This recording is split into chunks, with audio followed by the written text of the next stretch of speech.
I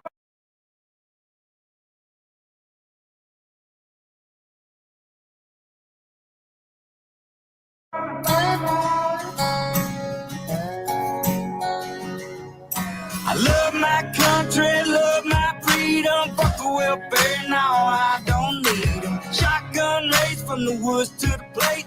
Ain't never went hungry, ain't never too late. So come around here, son, running your mouth. You can fuck around and find out. You can fuck around and find out. You may make it through the snakes, snares, and alligators, but once you get to the gate, you can't depend on your waiters, cause you'll be over your tater. I'm talking growing tomatoes, feeding the worms I fish with later. I'll have a fish stick plate over a 6-foot grave before I take a knee as our anthem plays. My hands on my heart, I stand on what I say, and my Second Amendment handles what I can. I ain't trying to be Billy Badass or talk shit, I'm just saying, there's the line, don't cross it. I got a Red Ryder gun when I was 3, so I don't run or hide from anything. Bitch, I'm a red, white, and blue collar boy from the South. You can fuck around and find out. Love my country, love my freedom. Fuck the welfare, now I don't need them. Shotgun race from the woods to the plate. Ain't never went hungry, ain't never too late. So come around here, son, running your mouth. You can fuck around and find out. OJ. You can fuck around and find out. If they looking for me, well, they know where to find me. I'll be half drunk, strapped up in a white tee. I can show you if it's needed. When you see it, you'll believe it. If you don't love it, you can leave it. Michael Jackson, you can beat it. F-A-F-O, I teach you how this game go. Different joints, same smoke. Wake up, wear the same clothes. Real redneck, I'm a piece of white trash. Blue collar boy, but my lady's high class. Got the music way up loud with a cigar in my mouth. Fuck around and come find out how we do it in the South. I ain't saying nothing, but you're running that mouth. I never take a handout, I'm too damn proud. I'm a son of the dirty South with a truck seat high and these straight pipes loud.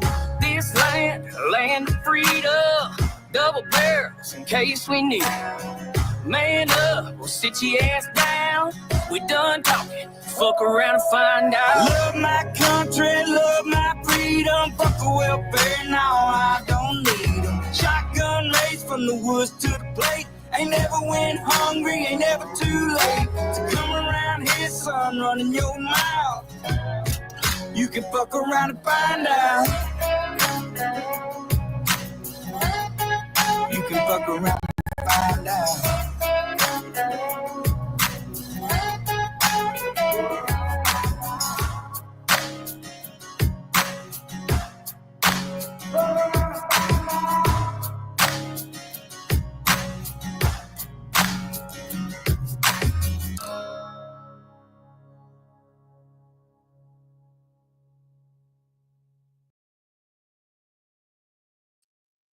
Yo, hoochie mamas. Freeside, Megs, bag of hammers, snacks. Did you get your floors and all that done, snacks? You being able to relax now, love? Man, I'm sorry. I changed the time all fucking day. I have been so busy and I'm here. I wasn't gonna do lives, but this case, y'all, y'all been following this case? Next, you probably have a little bit or a lot. I don't know. Have y'all been following this? Can y'all hear me?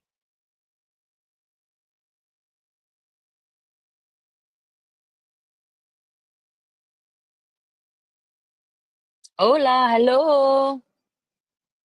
Okay. You been following it, Megs? I hate the fucking delay on here.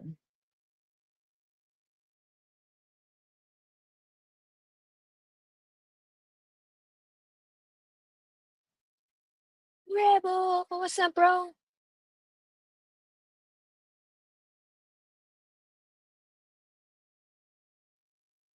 Rebel, you been following this case? I know you're into this kind of stuff too. Uh, it's crazy, ain't it? What's y'all's theories?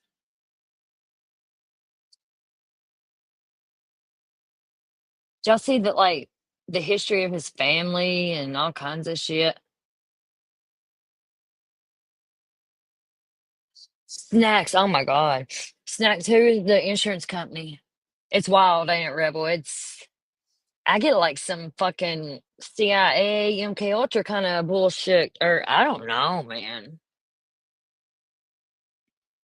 I don't know. Liberty Life, at least it ain't this. And Nicole, hey love. Oh my god, you really do work for them? Oh my god, Nicole.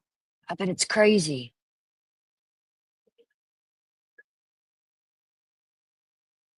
Where's Mr. Mark? Is he still here?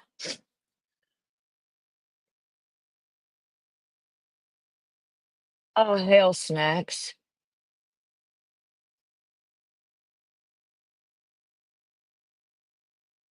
This this shit goes deep with this, and it's a boy only 26 years old, man, smart as fuck, and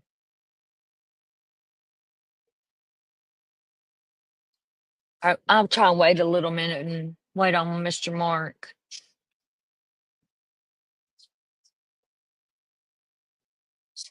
It's crazy. Lee Harvey Oswald deal.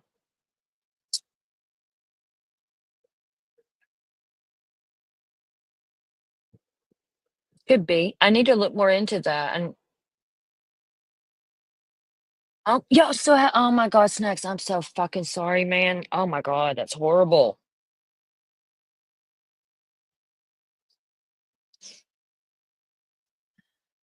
Did y'all see all that stuff that like he turned people down for stuff medicine they actually needed to survive? And you know, with his parents and him or all that being in the medical field, I don't I think it was personal, but I think it was more than personal. Like there's a lot more to it. You know what I mean? Oh no, I feel like CIA bullshit. I swear, like, it's weird.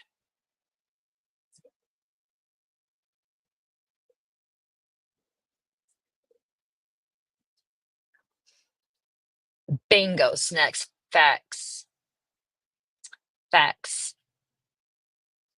Big pharma, pharmaceuticals. Get them the fuck out of here, man.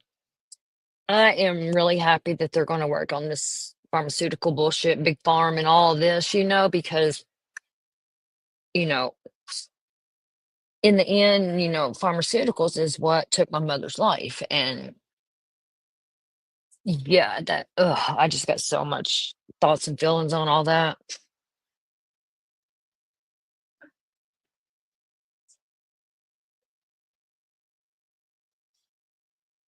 I agree, Nicole. Bag of hammers, my love.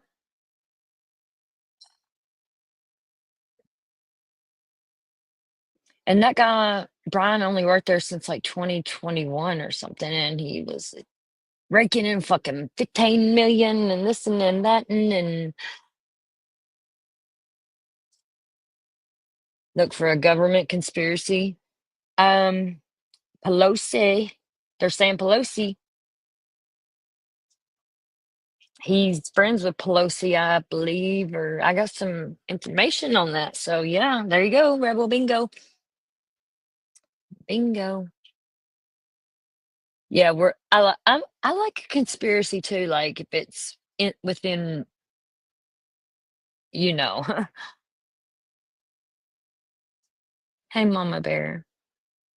You're not the Mama Bear that wanted to talk shit about me a few weeks ago, are you? Or are you?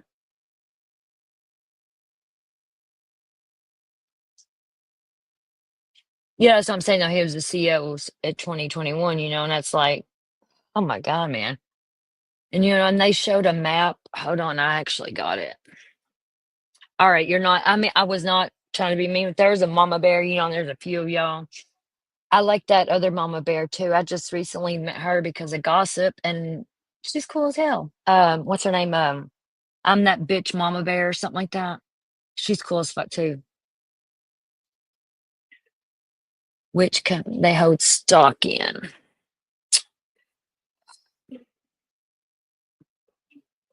Actually, you need to teach me how to find all this information and stuff.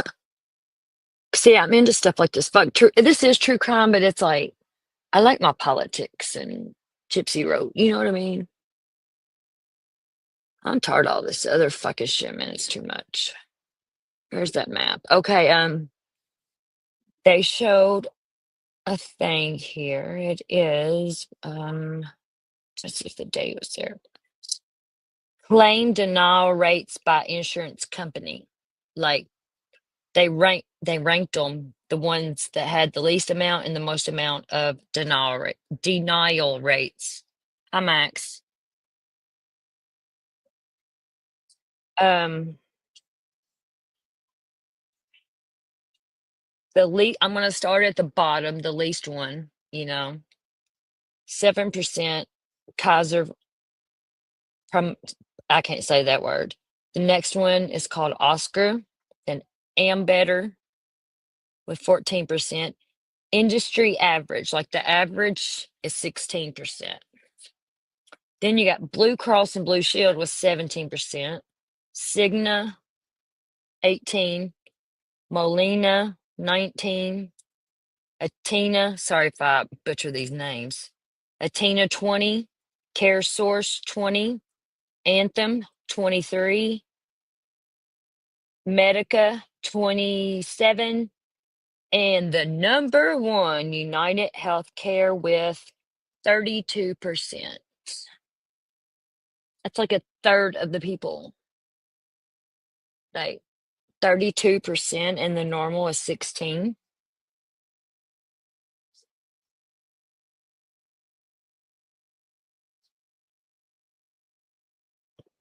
Yeah, that's wild to me.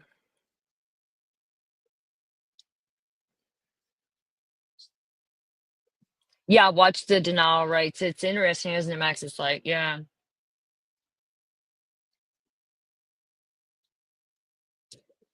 I don't think you've ever been here, have you, Max? I've seen you around, or are you like a real person or are you a troll? I mean, not you can stay here, I don't care. I don't know you, but you know how some people like to troll and have fun, but good trolls. I like me a good troll.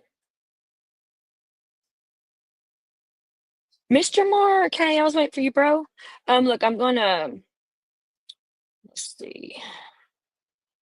Let's see if I can pull that picture up. You're the king troll. Right bag of hammers. 32%. Number one on the list.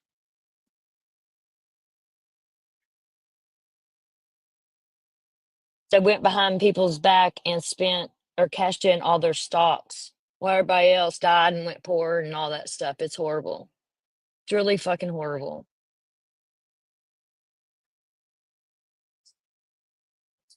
I don't like the guy lost his life either.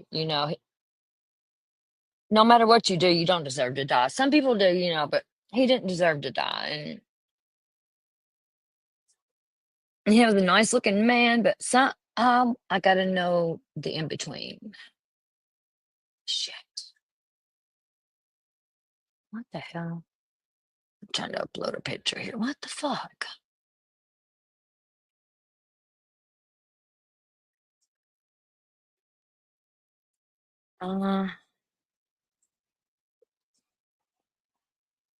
We're gonna watch some stuff on this.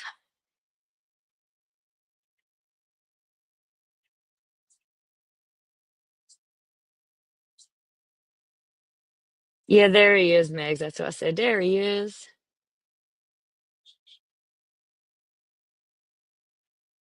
I agree, Max. They were once good, yes.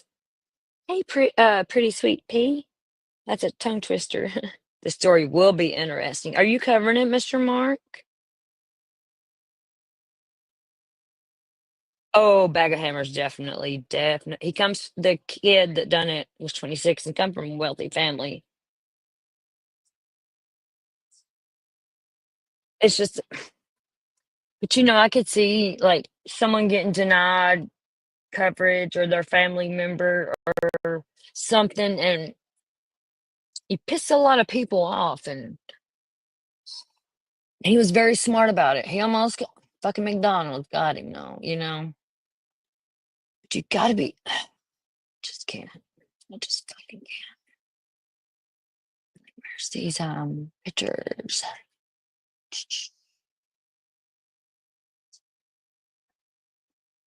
can't remember what channel I was watching that I got these off of today. Um,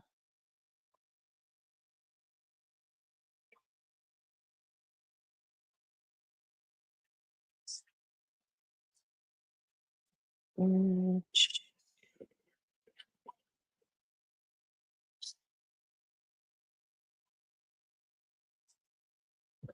yeah, I'm invested in this case, and I don't want no drama or that bullshit. You know, but I will drag a bitch every now and then. I'm not looking at chat just a second.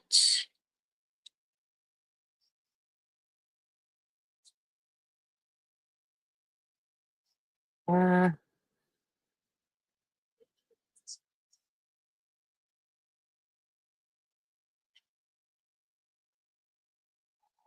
no fucking thing.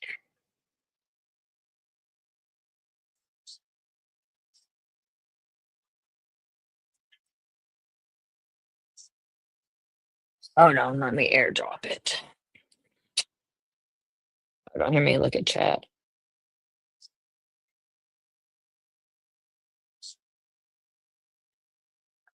You thought of Hitman? You're not covering it, Mr. Mark. Oh, you should. We can come over there, maybe.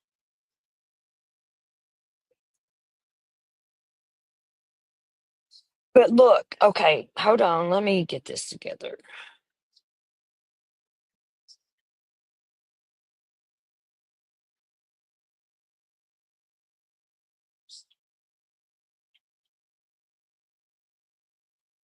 Bag of Hammers know his capture. He was on a Greyhound bus, you know, fleeing. The Greyhound bus stopped at a McDonald's in Philadelphia to eat. And someone working at the McDonald's or in there recognized him and called the cops.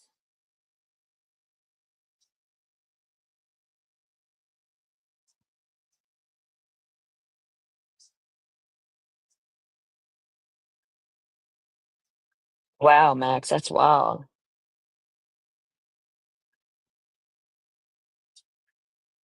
Period, Megs. Period. You already know, boo. Let me do this before I squirrel off.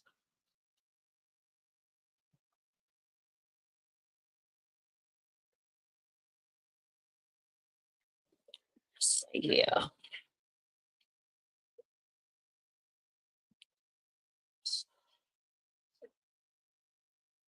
Yeah, I wasn't gonna cover this, but this is interesting to me.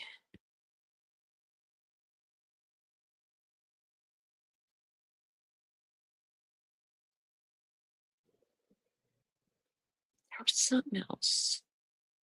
Here we go. Oh, Pelosi, you dirty fucking bitch. She's a dirty one, man. Pelosi is.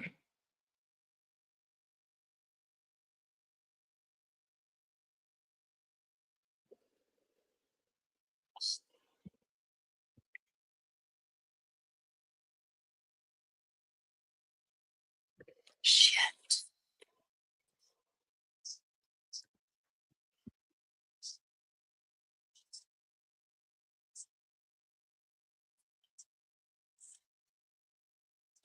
There we go.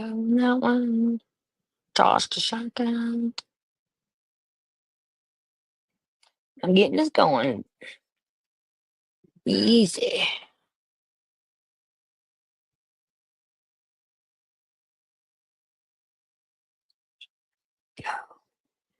Open. What the fuck? 1 second. I hate fucking iPhone sometimes. I love it. It's aggravating.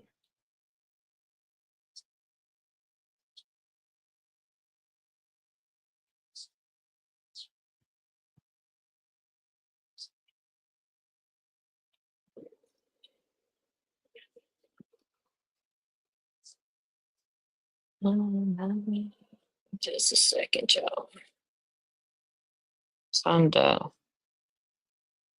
get this in here for us. Mm.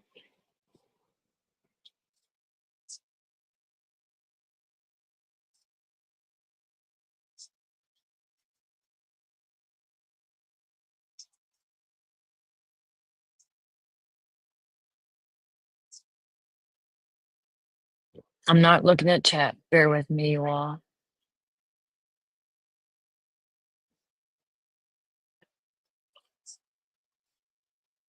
Bear with me. I haven't been on here in a while either, and I don't have the good StreamYard anymore because I'm not paying fucking $50 a month. And no, I don't give a fuck about all that, you know?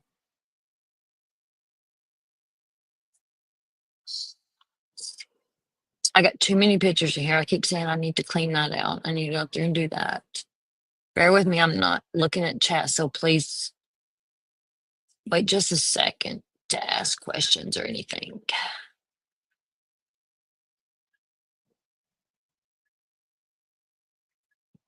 Fuck, come on.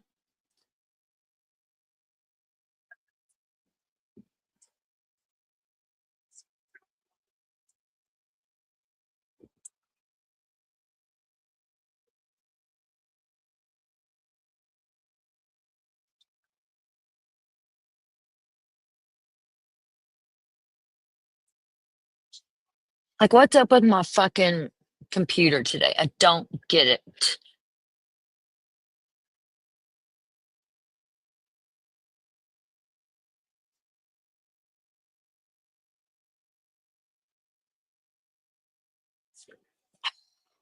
Hold on. I don't know. I'll fucking get this on there.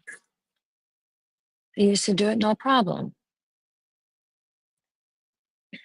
Hold on, let me go up here and read chat while I figure this out. I don't know why it's not doing it this time. Let me go all the way back up here.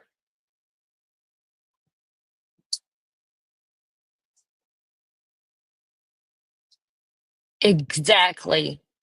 Tattoo Rebel. Who was it? Was it Elon that exposed that about the guy had brain tumor and there was a pill and yeah, I'm gonna dig it. We're gonna go into the big pharma and yeah. And because of the I hate saying these words because they shut me down once it struck me. The oxy moron, the PILLS, you know what I'm talking about, the pain pills, whatever. Have you seen how much money they make?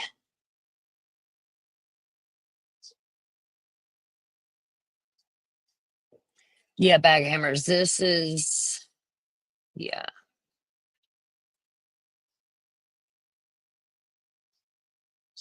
It is crazy. You don't know who your neighbor is or anything.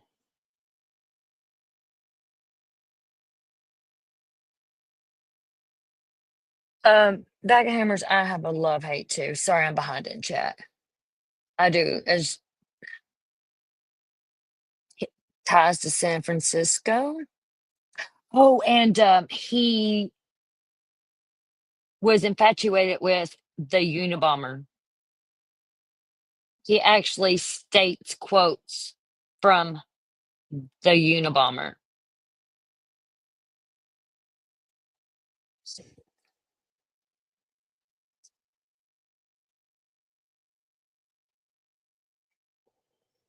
Yeah, Honolulu was Unabomber connected to Hawaii.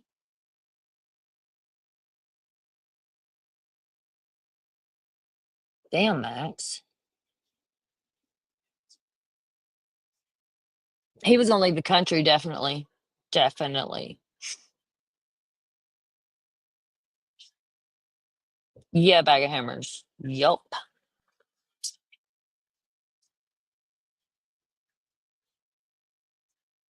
And this dude is he went to Ivy League school. He intelligent, you know what I mean? And it's just like, man, Throw your whole life away, you know?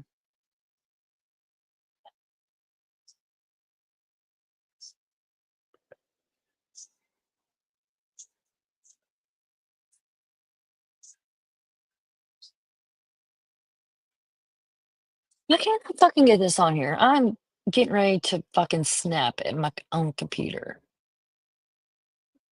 Like,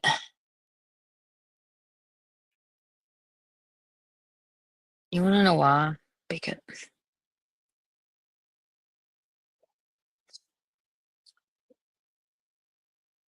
oh god, it's not gonna let me get to show it unless I pay $40. What the fuck? I can't share screen now? Like overlays and shit? Okay, well, I'll post it on my damn. That's crazy. It's crazy.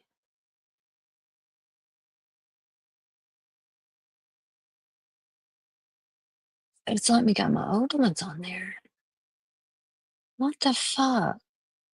Yeah, Megs, if you don't pay $50 a month now, you have to do this free one that I'm doing right now. That's why I don't have my background and shit like I usually do. Fuck that. $50? No. It looks like they just gave me a little discount, and it's only 40 right now at the moment if I upgrade. No, fuck you. Um, hold on.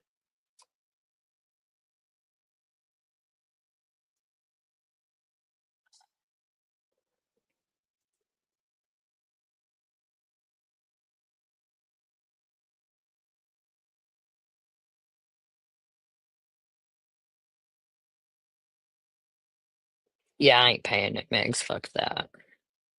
Hold on a second here. Let me get some pictures in here that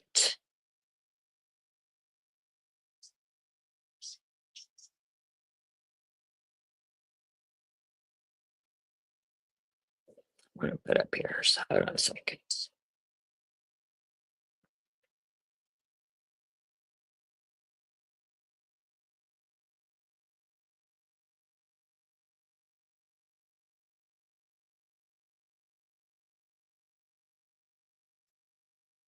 So I've got like some.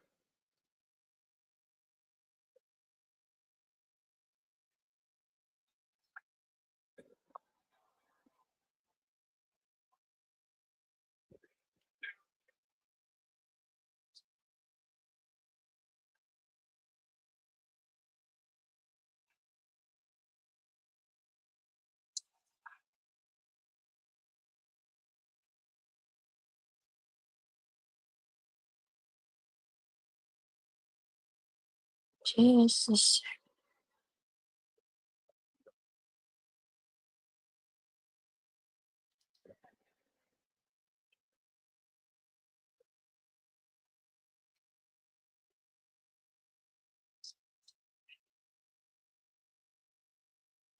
It does snacks. One of them looks like a girl. I agree.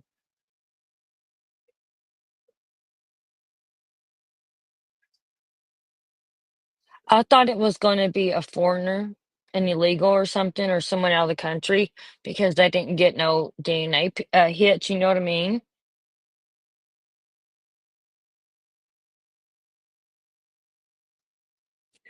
All right, let's go over here to my channel. StreamYard, you're not getting no money from me, boo. Because I don't give two fucks about YouTube except for my peoples. Man, leaving YouTube like I have has been the best thing ever. I got so much more peace and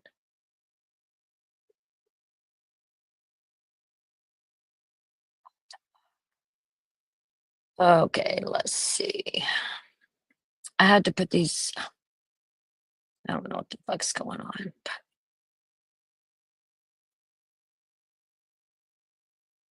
It's gonna be blurry.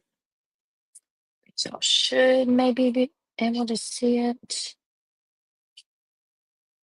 Let's see. Here we go. This is the graph I was telling you about.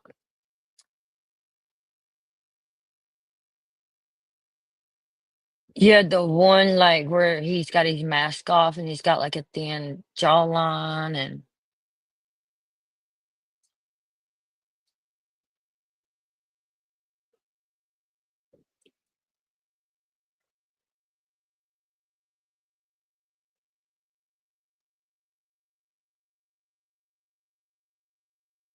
I thought maybe he had a twin sister or something, or I don't know. Yeah, they got him. We're gonna get Megs, we're gonna get to the updates, baby. This is cut off a little bit when you have to upload shit on this.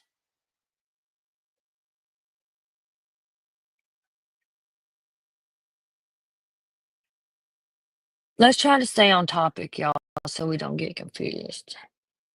The see United Healthcare at the bottom down there, it's 32%. The average is the orange, the yellow.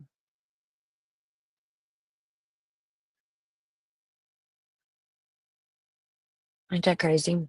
Okay, then look at this next part here. Just gonna leave that right there.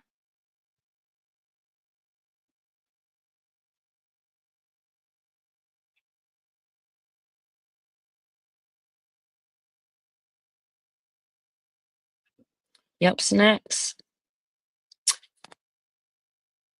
Yep. One more right here. It says cybersecurity breach on the same day. Oh, why can't it? Why won't it like show the whole picture? This is not the whole fucking picture. It'll probably show it more here. You know? Let's see. See, I hate that I can't fucking upload it because I ain't paying that money. Here, I'll read it to you from my phone.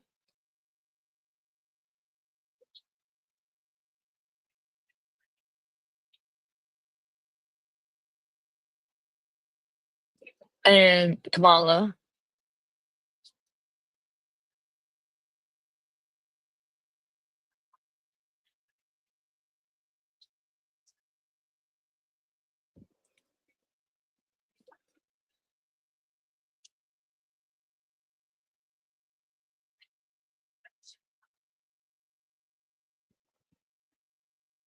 his mom was a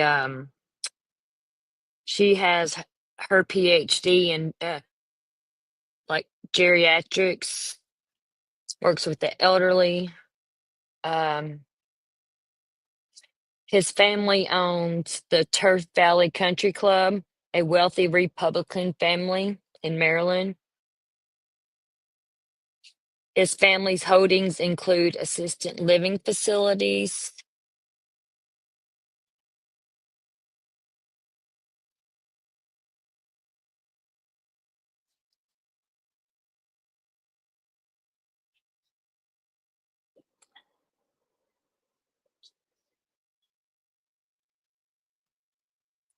Let's see.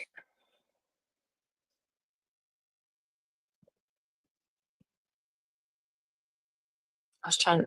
Hold on, I'm squirreling here. Let me read this Pelosi stuff. There's more to it, and it's not fucking coming up. It says on February 21st, 2024, United Health discovered a cybersecurity breach. So on February 21st this year, United Healthcare discovered they had a cybersecurity breach. Okay. On that same day, Nancy Pelosi made her second purchase of call options in Palo Alto Networks, a cybersecurity company that was later chosen to investigate the breach. The same day, same exact day, when United Health discovered they had the breach.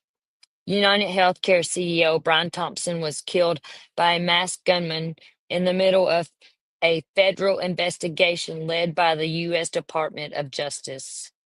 And it's got if it would show more the receipts of what Nancy paid.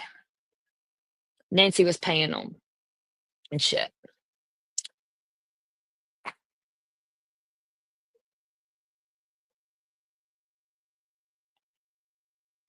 Pelosi is also, in my opinion, allegedly behind J6, and you cannot change my mind on that.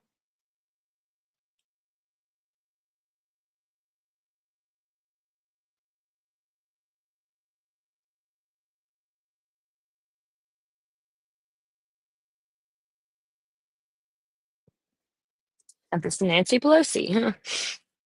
um,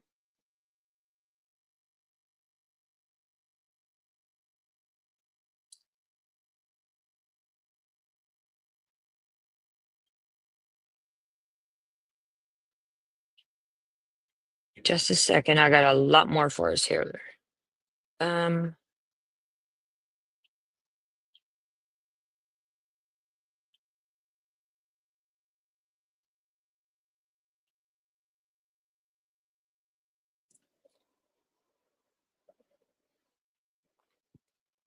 Just a second. Let's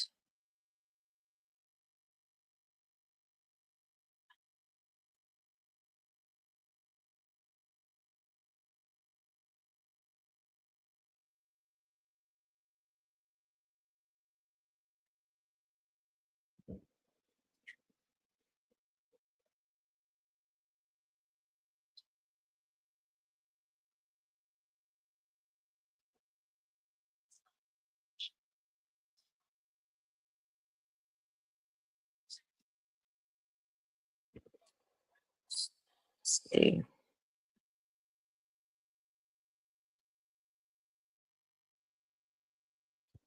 Oh, yes, she is evil. And Trump's gonna get her. Hey, Kane.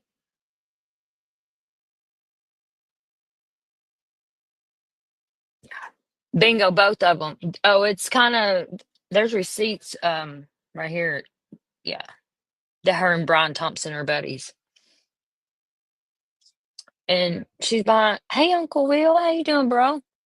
And in my opinion, she's involved with J6 and this. And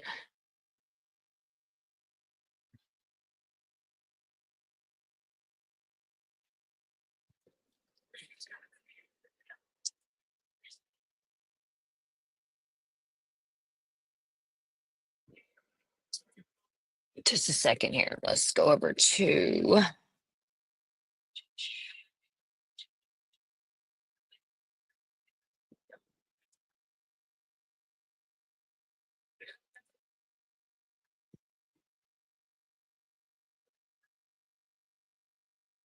We're going over here to Twitter. Road trip.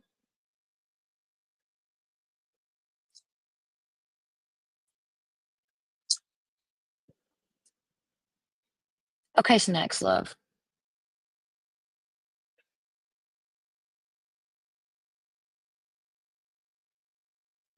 And if anyone wants to come up and chat about this, you're more than welcome. You don't have to show your face.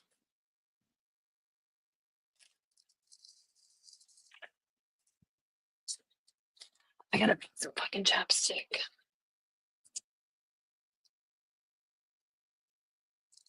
Let me check snacks here. Let's see, where's the savory?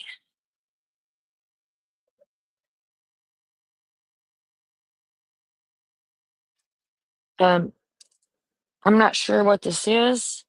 Snacks, you know I'm dumb sometimes. You're the smart one. But I'm gonna save this to the. I got a few more stuff, things like this. I want to show links. Um,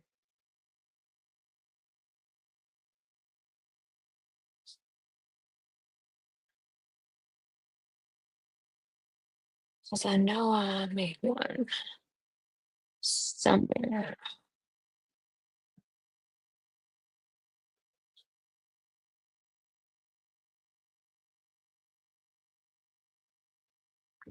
And there's a lot of bronze involved in bullshit in it. Fuck, I know I had this on here.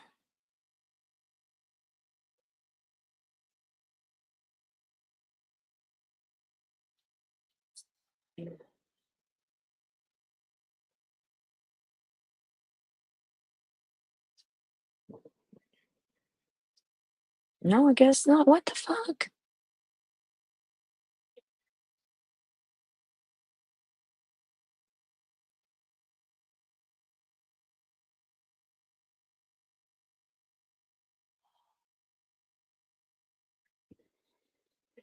Okay, I saved that. Oh, Snacks, I know you don't, honey. You ain't got to. They didn't let you. Oh, yeah, he's got an interesting manifesto, I heard. Yep, Meg, she would. She's very educated on this stuff. Um, okay, let's go over here to Twitter. Um,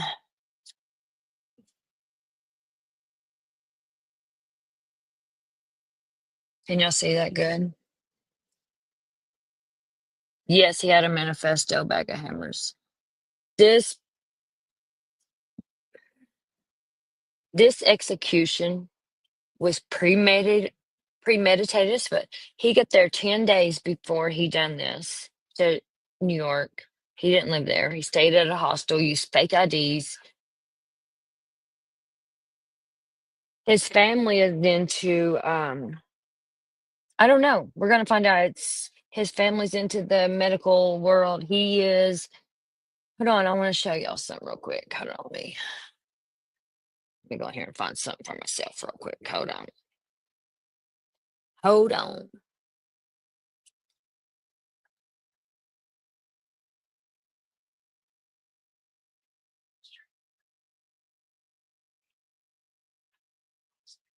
Hmm.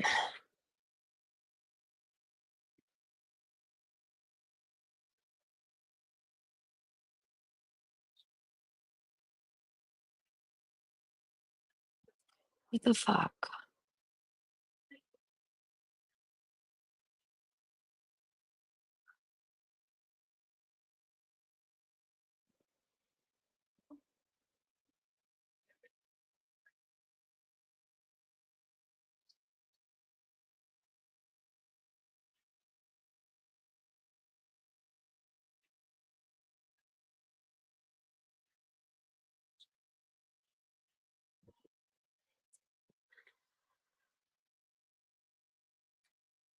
You sent the manifesto, Snacks? And you know, and there's people trying to get this man free. Like, what the fuck? Like, yeah, like, what? He had mental health issues. I think they scrubbed his. Fuck, what the fuck, man?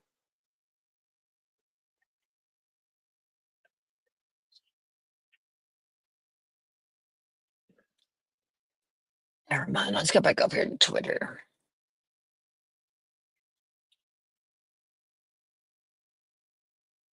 Ain't it funny though? We know a lot about this dude, but the good dude that allegedly tried to assassinate Trump and Butler, we don't know shit about that. We don't know shit about it. But this one here, yeah, what you want, you know? Okay, this is. See, there's that. Yeah. It says we know plenty about Luigi, the person of interest in the execution of CEO Brian. Meanwhile, it's been 5 months since Thomas Crooks attempted to take Trump's life, and we still know nothing. Why the silence?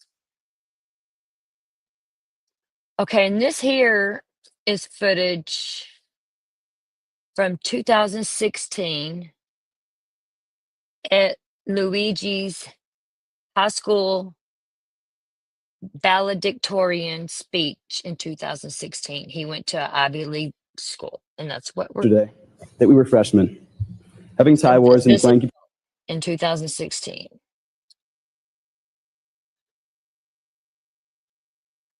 Now it's time to face the truth. Our time as Gilman students has come to an end. It seems like just yesterday that we were freshmen, having tie wars and playing computer games in CT20, but now we're moving on.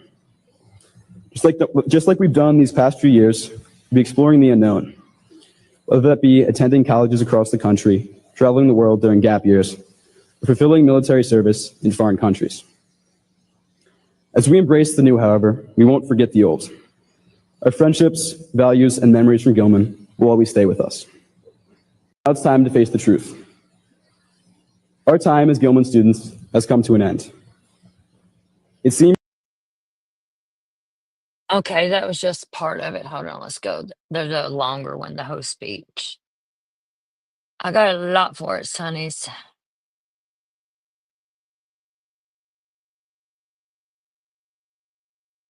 Well, I got a lot for us here. Hold on. Hold on. Where's it at? It's not it. It's down through here. Right here. well set. Congratulations. Thank you.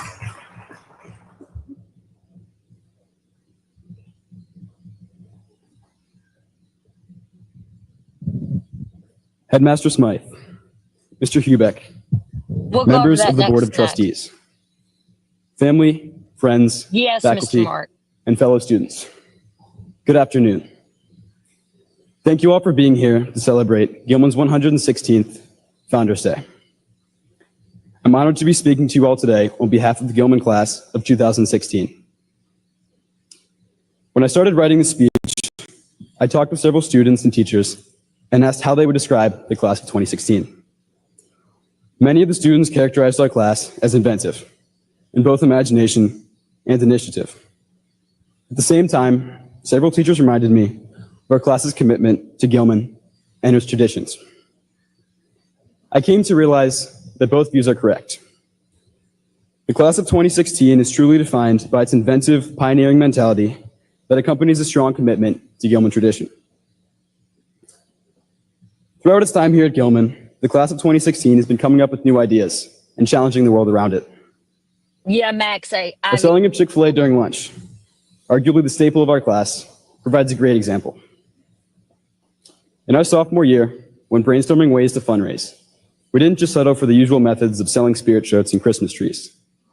In addition to this, we did what seemed impossible given the tight schedule of the school day and began shuttling dozens of Chick-fil-A sandwiches to Gilman between assembly and lunch.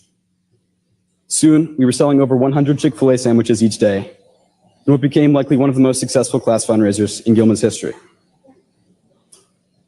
But our ability to come up with new ideas didn't start then. I've noticed it as long as I've been here, even in my very first year as a sixth grader. If any of you have ever been on Gilman's campus before school starts, you would have noticed that every morning, rain or shine, the turf is filled with middle school students playing soccer, football, Mr. Mark, and frisbee. mental illness. That tradition was actually started by the class of 2016. As many of you know, Gilman Middle School offers not one, but 2 recesses per day. But for the class of 2016, that wasn't enough. So, as sixth graders, rather than sitting in the hallways waiting for school to begin, we decided we'd give ourselves an extra morning recess before the morning even started. And now, 7 years later, that morning recess remains as a regular part of every school day. Of course, this isn't anything revolutionary, but it shows that even early on, the class of 2016 was challenging the world around it. Having great ideas, however, isn't enough to innovate. The class of 2016's inventiveness also stems from its incredible courage to explore the unknown and try new things. Just look at a few highlights from our senior year. This April, 5 seniors performed in Gilman's spring musical, The Addams Family, all of whom had no prior musical experience. 3 seniors, Jeremy Booth, Gus Meny, and Jake Goodwin, landed lead roles, while Tommy Morey and Chris Wolf helped put on the show that I doubt any of us will forget. How about this winter, when Kevin Wang delivered a senior speech? As Kevin moved to America and joined our class in 9th grade, English isn't his first language. But that didn't stop him from delivering a both hilarious and thought-provoking speech about his transition to the United States. How about Ray Saunders leading Gilman's first-year cybersecurity team?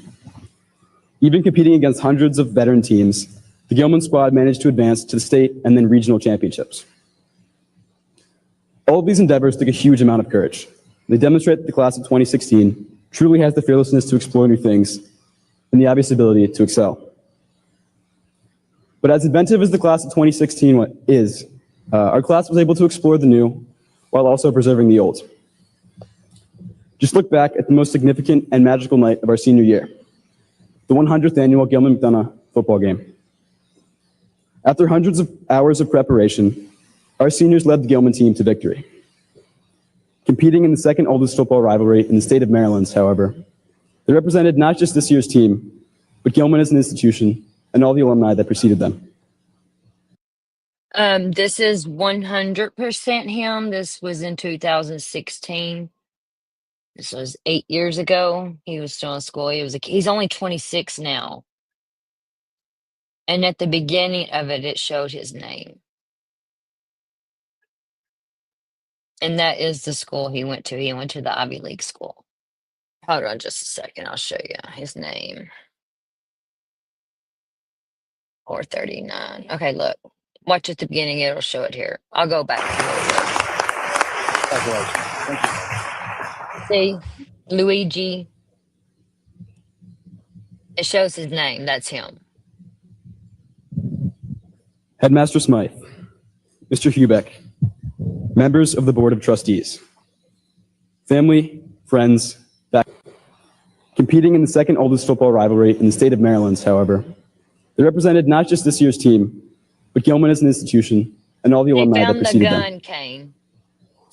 So the class of 2016 not only explored new frontiers, but also maintained Gilman's most important traditions.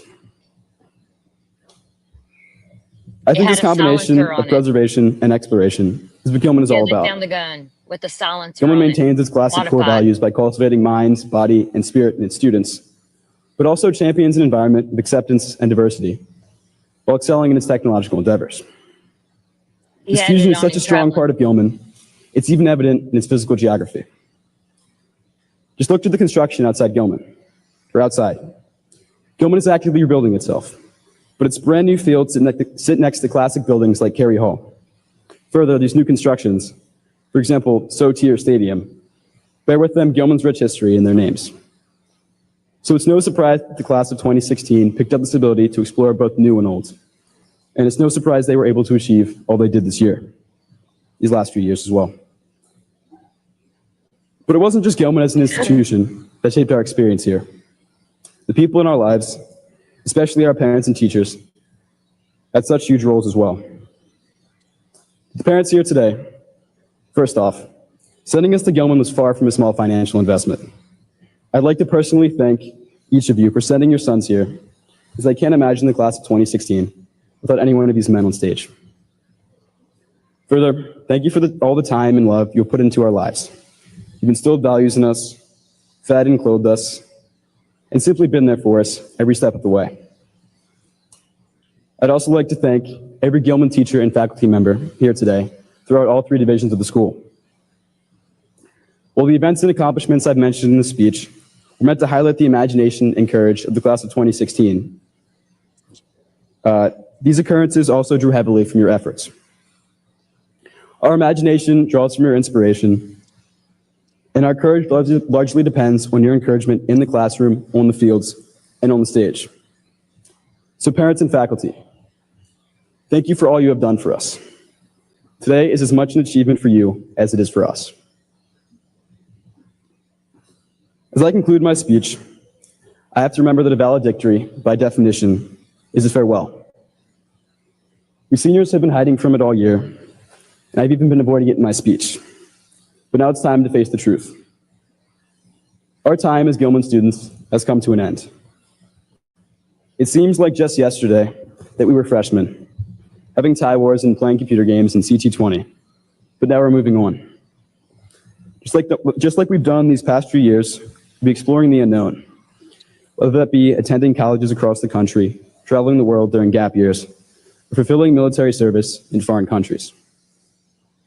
As we embrace the new, however, we won't forget the old. Our friendships, values, and memories from Gilman will always stay with us.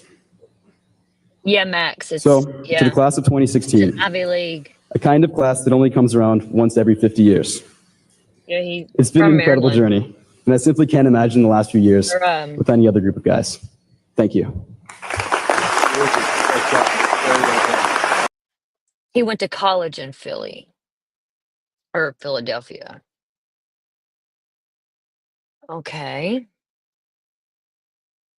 Let's see here.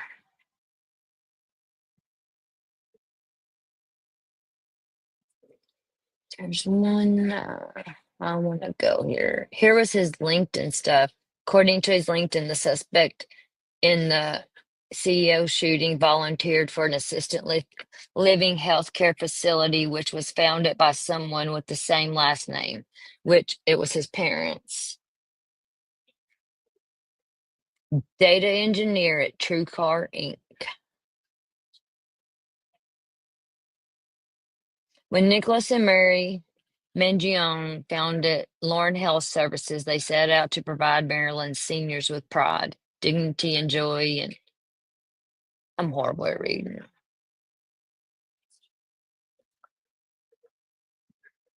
Can y'all see that? Or do I need to read it?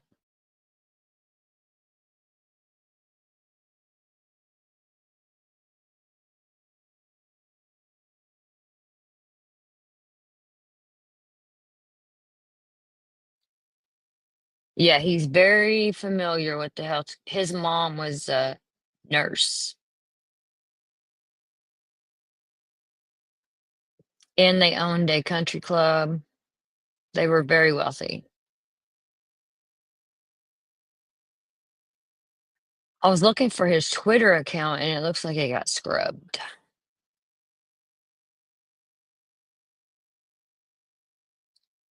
Activities, volunteers.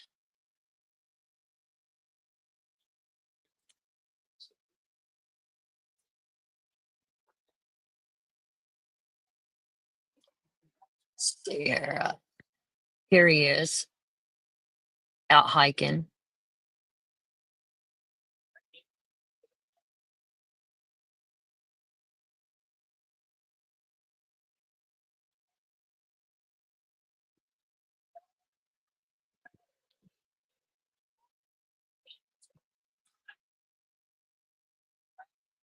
There's that again.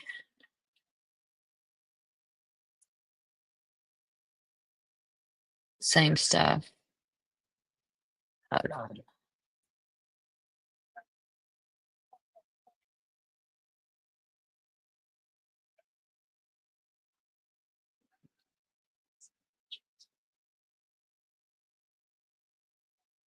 And it says his cousin Antonio Mangione serves as a Maryland state delegate right here.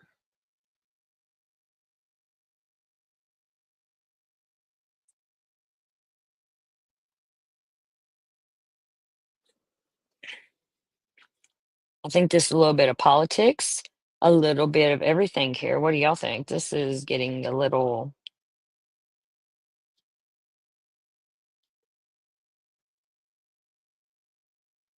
Me too, Megs.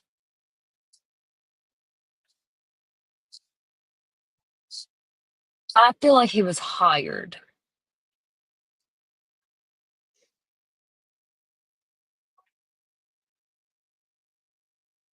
Yes, it was stated somewhere. We'll get to it, hopefully. He had some mental health issues.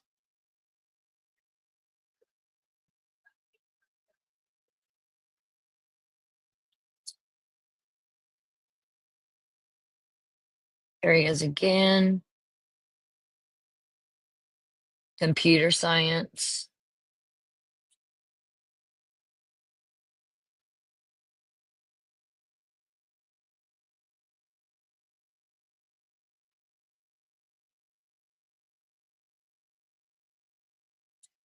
Oh, this is interesting. It says Luigi Magone's sister posted this story 4 hours ago. This was today.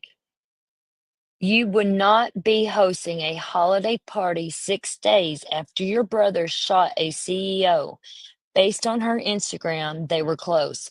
He is not the killer. She don't think he's a killer. Look, This is his family.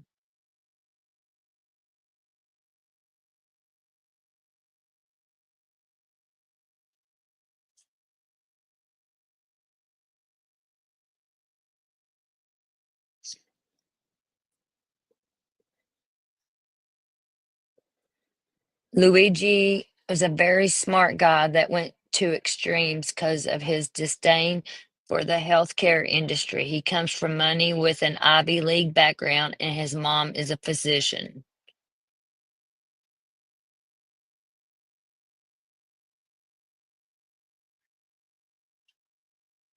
That's him in 2021.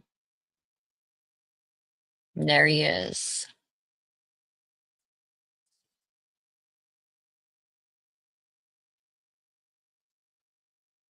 Right, he didn't need money, Max. Nope.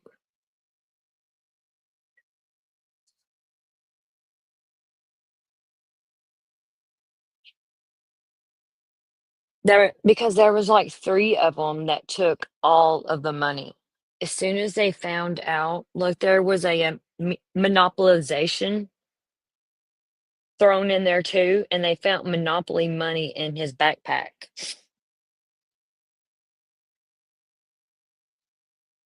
And the monopolization is part of Brian's thing he was in trouble for.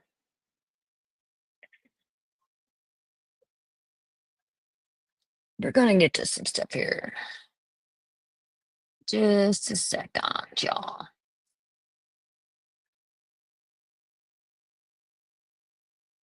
Maybe he's a patsy. Maybe he's a patsy.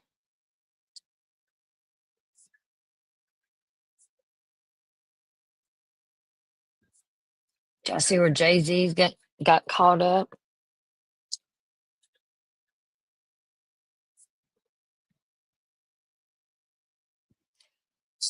Oh, we're gonna get the truth. If we don't get it right now, Trump will give it to us. Yeah, because the CEO had monopolized something in it, and I think it was just like a clue, like monopoly money monopolized, and I can't say words right, y'all know me.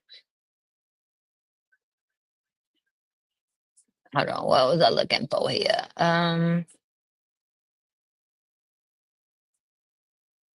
This girl has some pretty good stuff on it here. This is him today when he got arrested.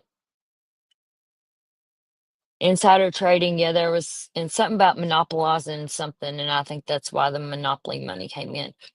Or my thought also was, did someone pay him off, and gave him what he thought was a backpack full of real money payment, and come to find out it was monopoly money?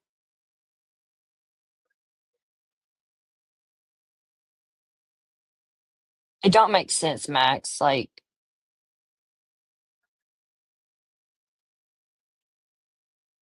no, it's him. They found the gun with him, Megs. His passport.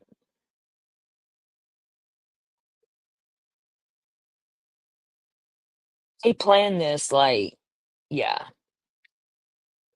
And he'd been in New York for 10 days. Hammers about, someone paying him off and it ends up being monopoly money. You know what I mean? Like, there's something to the monopoly money. I think it's either that or the monopolization that's in the federal case.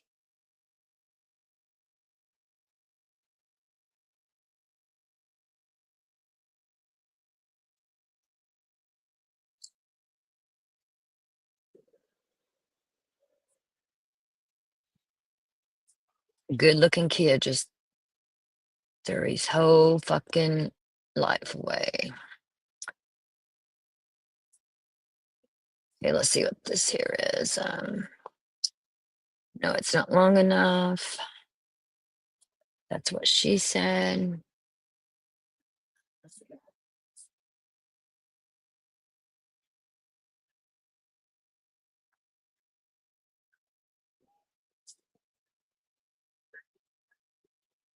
Brian was facing insider trading violations. Let's see here. Let's look at some of this.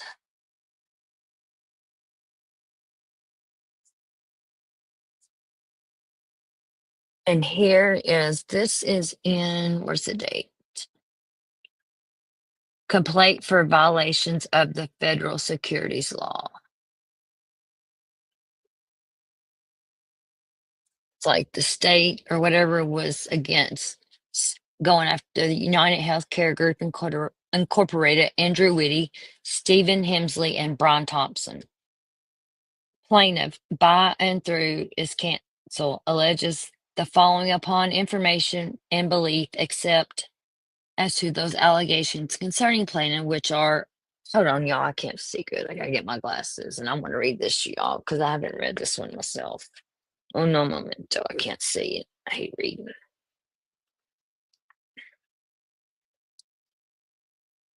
You found his Twitter? Will you send it to me, love? Because there's something interesting on there I want to show. Okay. Alleges the following upon information and belief, except as to those allegations concerning plaintiff, which are alleged upon personal knowledge. Plaintiff's information and belief are based upon inter alia, I can't pronounce this shit, I'm too hibbly, Cancel's investigation, which included review and analysis of regulatory filings made by United Healthcare Group, in quotation, United Health or the company, with the United States Securities and Exchange Commissions, SEC, press releases, presentations, and media reports issued by and disseminated by the company, analysts and media reports concerning United Health, and other public information regarding the company. This securities fraud class action is brought on behalf of all persons or entities that purchase shares of United Health's common stock between March 14th, 2022 and February 27th, 2024. Inclusive the class period, the claims asserted here are alleged against United Health and certain of the company's senior executives.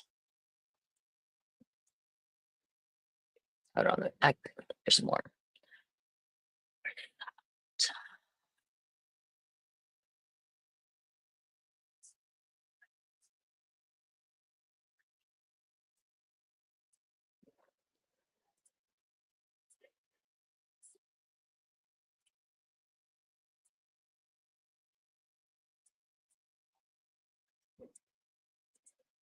Okay.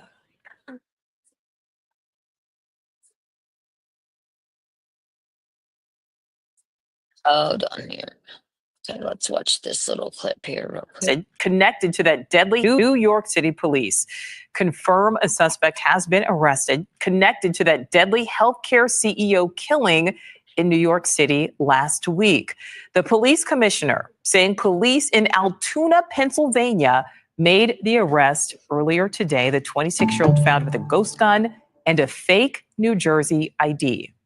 In this case, it really came down to technology was the use of drones in Central Park, and really comes down to the video canvas that we did. We used every source of video that we could collect, hundreds and hundreds and hundreds of hours from hundreds of sources, and that helped bring this to where we are right now. New York City police They're calling it a ghost gun, is what they're calling it, because it had a silencer and stuff on it.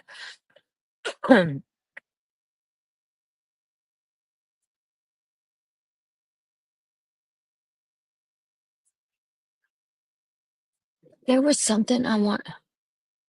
Yeah, MK Ultra. John Bonet. Just a second here.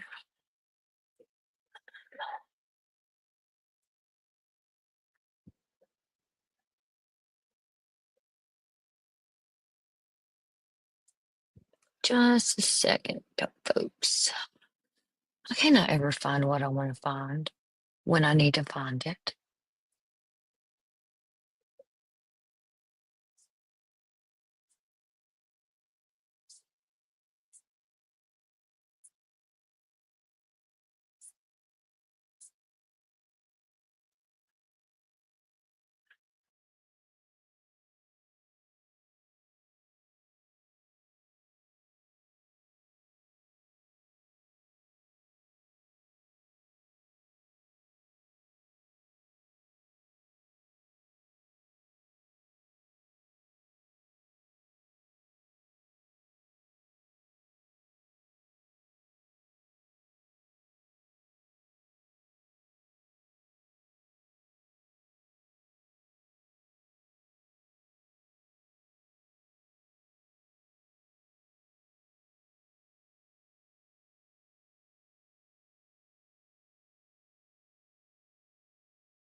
Can y'all hear me?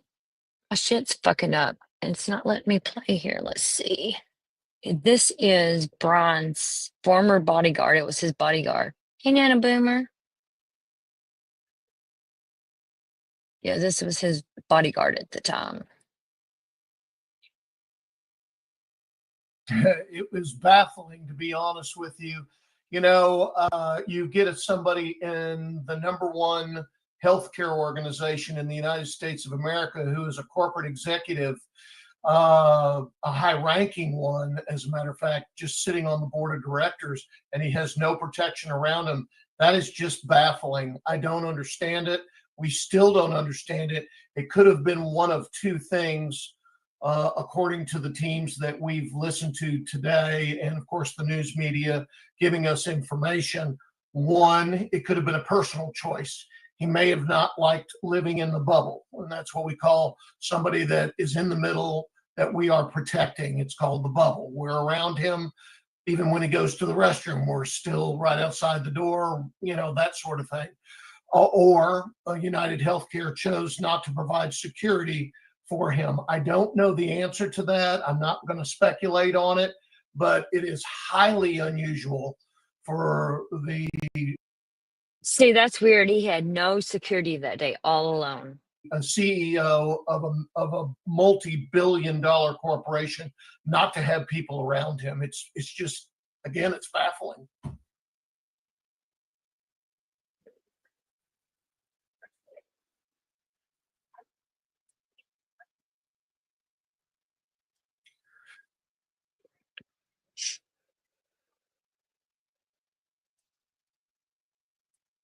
Any attack. It could have been a person that had him targeted. It could have been just a street vendor. You just never know. I thought Mary Ellen kicked it out of the park. You know, I love Mary Ellen. Every time she's on television, it's just, I'm intrigued by her.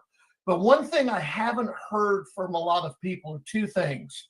Number one, when the event happened. The event happened at 6:30 in the morning. A lot of people say, well, you know, between 6:30 and 7. A lot of people say, well, why is that important? Well, that's shift change for the New York Police Department.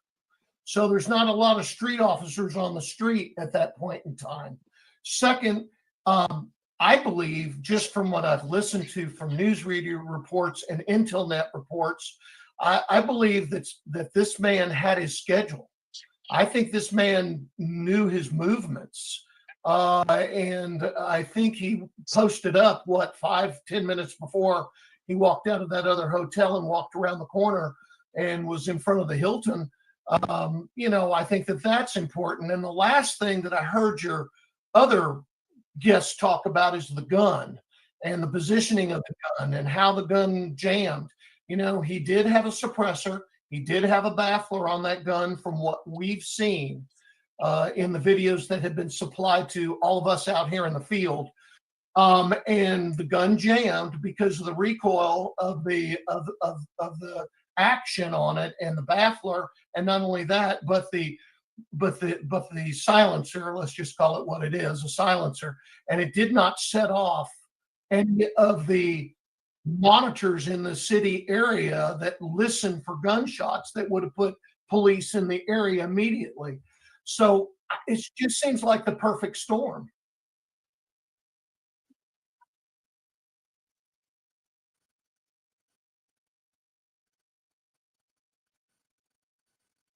If he or his company had hired our firm, we would have had 10 agents around him at the minimum. And that would have been an advanced team in front of the hotel, but we would have never moved him like that. We would have moved him out of his hotel through the back entrance, put him in a small motorcade, brought him over to the back entrance of the other hotel. You know, that's how we operate. We're not going to operate out in the open. Absolutely. Yep, because he's fixing to give a speech in front of stockholders that are not being monitored and are not being checked. So I would make sure that on my team, if I was the detail leader, I would make sure that we would have had the room secure, number one, but number two, we would have brought him through a back entrance because it's that important. You're talking again about a very important man in this country. catastrophic situation here with United Health.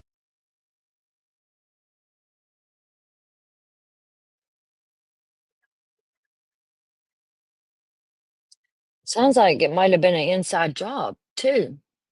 So he had no, and he had already been getting death threats and stuff too. His wife even said that Brian had, and mm-mm.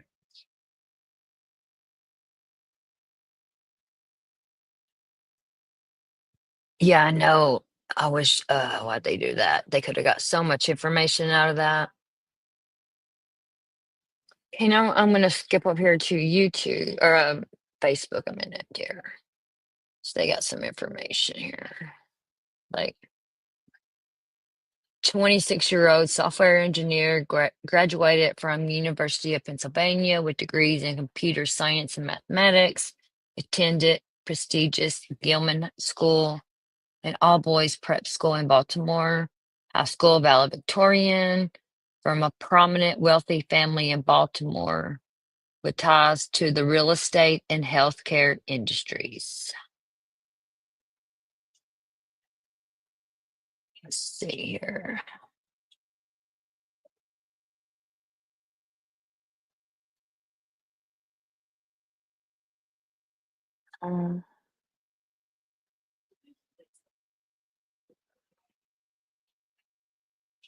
Okay. I had I like Blue Cross Blue Shield, but I don't know how it is now. I'm always in the corner. I'm in the corner. Let me see.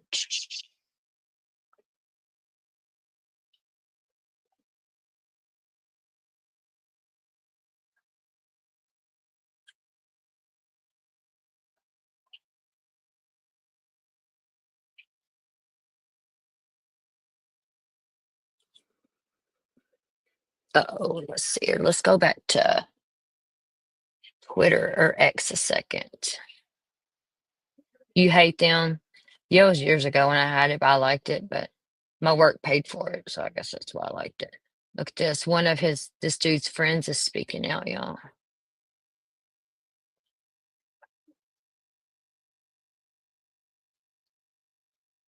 Says one of Luigi's friends just posted this on Instagram. He's not a monster, he said. They have this story all upside down. What does he know that would compel for him to say that?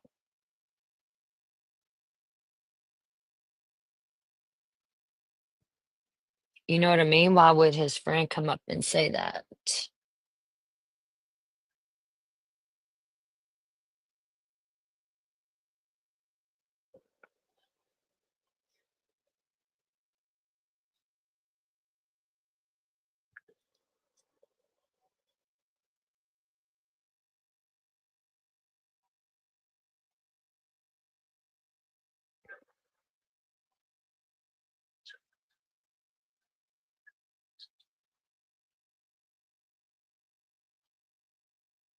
Let's see. Oh, his account is private now. Go fucking figure. Let's see here. Let's see about Luigi's. Luigi from Fiji.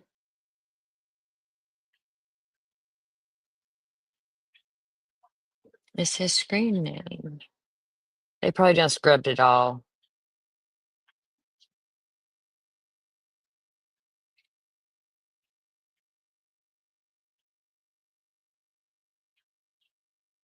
Oh yeah, they done scrubbed his because there's like 500 fake ones now. Yeah, they done scrubbed his Instagram too. All the ones on there now are fake ones.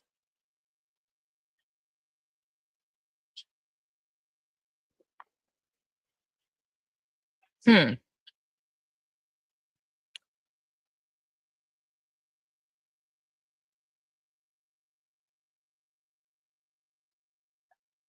It's interesting, isn't it?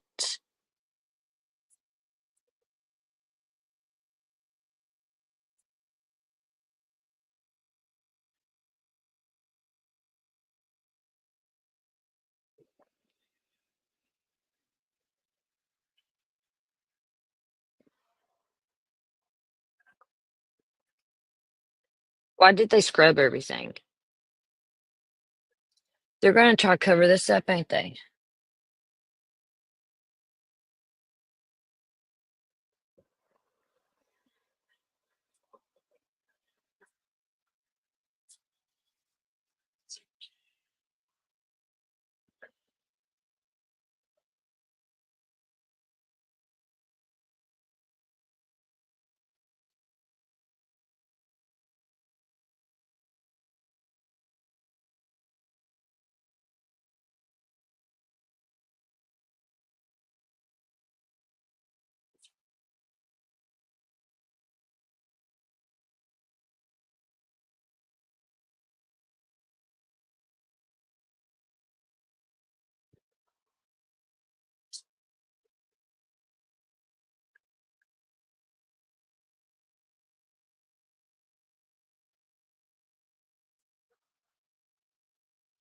And we'll watch this.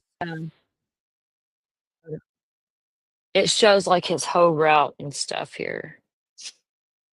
We're going to try to get to everything. Bear with me, y'all.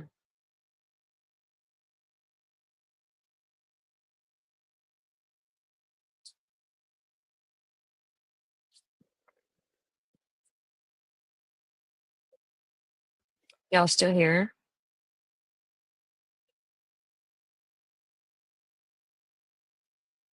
Health insurance industry sees hate in wake of CEO's target murder.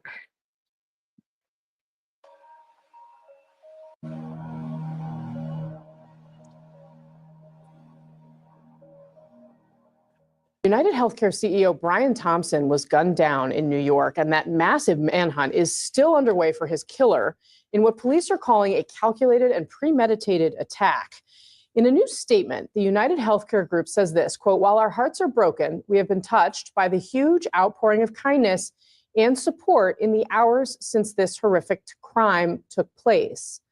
But this killing has generated a very different reaction from some on the internet. Just take a look at some of these comments found under a CNN video about this story online. These are just a few among dozens of hateful comments that we found, including one saying, quote, "Sorry, my sympathy is out of network." The New York Times writes this, quote, "The dark commentary after the death of the 50-year-old insurance executive from Maple Grove, Minnesota, highlighted the anger and frustration over the state of healthcare in America, where those with private insurance often find themselves in Kafkaesque tangles while seeking reimbursement for medical treatment and are often denied." And that frustration is something that doctors say they've seen from patients throughout their careers. I see people when they're at their lowest, when the system has failed them, and I'm frankly not surprised. They feel abandoned, they feel exploited, they feel lied to when it comes to the healthcare system, and especially insurances, because of the things you mentioned, denials, prior authorization, narrow networks, the cost of healthcare. It's been going on and bottling up for a long time. So our panel's back. Annie Linsky, we're going to be clear here about the tragedy that is Mr. Thompson and his family, right? And set that aside. But what we do see in the wake of this is an outpouring of anger around the way people have been treated by these companies. Now, we're again going to be clear. We are not saying that this justifies any sort of violence at all. But this conversation has really exploded. I mean, my family's talking about it. Absolutely, mine is too. I mean, of course, vigilante justice is not the answer to the problem. But what I should say is, and this incident and the reaction to it ought to be a wake-up call to this industry, which has, there have been many big, really good investigative pieces about United Healthcare in particular, and the issues that their customers have getting the healthcare that's promised, getting the responses promised. And if it's not it's not a wake up call to the industry, it certainly will be to Congress, and they are going to have there will be laws. In a CNN story that was just published about this, they note that a Facebook post that was put up by United Health Group expressing sadness about the CEO's death, it received 62,000 reactions. 57,000 of them were laughing emojis. Yeah. I mean, that's sad to think about, but look at this. I mean, and you're right. most of these healthcare issues are life or death. And I have a sick dad home in Louisiana, and we go to the doctor all the time, and sometimes we get denied for things, and it doesn't feel good, you know? And so I think people have a personal issue with the way their healthcare has been administered. And I think, to your point, Annie, over the next few weeks, few months, we're going to have a conversation about this. If Congress has to take action, I think they will have to, but we hope that these private companies can come to the table and be a little bit more consistent in the way they administer healthcare. I think that would be helpful. You know, United Healthcare has already been the focal point of ire for Congress because it's vertically integrated. They're buying up doctors' offices. They own the largest PBM, which controls the price of prescription drugs in the country. They're the most aggressive on denying claims. I think United Healthcare will get more scrutiny. Yeah, and of course, we don't know the motivation yet of this killer. We just know that these two words were found on these bullet casings. But let's advance to New York. Yep. So he gets here somewhere around the 24th Of November. Right. Yeah. So now let's establish that puts him here a lot longer than we believed he was here just 24 hours ago before they developed this information. He checks into this hostel, which we've been up to on the Upper West Side, and he's assigned to a room where he has these two roommates. So it's a room for four, but he's the third person there. He talks to the clerk at the desk, and, you know, they are chatting back and forth, and, you know, she's kind of having a flirty moment with him and says, That's when the smile happens? "Let me see your face. Take down your mask." And he lowers the mask and gives that big smile. That little flirtation between the two of them in some good-humored way actually yielded what is so far the most significant clue to identifying him. He checks out of the hostel after a couple of days and then checks back in. They have not established, investigators, according to people briefed on this investigation, where he was during that kind of odd day. Did he try to find another place? They have established, by kind of starting out at the hostel every day and doing a video canvas that attempts to recreate his trail each of those days, that the first place he goes is the Hilton Hotel, way before the night of the murder. So that suggests, from the moment he gets off the bus, he knows about this conference. He wants to do that reconnaissance. So this is how they're kind of learning more about the length of time he was here. Yeah. He takes taxis. He goes to a McDonald's. He's using this fake Wearing New his Jersey mask all driver's the time. license. Mask got put up. And I mean, Aaron, Yeah. when you say wearing his mask all the time, the whole object of the game is, where is that weak moment where he thinks, nobody knows I'm here, nobody's looking at me, where he takes down the hood and the mask at the same time, and they haven't found that yet.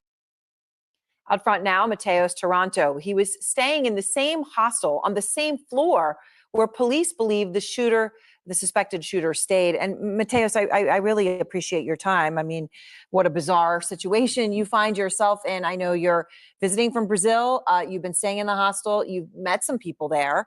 Can we just start with some of the photos you took on the fourth floor of the hostel where you were staying, where where police say he was staying? Can you tell us anything about that? What it's like in there? What those halls look like?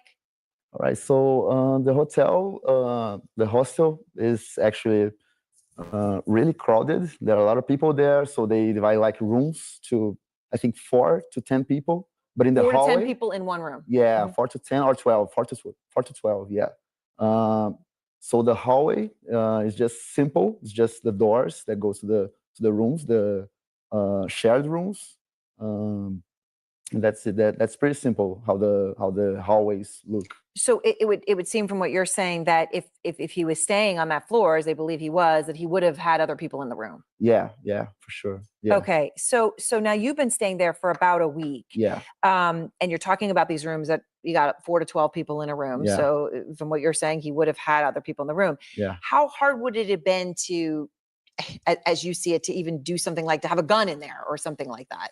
I mean, it would be that hard. Like if he put on like his luggage or something, because there's no metal detector. There's nothing like that. So I think just go inside, and it will be all good. Like. So he could have had something like that. In terms of seeing him, do you recall seeing, now you've seen his picture out there and you talk about the hostel being so crowded. Do you recall seeing anybody that looked like him? Yeah, I didn't recall anyone looking like that. And people are saying that he always using the mask. So even if I saw him, I wouldn't recognize him because he was always wearing the mask. Right. And obviously, as you were there those few days, Yeah. you know, you talk about the situation. There's no security. There's no, and lots of people coming and going. There's like basic security there. Yeah, there's a security like you can't go inside without a card, so we have to check in to go inside. But like gun control doesn't have any. So yeah, that kind of security is none. Right, right. And in terms, just out of curiosity, but when you pay, you can pay credit, cash. Yeah, in terms yeah, of whatever. any way you want to pay. Yeah.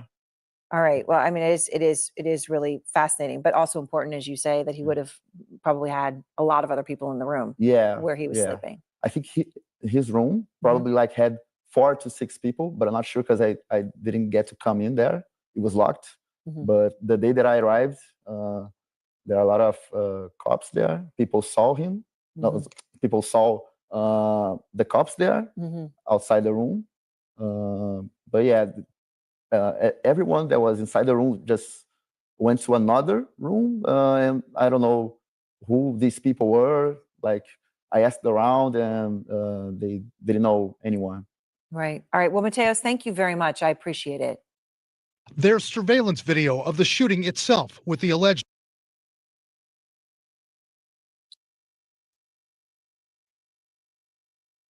Yeah, that's so fucked up, Snacks. I'm sorry, love, man.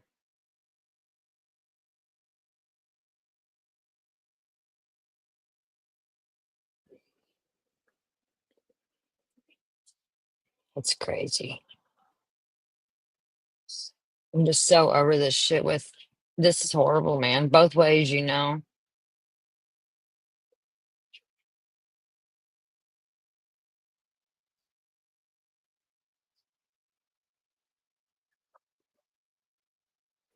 Hey, we're gonna watch just a few more.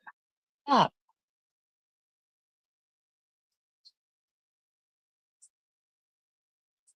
Stay here. I'm glad y'all are here.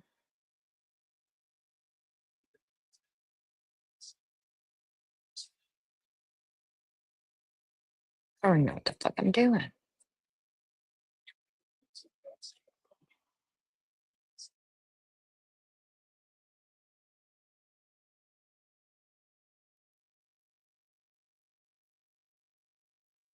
Now, some of this is before they caught him, obviously.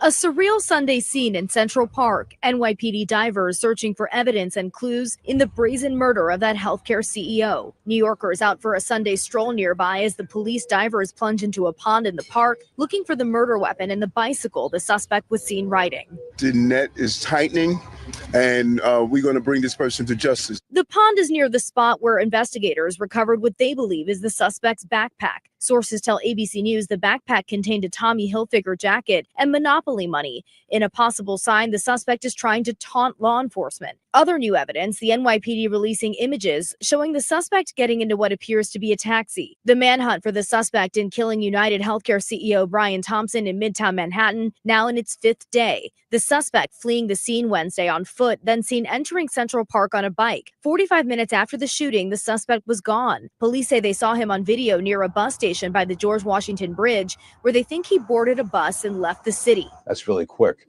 We have him on a bus out of Upper Manhattan. If he takes it to any different spot and gets on another bus, that has to be tracked as well. I thought he was like an illegal or a foreigner or something because of the DNA, you know? I thought he was done gone out of the country. I really did.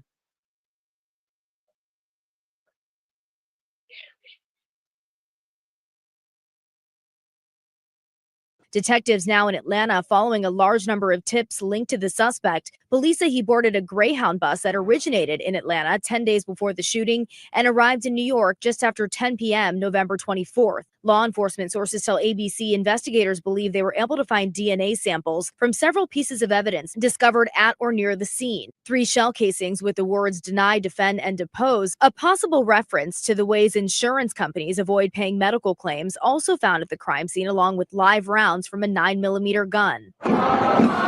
Protesters have targeted United Healthcare at its headquarters in Minnesota in the past, calling out Brian Thompson's $10 million pay package. Brian Thompson may not have personally been the target, but he represented the system. Now, many on social media using one man's murder to unleash frustration with the entire health insurance industry. Rena Roy, ABC News, New York.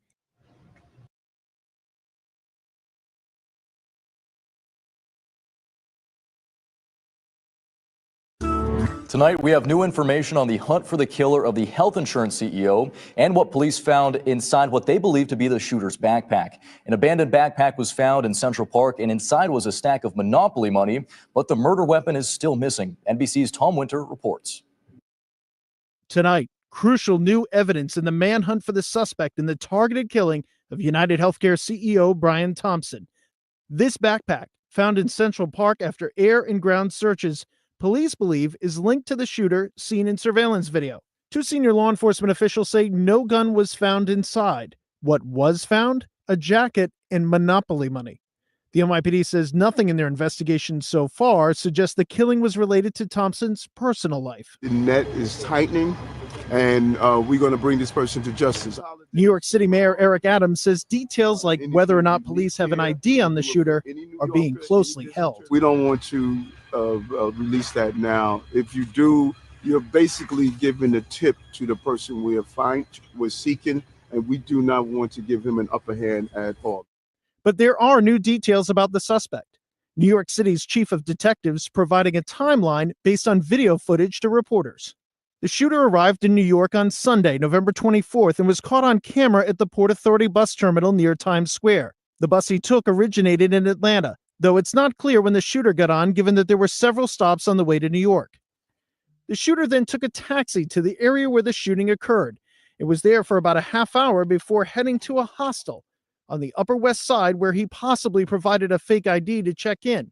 He checked out of the hostel on Friday, November 29th, but checked back in the next day. While at the hostel, the suspect had 2 roommates who say he kept his mask on even when eating, lowering it only when taking a bite of food. And according to a senior law enforcement official, in this one moment upon his initial arrival when flirting with a woman who worked at the front desk. The shooter left the hostel at 5:30 a.m. the morning of the shooting. After the shooting, traveling by bike up to Central Park, then by taxi further uptown to a bus terminal where police believe he boarded a bus out of New York City. And from there, the trail goes cold. So he comes up over here and comes in on this part of the Port Authority. That's where the NYPD last sees him. But he could be right up here and over the George Washington Bridge and out of town on a bus pretty easily. Absolutely, Tom. By going into this Port Authority terminal, there's nothing binding that states he needs to be in there and catch a bus. So he can be over the bridge and in the wind, and we won't know it. Darren Porcher is a former lieutenant with the NYPD. You're looking up at a camera, or you're looking over here at a camera on the side of a store. Walk me through the process. This is a very unique area. We have a lot of hustle and bustle. We have far more cameras in a place like this based on the dense population as well as the commercial properties that are here. Police are now investigating if the weapon may be a veterinary gun used to put down animals. This is a very rare weapon. In essence, this is a needle in a haystack, but we have a lot of needles in this one haystack, which works in our favor in law enforcement to apprehend this violent assailant that's on the streets. Police also clarified the detail about words written on shell casings, saying they were depose, delay, and deny, written in Sharpie, one word on each shell casing, a possible reference to frustration with the health insurance industry. Look at your screen, the new photos.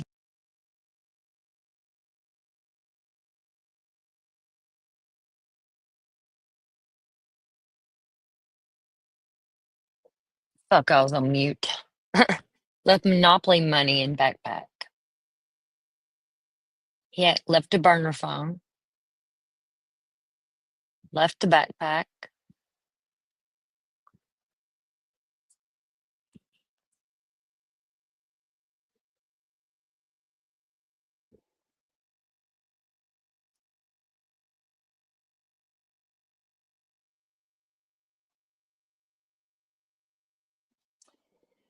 Let's see.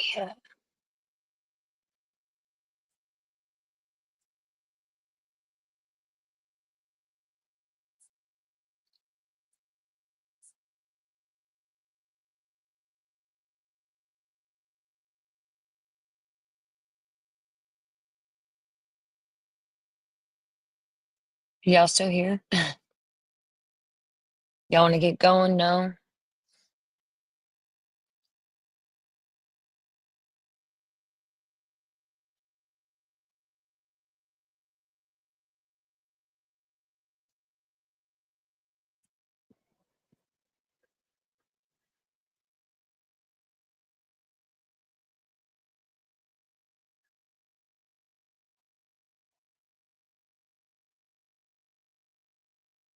Let's see here.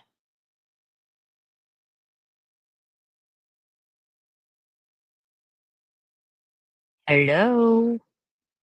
Y'all there? Anybody there? I'm going to finish playing this.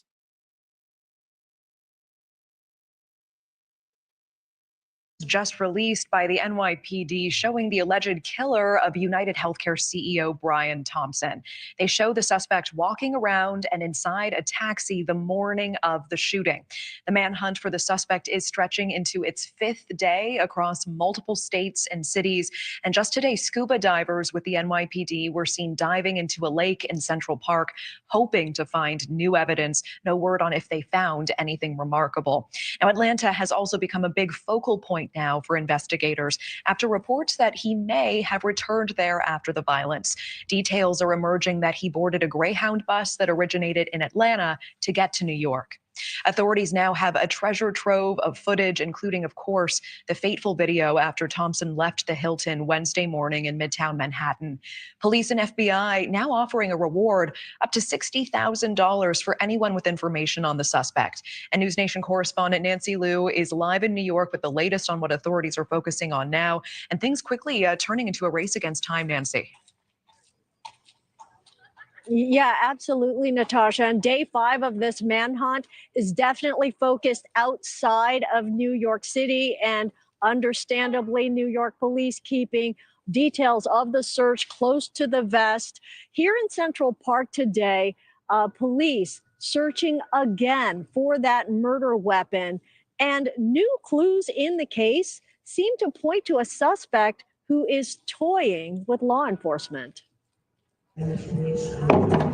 Amid the typical sounds of a Sunday in Central Park, the NYPD scuba team got back to work for a second straight day in the lake, diving in search of the distinctive weapon that took the life of United Healthcare CEO Brian Thompson on Wednesday. So far, they've come up empty.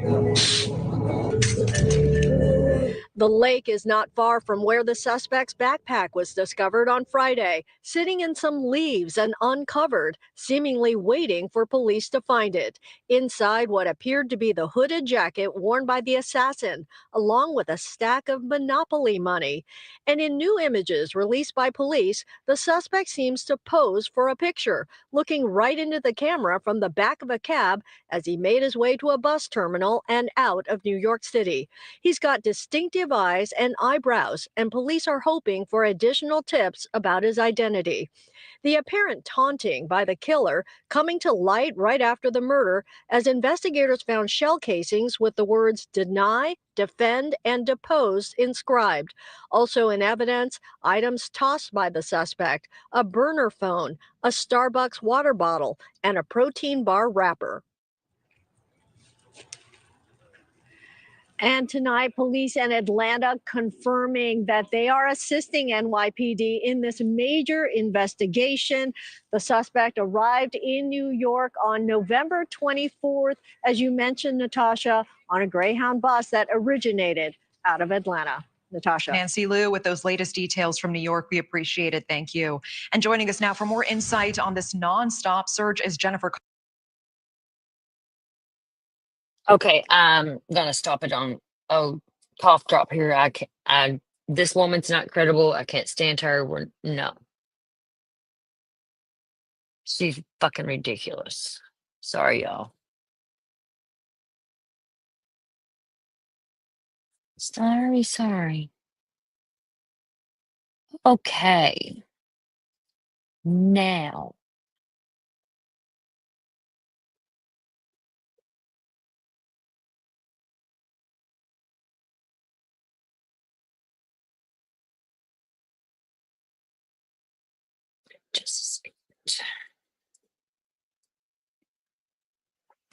Just a second.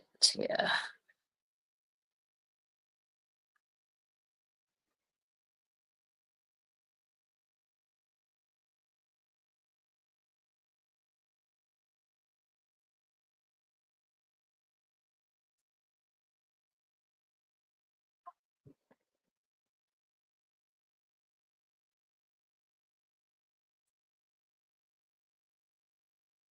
What the hell? The hell?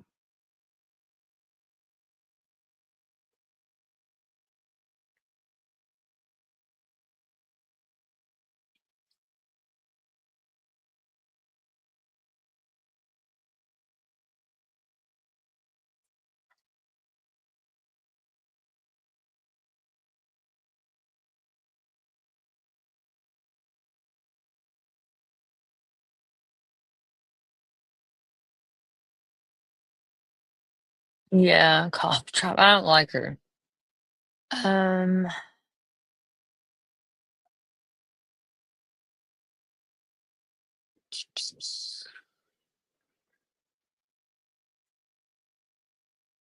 I'm trying to decide.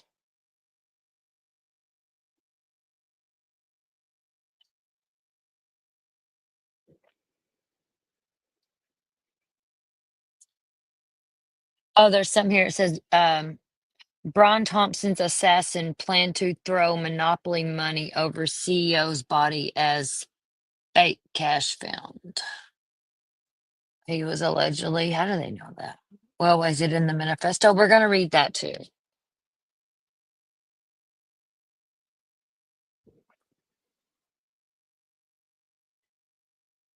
Hold on just a second.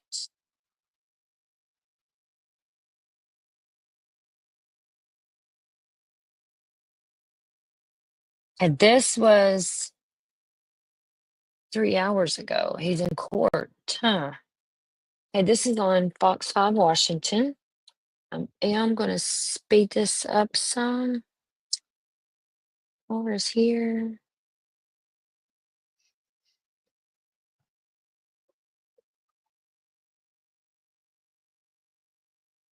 My pet names. Yeah, this I haven't watched this. It says he was in court today, so let's see. I know Snacks is. She's having internet trouble, Max. Here we go. It's blurry on their end, so.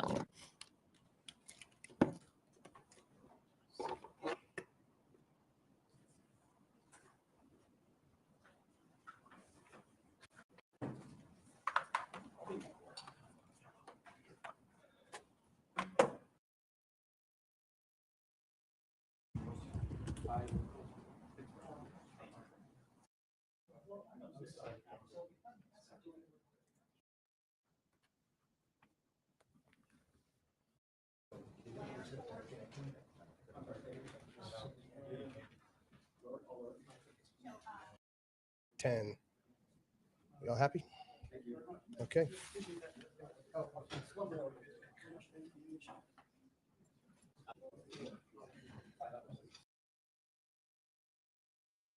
They are lagging like they have shitty internet.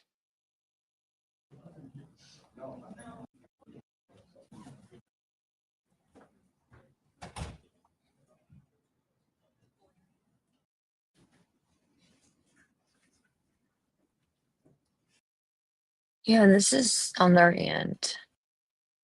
And I can't hear it. Can you all hear it?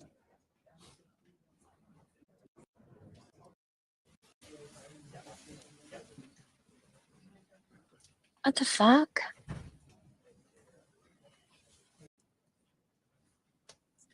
Say it down like this. There's a difference. This is horrible. What the fuck? You can't even hear it.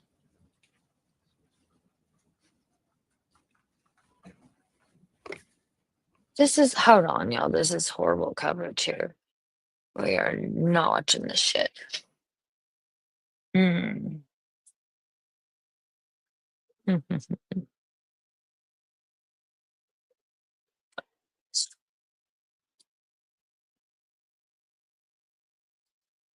That was shitty, wasn't it?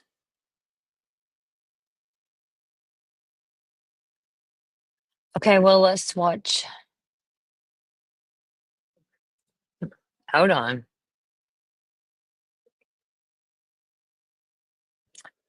Hold on.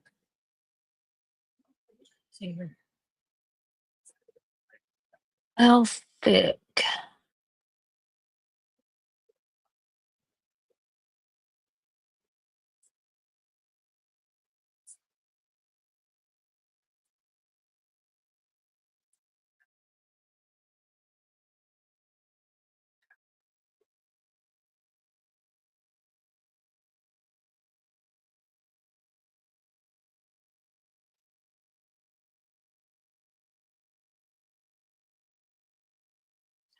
That one wasn't supposed to be blurry. What the fuck?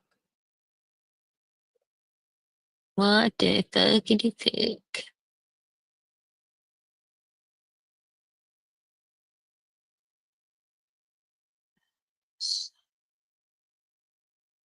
Okay, let's try presser.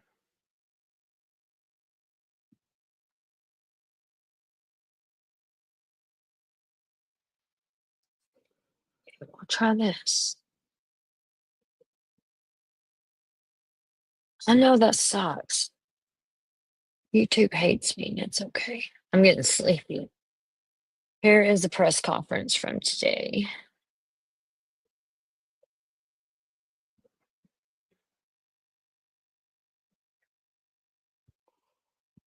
Good afternoon. And I'm joined here today by our Chief of Detectives and the Police Commissioner and Chief of Department because we have a strong person of interest in the shooting that shook our city last week. CEO Brian Thompson of United Healthcare was the victim of a senseless act of violence. Our officers have been working around the clock. Many of them did not go home to pursue this individual. It was crucial that we were able to remove him off the streets of America, and we were going to seek him out no matter where he was at the time. And so this is a strong person of interest. The police commissioner and chief of detectives will go over where we are right now in the investigation. He matches the description of the identification we've been looking for. He's also in possession of several items that we believe will connect him to this incident. How did we do it? Good old-fashioned police work. The chief of detectives and the police commissioner made the decision to release as much of a photo that we had at the time. We sent it across the country, and someone, a McDonald's employee, did something we ask every American to do. If you see something, say something, but most importantly, do something. And they did. And because of that, we believe we have a strong person of interest to deal with this case. I want to now turn it over to the police commissioner of the city of New York, Commissioner Tisch.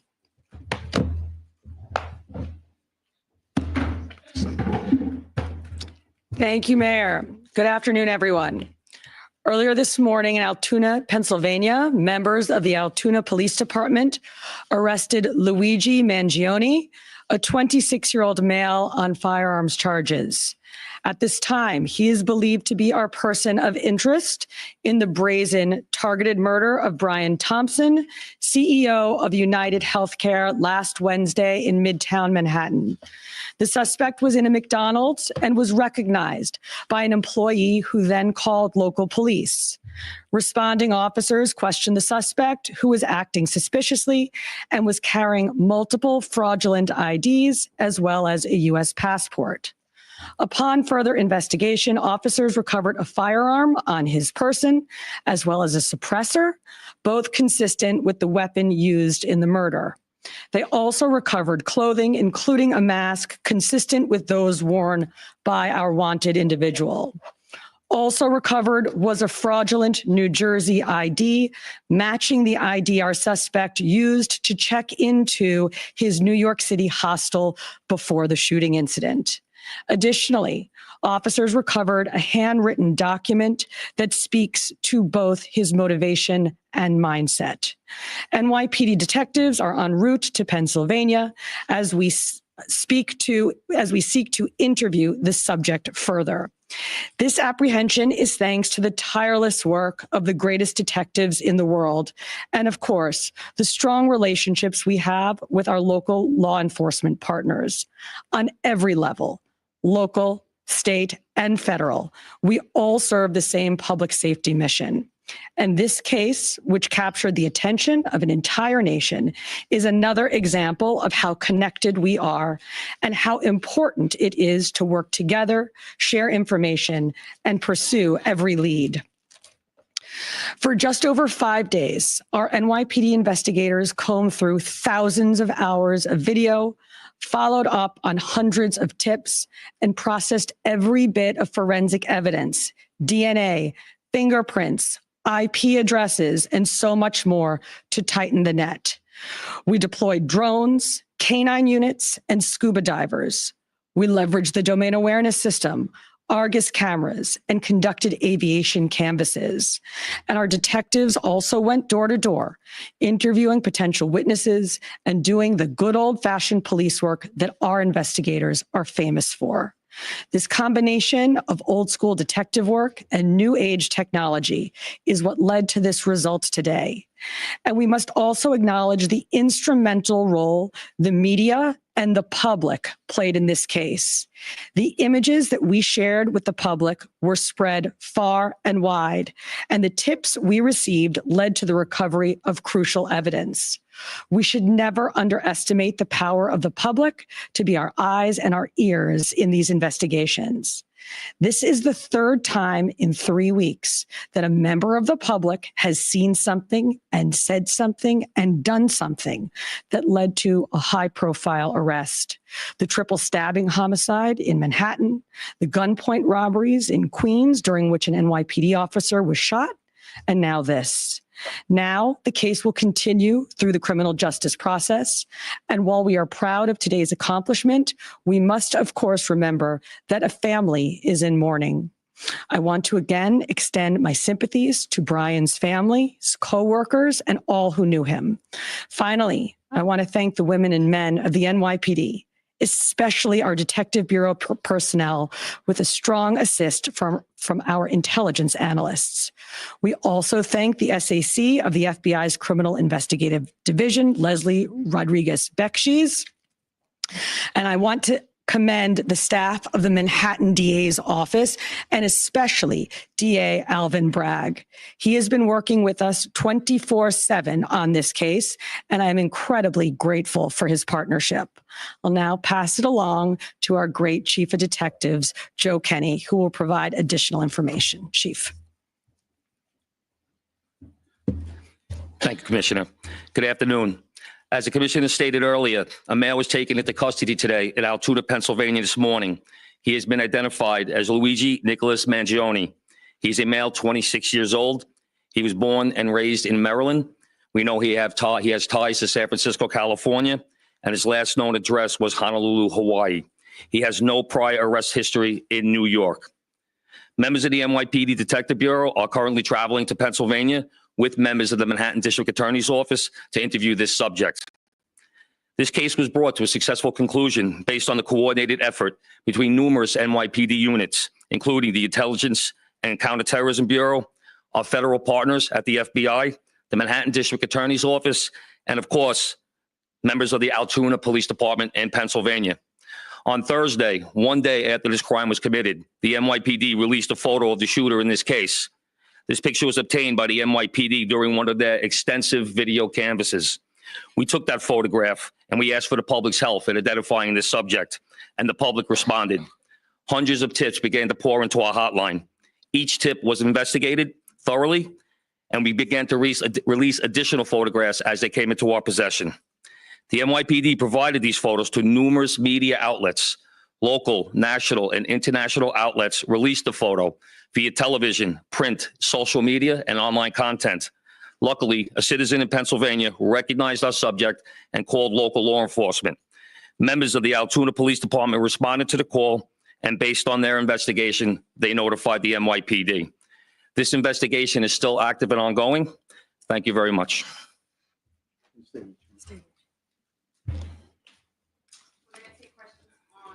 First, and then we'll Mark. I had a couple questions about the document that he was found in possession with. Can you go a little bit more in depth about those motivations that you mentioned? Was that CEO specifically named in that document? Was there anything more about him wanting to go after others? And also in that document, was there any indication that explains us how the level of detail that he went into killing him? Like, is there anything? Like I said, that document is currently in the possession of the Altoona Police Department as part of their investigation. But just from briefly speaking with them, we don't think that there's any specific threats to other people mentioned in that document. But it does seem that he has some ill will toward corporate America. Over here, sir. MJ?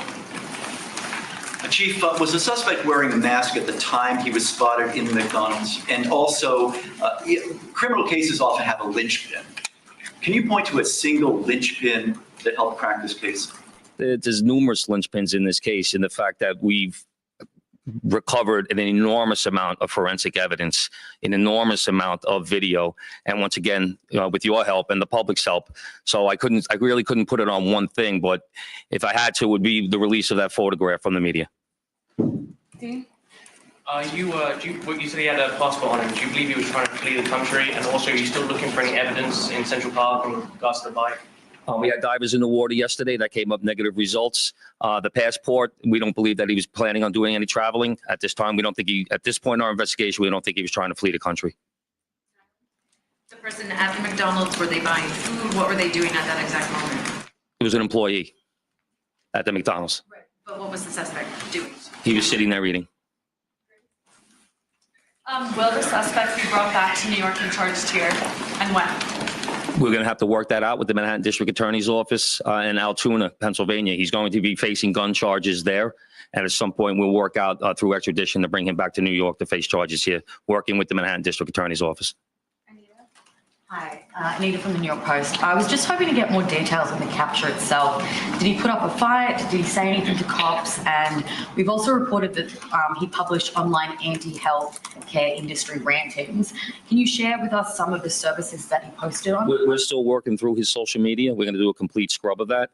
Preliminarily, like I said, he seems that he has some ill will toward corporate America, but that will all come out as part of our investigation. We're not done here. We're still going to be putting this together. We're still going to be working very hard to bring this to a successful conclusion. The capture itself, did he put up a fight? Did he say anything to police? I don't have that information.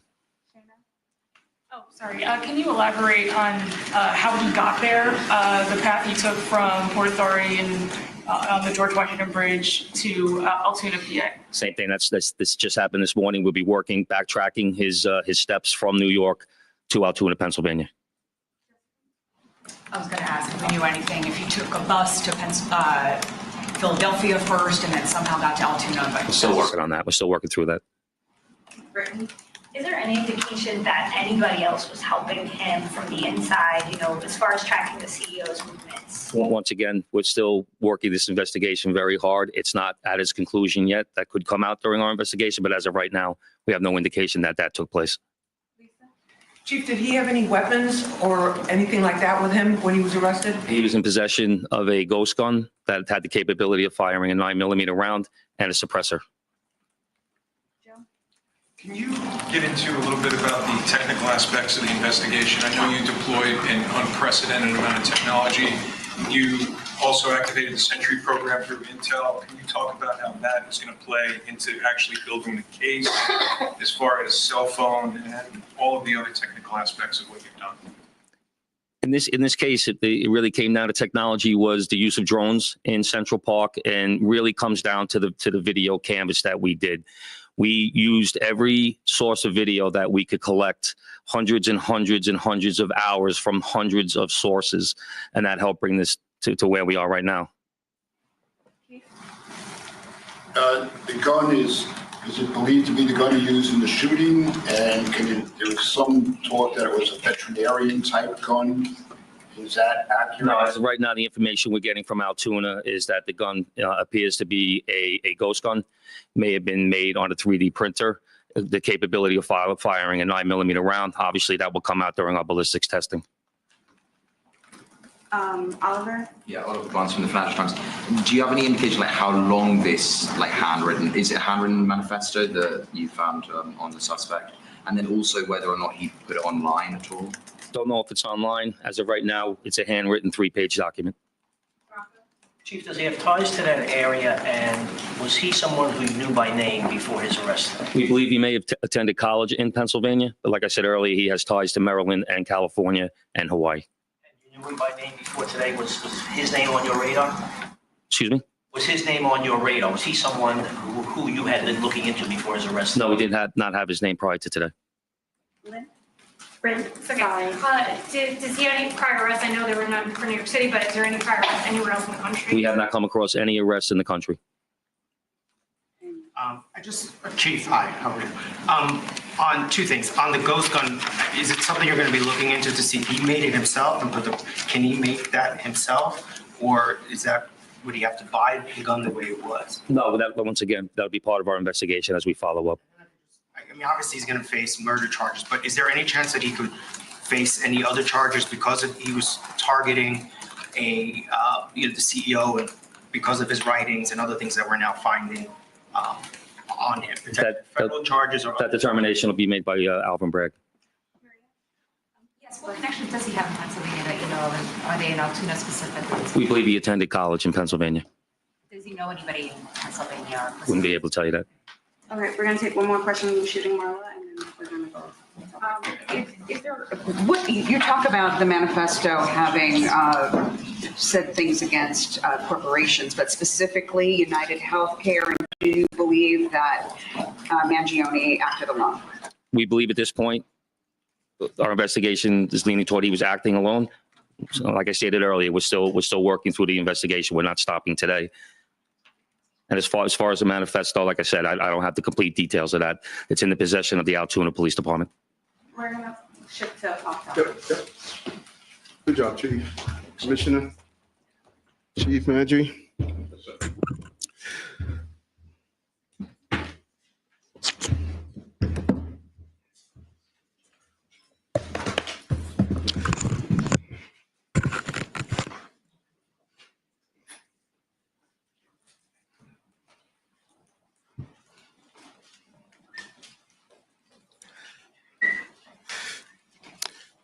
Again, great job by the New York City Police Department. Certain aspects of this investigation and the crime itself is something that we have been zeroing in on. Ghost guns.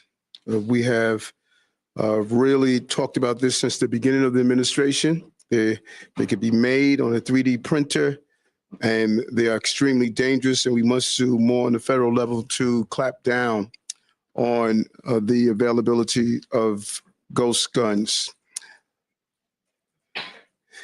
And it just really leads into just the top headers of what we did last week and what we're doing this week. This week is all about public safety. Public safety, I've stated over and over again, is a prerequisite to our prosperity, and we're going to continue to make this All city. right, well, you got the news off the top there. It happened earlier this morning there in Altoona, PA. Members of the Altoona Police Department arrested Luigi Mangione, a 26-year-old male, on firearms charges.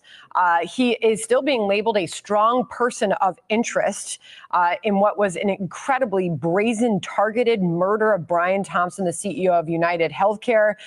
Police did give details on this 3-page manifesto, a document they said spoke to the motivation and mindset of this killer, of this suspect at this point, or a strong person of interest. Although, John, when the details are provided, almost everything that they had, that he had on him in that McDonald's, at the time would point to this being the killer of that CEO. Good afternoon.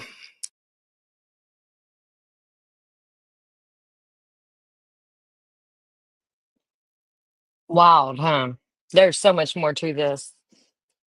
So much more.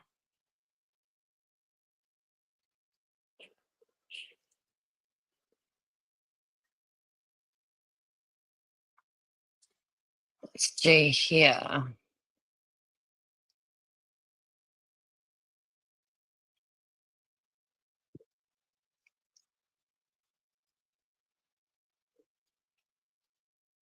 Just a second.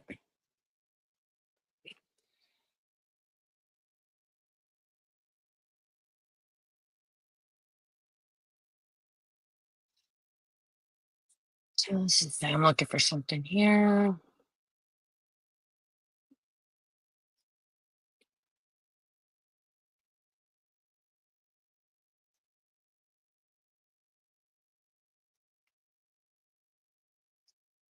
Let's see.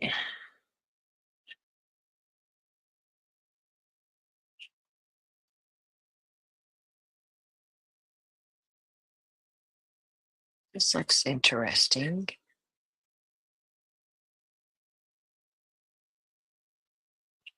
Let's see here.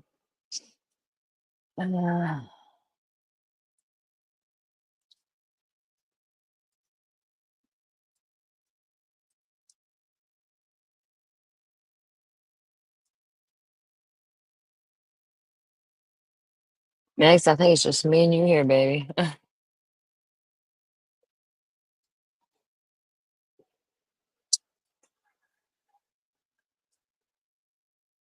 Just a second, I'm not looking at chat.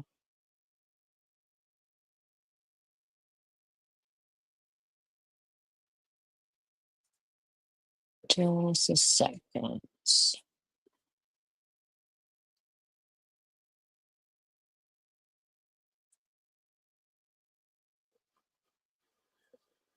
See what's the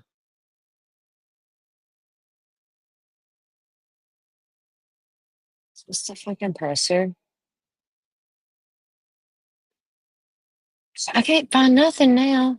What the fuck?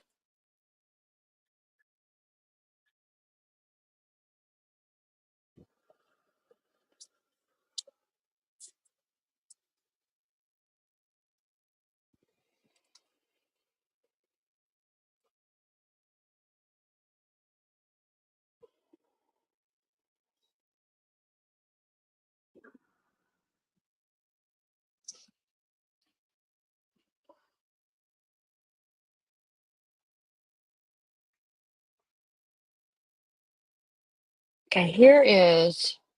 He did have YouTube and everything, and they fucking scrubbed it off for me. It's crazy.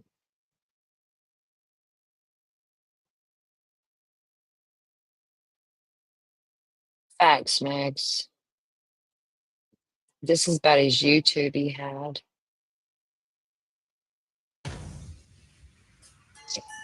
Luigi Mangione, the prime suspect in the murder of United Healthcare executive Brian Thompson, has resurfaced, but not in the way anyone expected. A chilling video titled "The Truth" appeared on a YouTube channel bearing Mangione's name. The video, a mere 84 seconds long, has sent shockwaves through an already bewildered public.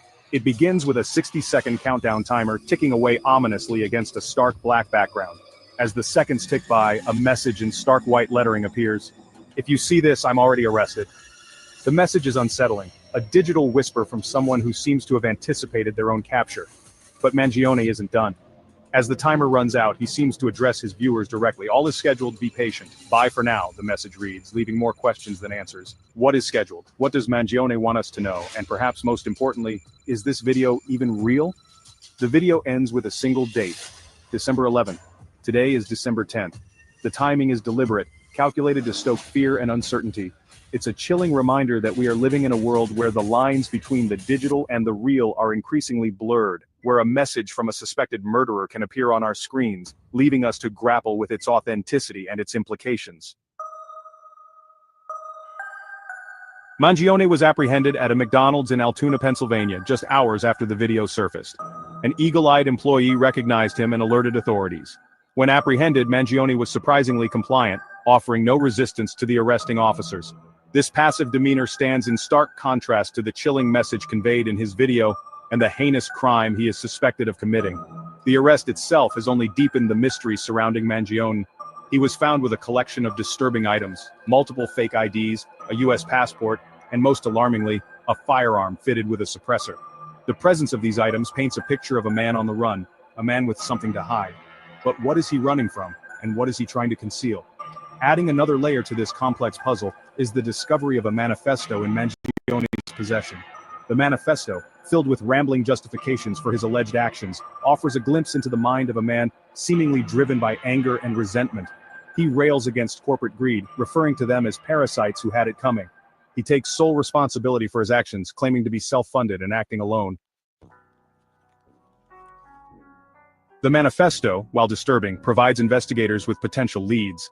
The phrase "it had to be done," echoing through the pages of the manifesto, takes on a chilling new meaning in light of Brian Thompson's murder. Thompson, a high-ranking executive at United Healthcare, was found dead in his office just days before Mangione's arrest. The murder weapon, a single gunshot to the head. The firearm recovered from Mangione, a suspected ghost gun likely crafted using a 3D printer, has sent chills down the spines of law enforcement officials.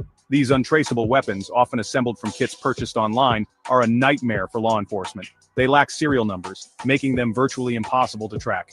Preliminary analysis indicates that the firearm found on Mangione is a match for the one used to kill Thompson, but the connections don't end there. The ammunition used in Thompson's murder, imprinted with the words deny, defend, and depose, seems to point to a chilling motive.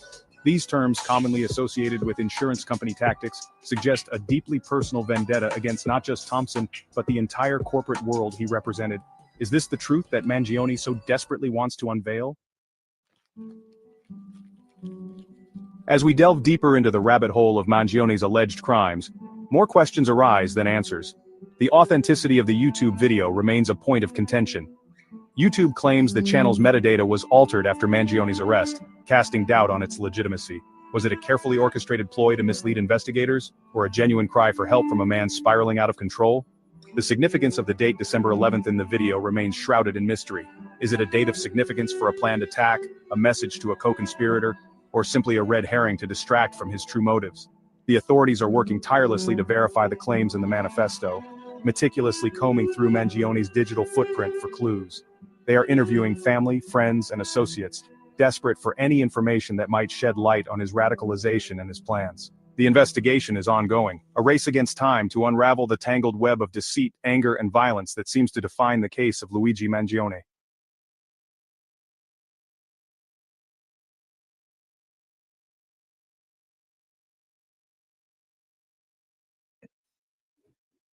Brody gal, what's going on, my beautiful friend? Look at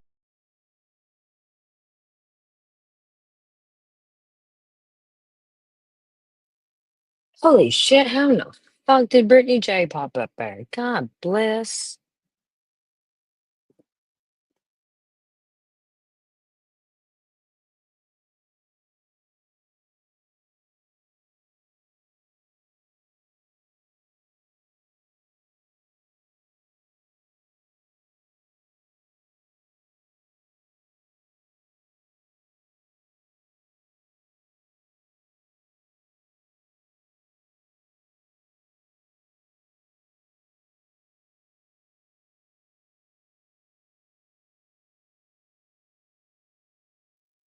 One second, y'all. I'm looking for some again. Fuck.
Okay, I think I found something.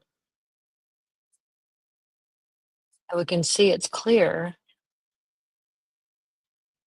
This is the full pressure, but this shows him like getting out of the car. Today, police arrested a man in Altoona who they say is the person of interest in the shooting of United Healthcare CEO Brian Thompson. A hearing just concluded at the Blair County Courthouse for Luigi Mangione. Let's listen in. Good afternoon, everybody. My name is Deputy Chief Derek Schwab of the Altoona Police Department. Today, we're going to go through an incident that occurred in the city of Altoona. This morning at approximately 9:14 a.m., Altoona police officers received a call of a suspicious male at a local restaurant. That male was asked for a form of identification. He then provided a fake identification card out of New Jersey. After a brief investigation, it was determined that the ID provided was in fact a fake ID, and he was subsequently arrested for a forgery charge. Once he was taken into custody for that forgery charge, he was transported to the Altoona Police Department. Once at the Altoona Police Department, that male was searched instant to arrest. It was discovered that he had a United States passport that identified him as, Luigi Mangione. From there, continued search of his property. A firearm was located, and a suppressor was also located. There were also other items of evidentiary value that were located that would assist in this investigation. At this time, I'm going to turn it over to Governor Shapiro for some words.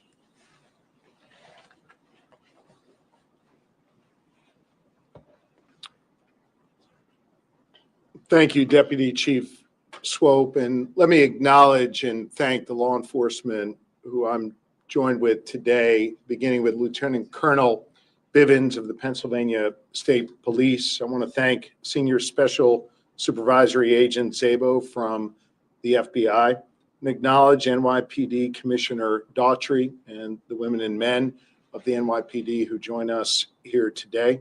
District Attorney Weeks, who you will hear from shortly. And I just concluded a briefing with Mayor Adams and Commissioner Tisch from New York. I want to begin by thanking our fellow Pennsylvania resident who acted as a hero today. Pennsylvania resident saw something early this morning at McDonald's and said something to our local police.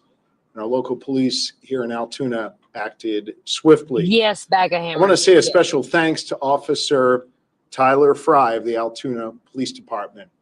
Officer Fry is about 6 months into his time serving his fellow people here in Pennsylvania, and he acted swiftly, he acted with smarts, and he acted with calm. You know, safety often turns on the strength of the relationship between the community and law enforcement.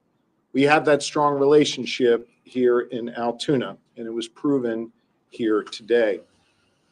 I want to ask all of our fellow Pennsylvanians to demonstrate the same type of thoughtfulness and courage and smarts as the individual at McDonald's did this morning, and help law enforcement here in Pennsylvania as we continue with our investigation.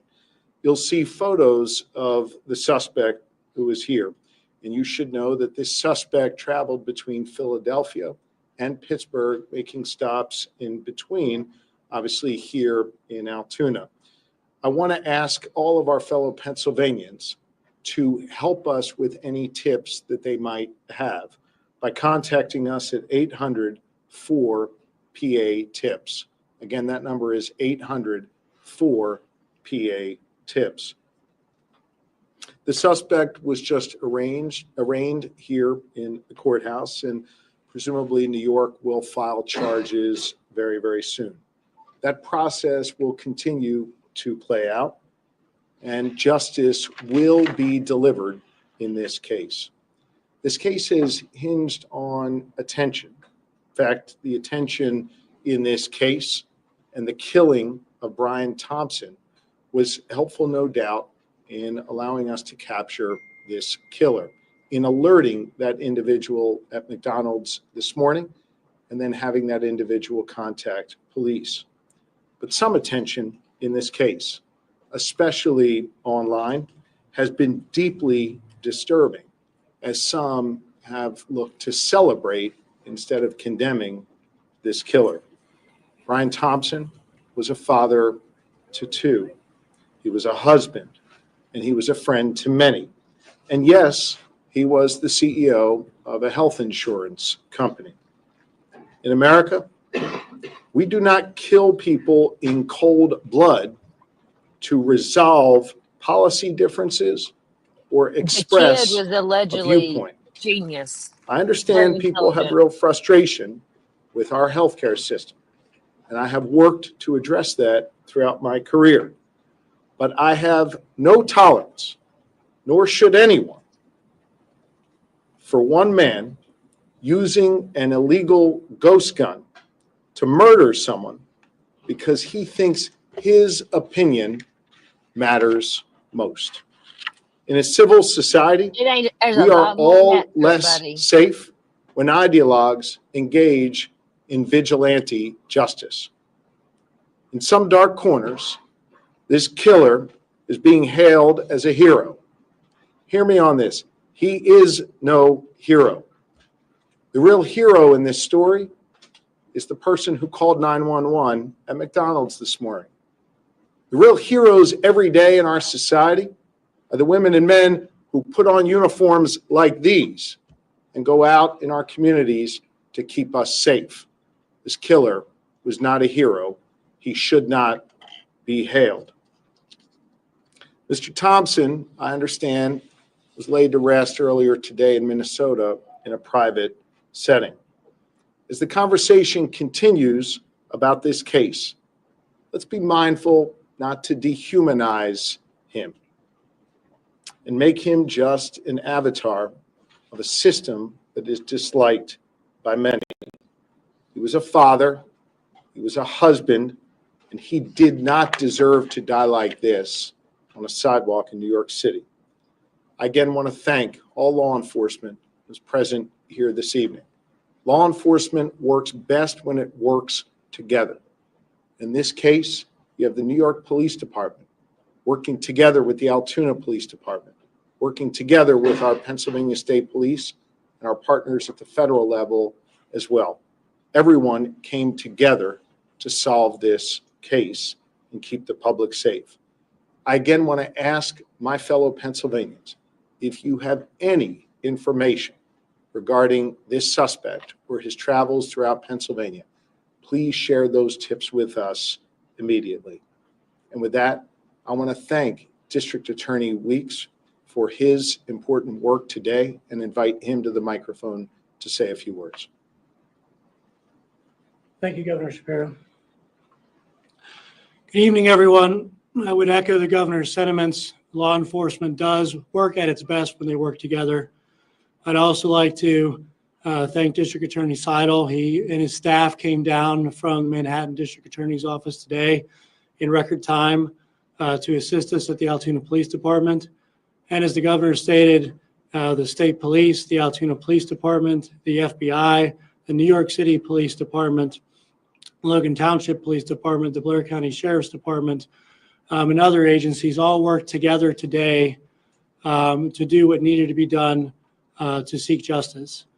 I often brag about how the community in Blair County isn't afraid to say something, to report a crime, to contact local law enforcement.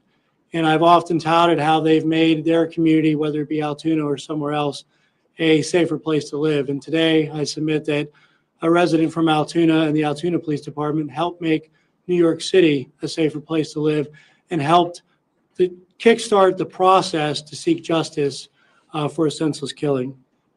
So again, I'd like to thank everybody, and it's my honor to introduce Deputy Commissioner Daugherty at this time. Thank you. Thank you, Mr. DA. On behalf of the New York City Mayor Eric Adams, my boss, Police Commissioner Jessica Tisch, wants to extend once again their appreciation to the Altoona Police Department, to your leadership team, federals, state, local authorities, and especially to the customer at the McDonald's that seen something, says something, to the McDonald's employee that called 911 and reported this individual inside of their restaurant. The men and women behind me, the detectives, some of these detectives I've stated behind me haven't been home since Tuesday when this incident happened. They've been working this case tirelessly around the clock. And when they got that phone call, immediately they jumped in their car, the police car, and raced down here to go see if this was the individual that we were looking for. That's dedication. That's their commitment to bringing this individual to justice is just standing behind me. And on behalf of the mayor and the police commissioner, they extend their thanks and appreciation to you as well. Here's a message to the criminal element that think that they want to commit a crime in New York City and cross state lines, county lines. The message is very clear. Police Commissioner Tisch's police department will find you and bring you to justice. Just look behind me. Thank you.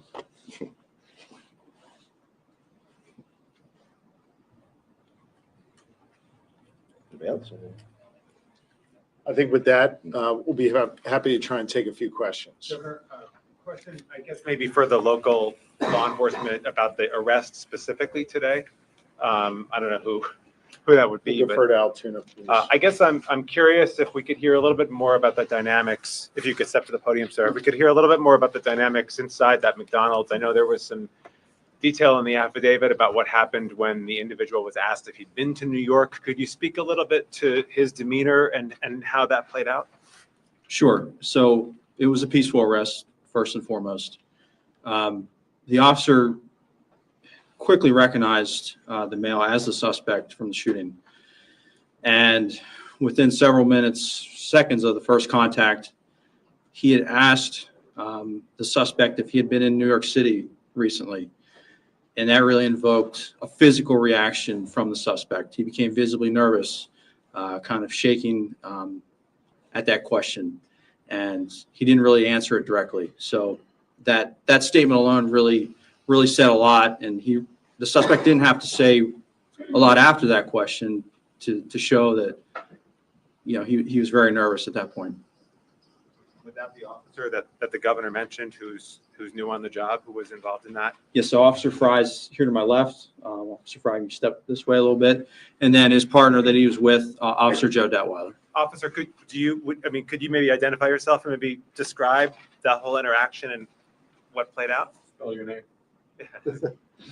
Yeah, Patrolman Fry, Tylerfrye. So whenever we got on scene there, we were able to pretty much find where he was at in the restaurant. And as soon as he was wearing a blue medical mask. As soon as we pulled that down, or we asked him to pull it down, me and my partner and I recognized him immediately, just from what we saw in the media with photos, videos. We just didn't even think twice about it. We knew that was our guy, but he was very cooperative with us. Didn't really give us too many issues. Once we found out his identity, we took it from there.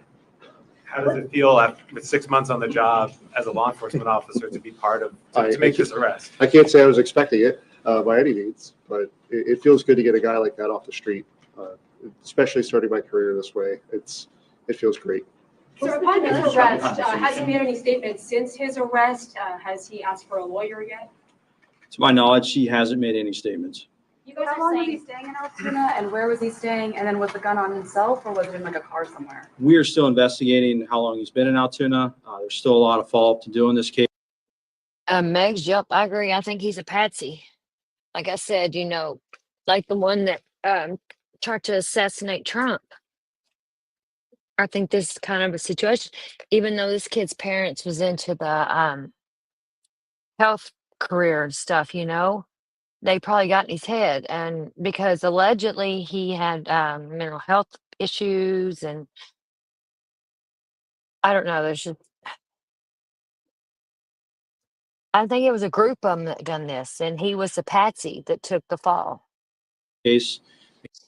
But he knew exactly what he was doing. He knew how to unjam a gun. Wild. Again, the men and women behind me are assisting with that. So we're still looking into it. I'm going to ask Lieutenant Colonel Bivens of the Pennsylvania State Police to address the question you just raised. Thank you. So there are a lot of things that need to be followed up yet in this investigation. Certainly, there were a number of items that were found on his person, in his backpack, that have been inventoried. And we've begun to do an analysis of some of those. There were written documents. There are electronic devices that are in the process of being downloaded. Search warrants are obtained. And so over the next hours and days, those efforts will continue. And we're going to take a closer look at all of the information that we can glean from that regarding his activities up until and during the time of the homicide, his flight from New York. And we know that he has been in Pennsylvania, excuse me, for several days. And so part of that investigation will also focus on trying to retrace his steps. We've already identified businesses, for example, that he frequented in this area and activities that he engaged in. That led us to more evidence. And so all of that is becoming kind of a mountain of evidence that has to be analyzed and looked at. I'm confident we'll have a much better idea of his activities over the past number of days Bag of hammers. Absolutely, in New I York agree. and in Pennsylvania. Additionally, we're also trying to determine that we don't have another actor or an accomplice out there. And so this information will be used to help us prove or disprove whether that exists and whether there were any other intended targets. So a lot of questions that are out there that are unanswered yet, but we have a lot of information that we can examine that hopefully will give us some of those pieces of data that we need. You asked, or someone asked about the interview. He was initially cooperative. He is not now. And so he has been arraigned and transported and will be securely housed pending the filing of additional charges in New York. Sir, investigators say that he is an actual suspect in the Governor Shapiro, you mentioned that he was in Pittsburgh at some point. Is that correct? What Yes. do you know about that time in Pittsburgh? We're not going to get into any more details at this time. We would like to hear from any Pennsylvanian or any Pittsburgher who had any sightings or any dealings with the individual. That's why I specifically asked for anyone with tips to share that with us. Can you talk about the extradition to New York? How does that process work? I know that you have your case here, but what happens with the New York part of it? And how long did it take? Thank you. So that answer depends. Once the charging documents are filed in the state of New York, we will file a fugitive justice complaint against the defendant. He'll be brought before a common pleas judge shortly thereafter, and the defendant will be presented with the option to waive his extradition or to contest his extradition. If he waives his extradition, we of course will make him available to the NYPD and the Manhattan District Attorney's Office as soon as we're able to arrange his transportation there. If he contests it, that process typically takes between 30 and 45 days to do the requisite paperwork, but we do that all the time in our office, and that's kind of a normal procedure. On the matter of the backpack itself right now, the backpack itself, you had the one that was in New York. Do we know if that's the same one that he had the time of the shooting there, or is this backpack that he had here one that he may have acquired? And the findings inside, the gun, the silencer, and cash, some foreign currency as well. Is that correct? I'll defer to someone else. I'm not going to speculate on any of the interpretation of the evidence. I'm going to rely on the officers doing the investigation to complete that and reach their conclusions. Can we say, sir, that at this point, he is a suspect in the hit on the United CEO? Can we call him a suspect at this point? Obviously, he was arrested on other. Yes, as we confirmed at his preliminary arraignment with the permission of District Attorney Seidel, we expect charges to be filed forthwith. And obviously that I'm not going to speculate on that timing, but tonight or tomorrow or sometime in the very near future for homicide. Any insight into Just to clarify one quick. Sorry, sir, can I just ask? In terms of the officers investigating this case, can you say any more about a suspected possible motive? So at this point, we're not going to comment on that. I mentioned that there is a lot of information to go through. Certainly everything has been or will be shared with NYPD, but there is other information that really doesn't even pertain to that investigation. That, again, focuses more on his activities here in Pennsylvania and other travels. So all of that hopefully will shine more light on it. There is some information that gives us some insight into his thinking. But again, all part of the ongoing investigation. Way too early to discuss that. More about the document that was found, the handwritten document. As far as the NYPD, we're not going to be commenting on the investigation steps here. In the next couple of days, there'll be immediate availability at One Police Plaza, and Commissioner Tisch will update. Commissioner Tisch and the Chief of Detectives, Joe Kinney, will update the media at One Police Plaza. But I will be happy to talk about that. The Commissioner Tisch and the New York City Mayor did FaceTime Officer Fry, and then thanked them for their service. So that was he got a pretty cool phone call from the mayor and our police commissioner. Do we know how he got to Pennsylvania? Was it through aircraft, train, bus? How did he arrive in Pennsylvania? Again, we do have a good idea of that, but all part of the ongoing investigation. Just to clarify, Governor, you had suggested, I think I heard you, I want to make sure I heard it right, that I guess he took a bus from the terminal, the George Washington Bridge, to Philly, and then from there he was around the state and wound up here? Or is that can you be any more specific about how you think this worked? Well, again, I'll jump in as it's all part of the ongoing investigation. And so, yes, we do have a good idea how he got from Philadelphia to Pittsburgh, but there are some gaps in time. And so before we start laying out a timeline of his travel, we really need to work through all of that. And so we know that at some point it is likely he was in a variety of locations across the state, to include Philadelphia, Pittsburgh, and points in between. And then Altoona. So Philadelphia, then Pittsburgh, and then he made his way back here to Altoona. Again, that'll all be part of the, logically, he's caught here in Altoona. So logically, he was in those locations first. But again, the timeline of all of that will be part of the ongoing investigation. How did he manage to evade detection for several days? Obviously, he was caught at a McDonald's this morning. Guy's got to eat. For the past few days, he's been on the run for multiple days at this point. How did he manage to evade detection for so long? So I think, again, as part of the ongoing investigation, when we determine where he's been, where he stayed, those kinds of things, we may be able to answer some of those questions. But right now, I will tell you that based on everything that we have seen, he was very careful with trying to stay low profile, avoid cameras, not all that successfully in some cases. But that was certainly the effort he was making. He took steps to try and, avoid detection with some of the electronic devices and things as well. So again, all part of the investigation, but clearly, somebody that was very security conscious and trying to avoid And to be somebody. clear, he has no criminal record, and this was a name that was not previously known to law enforcement? I am not aware of a criminal history on this Could you individual. speak to those tech evasion devices? It was mentioned in the hearing, and then the defendant said that those were waterproofing bags. Could you speak a little bit more to what was taken into evidence today? No, not at this point. Again, I've spoken generally about what's there, but at this point, everything remains under investigation, and we'll have much more information. And New York will certainly have information for you in the future. How confident are you this is the suspect? Is there still a search for any other suspects other than the accomplice or potential accomplice? We're still going to canvass. We're still going to investigate.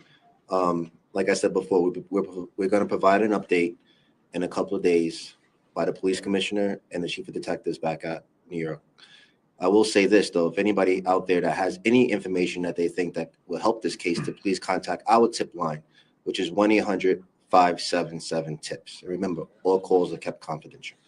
Just to clarify, the customer spoke with the employee called 911.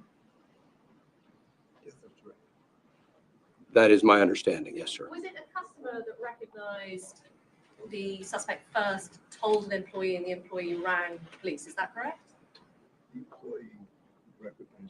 Yes, my understanding, I was just confirming, but my understanding is the employee became suspicious, thought they recognized, and wanted someone to check it out further. Someone referred to a customer earlier, but there was. Yes, that's what I'm saying. I'm sorry, did I say the employee? The customer recognized, notified an employee, and wanted someone to check it out further. Can you confirm which restaurant it was? Was it the one on Plank Road? I'm not familiar with the address of that. It's a McDonald's, Someone in but local police know? is that it? Yes, they tell me it is. The suspect disputed the currency. Can you explain why there might have been discrepancy or how much he was found to have?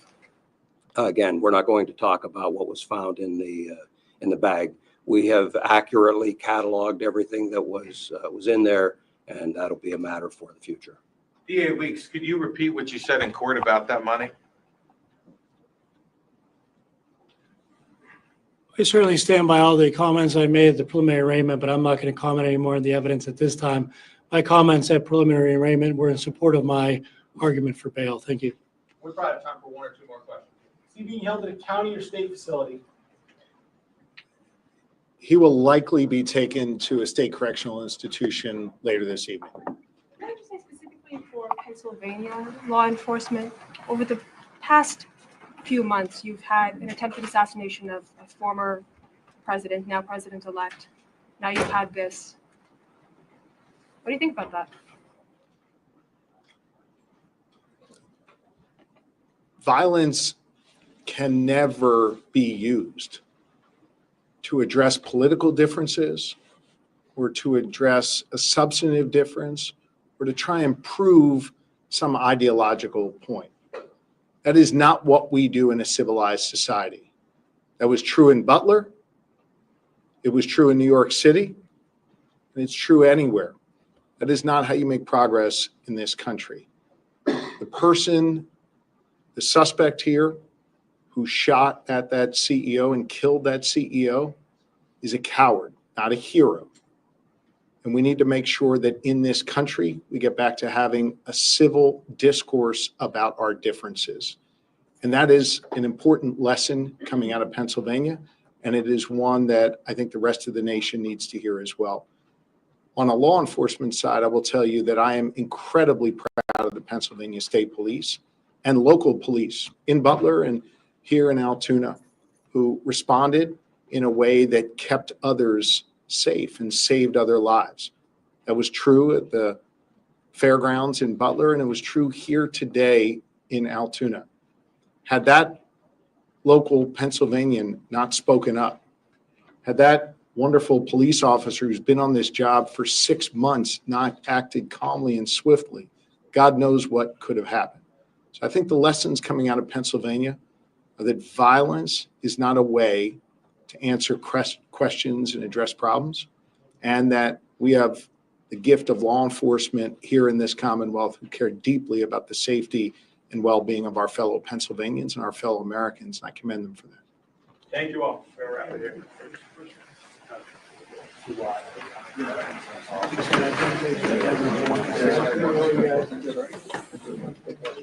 You've been watching a live news conference at the Blair County Courthouse in Hollidaysburg.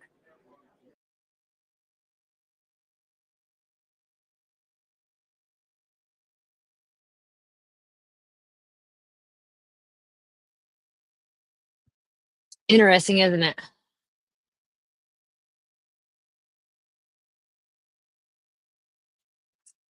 Interesting.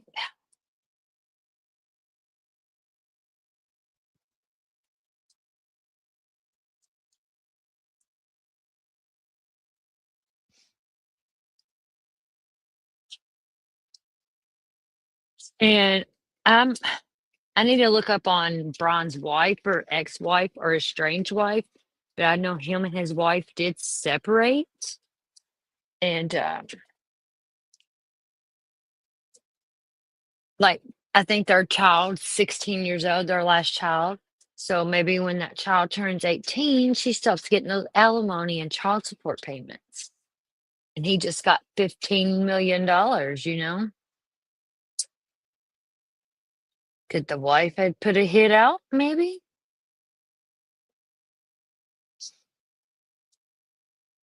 In my opinion, there's just so many different things.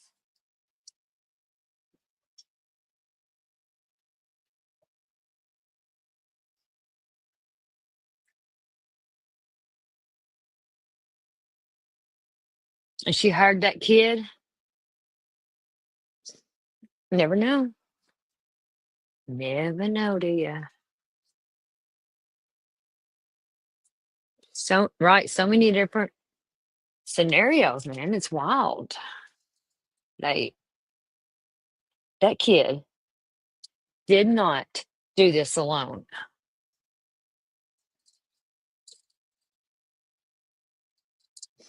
That kid did not do this alone.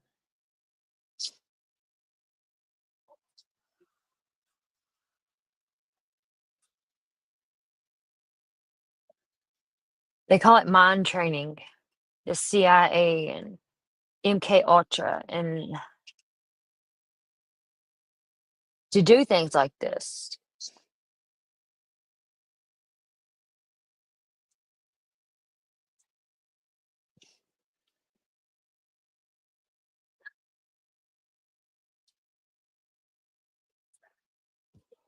They've made a bigger deal of this, which the dude died, but then when Trump was, people are trying to get rid of Trump. I get it, but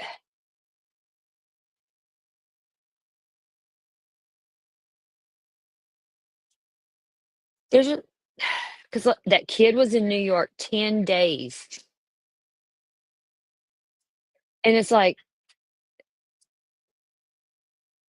the kid planned to die because usually if you write a manifesto like that, you know you're going down, you know what I mean? But Brian didn't have any kind of security that morning. How'd that kid know he wouldn't have no security?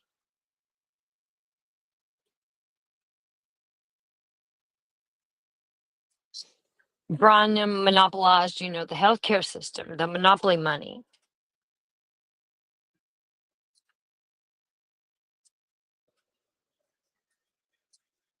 That wife, I don't know. I want to dig into her more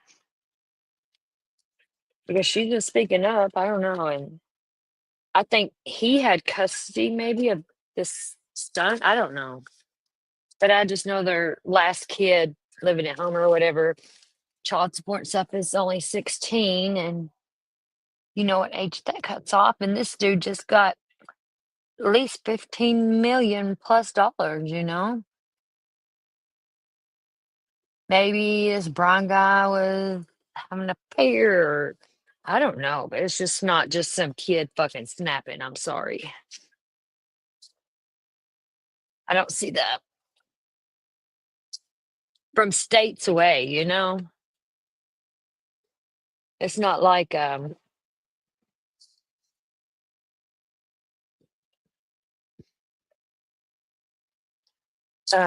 that dude went to the kid's state. It's all so fucking wild. Sorry, y'all. I'm trying to fold clothes and my damn computer's about to die. I do want to cover this again maybe tomorrow or something. Yeah, 10 days. He got there like the 24th or something. Day of Thanksgiving, I believe, or something. And the day that he shot Brian was the day that they was going to do the tree lighting in Manhattan. Busy days. Busy days. Nobody noticed them. Right, Meg, that's what I'm saying. At 5 o'clock in the fucking morning, too. Come on now. It's kind of like Trump didn't have good fucking security.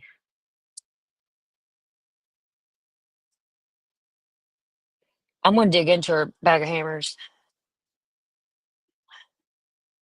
I've been following this. There's just so much, and every time you turn around, there's something new. Like, whoa. I don't know. Let's go. Let me plug this computer in just for a second. I don't know. Let's see. No.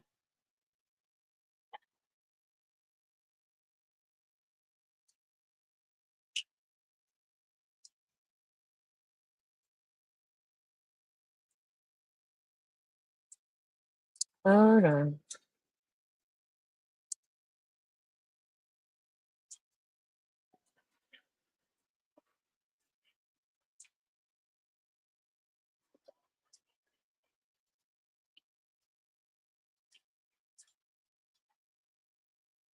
Just a second.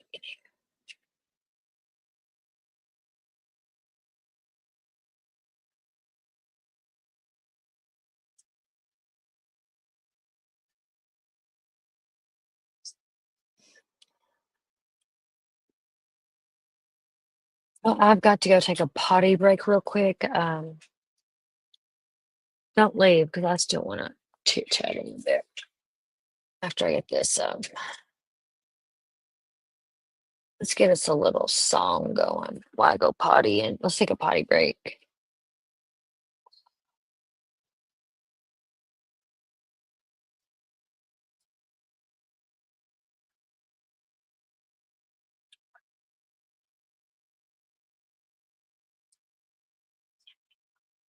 Um,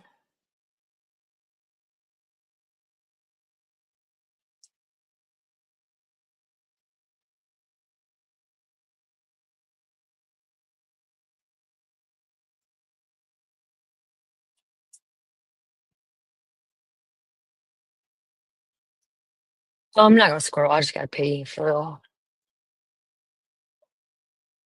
I done my squirreling while I was listening to that and watching chat and stuff, doing my laundry. Okay, I'm gonna play this song and I'll be right back. Who can guess what song it is first before I play it? Take a wild guess.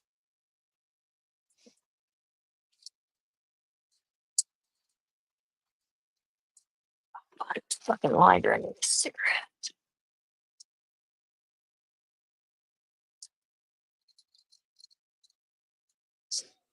A bag of hammers. After Christmas, I am moving to Alabama with my daddy. Well, I got to do some work there, for me and the dogs to live, but yeah.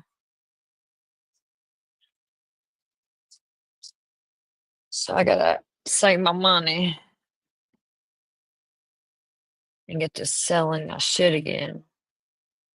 So y'all buy some Scentsy from me. It's how bad this is. All right, here goes this song. Don't leave.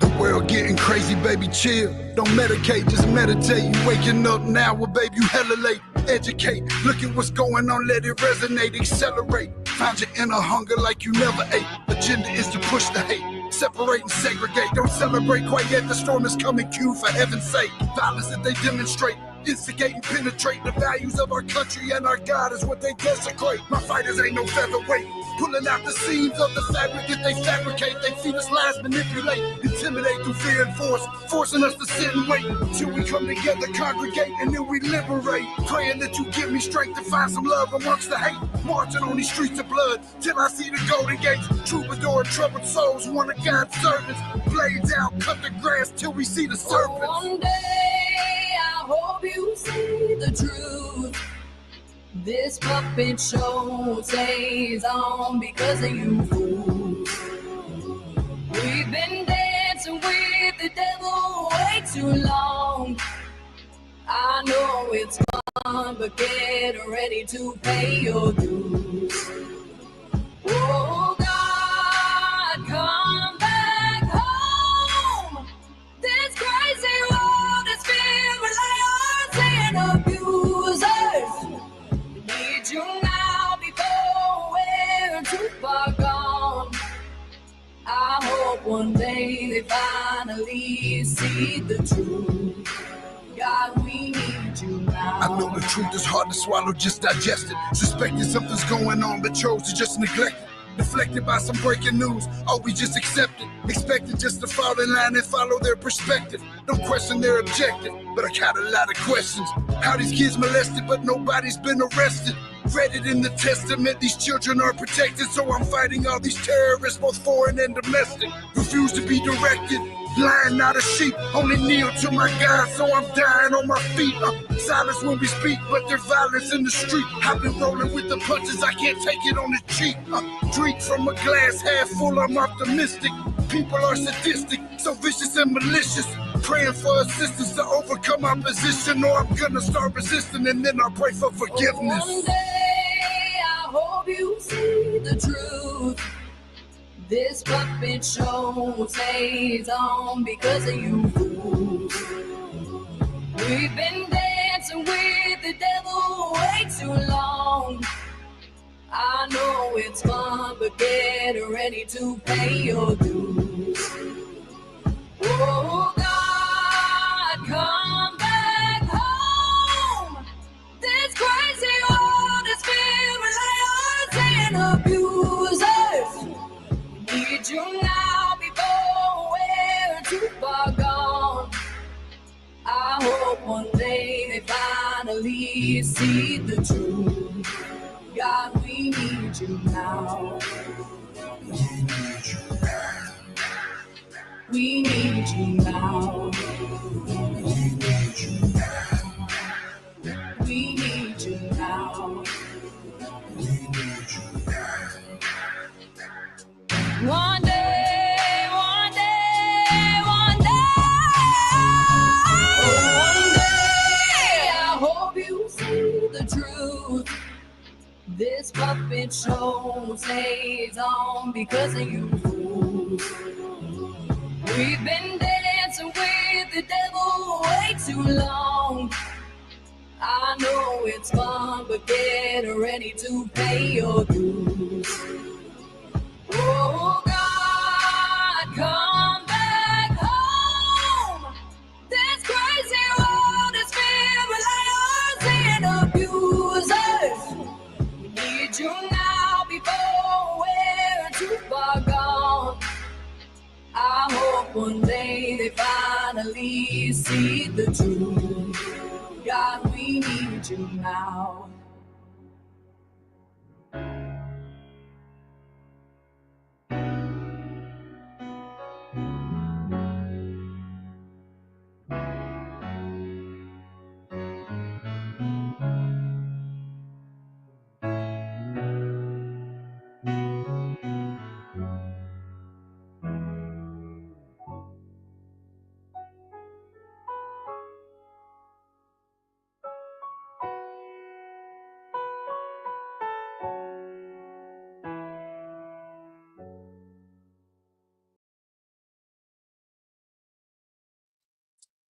Megs, I feel you about the paper towels. Winifred loves fucking toilet paper.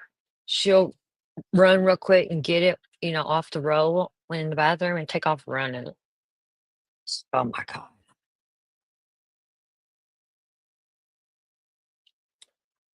Hey, y'all remember the words that were written on the 3 bullet casings? The defy, something, depose. Y'all remember that, right?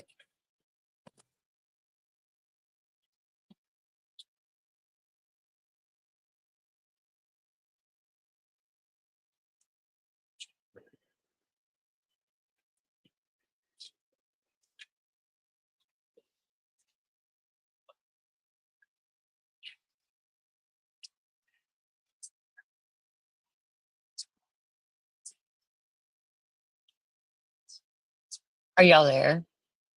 Y'all gonna scroll off?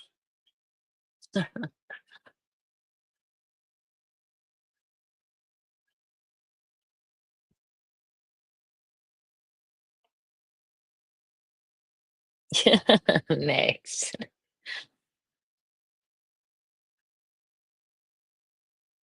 European, thanks. Should have done that when I was. What was the words on that bullet? Hmm.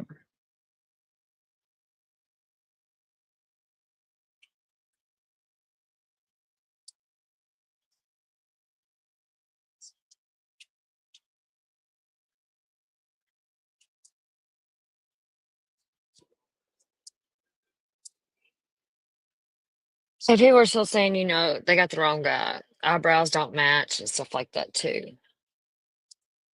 Yeah, I'm trying to remember what was on the bullets. It was. I'll find it.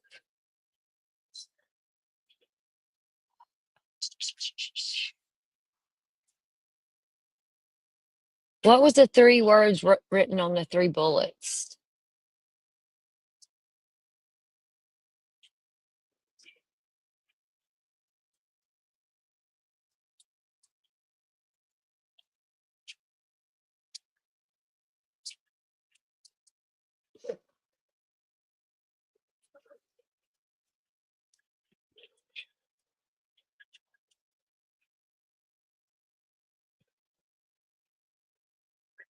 Um,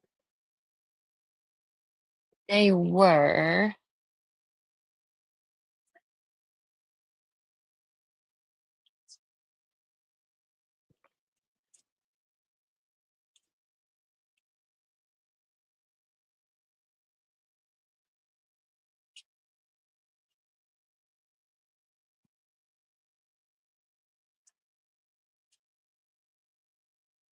Here, hold on. We'll watch something on it real quick because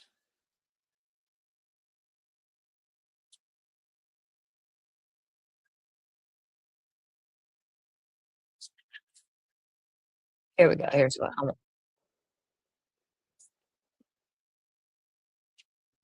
Delay, deny, depose. Depose was the last one. I do know that.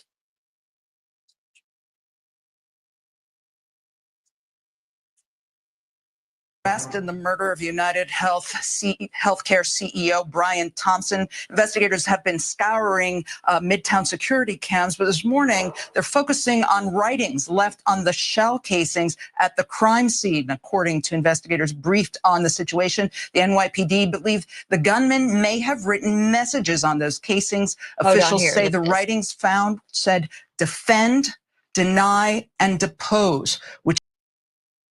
Okay. Defend, defy, depose. Defend, defy. Let's listen to that one more time to get it right. He believed the gunman may have written messages on those casings. Officials say the writings found said defend, deny, and depose, which may. Okay. Depose, yeah. Okay. Now look at this. There's a book. Look at this book.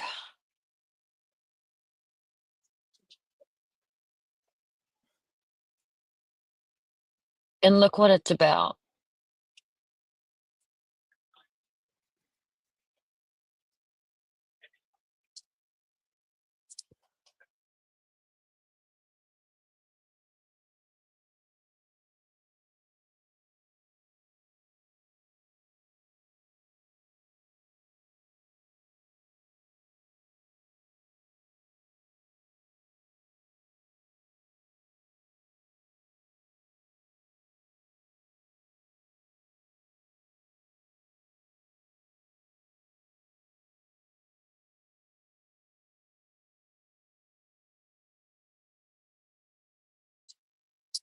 That's what I say, Megs.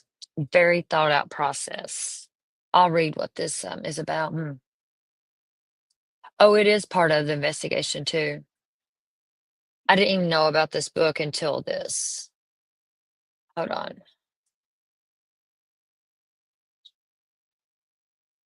It's on Amazon. I would really be interested in reading that.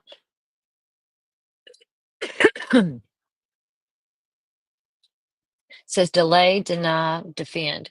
Why insurance companies don't pay claims and what you can do about it. This was published March 18th, 2010. An expose of insurance injustice and a plan for consumers and lawmakers to fight it.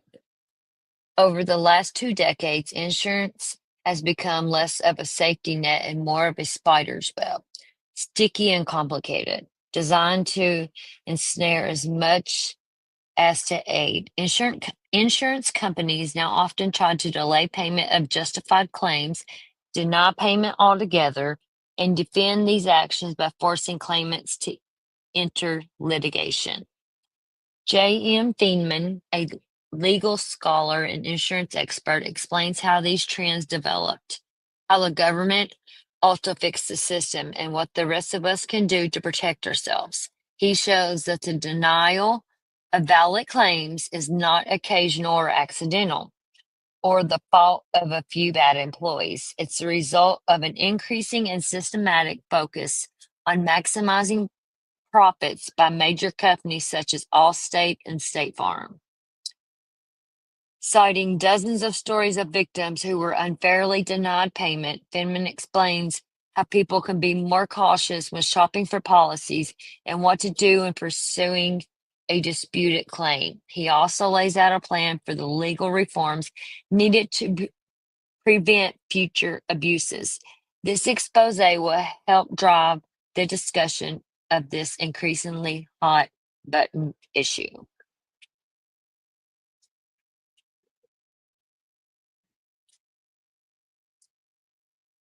Bag of Hammers, the name is different. 'Cause remember, it was he changed the name up a little bit.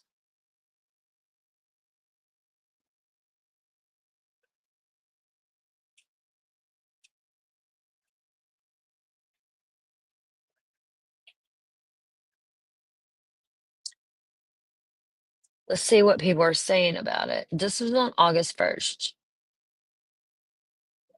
Nearly all of 3,500 families who burned down in Oakland 1991.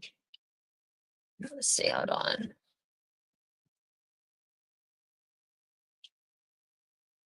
Trying to see if there's any reviews about United Healthcare.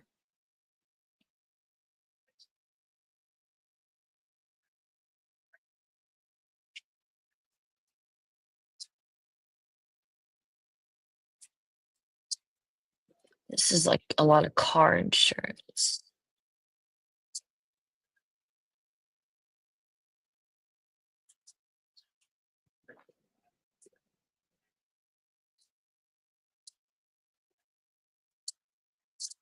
And remember, United Healthcare was the number one company denying people 30-some percent.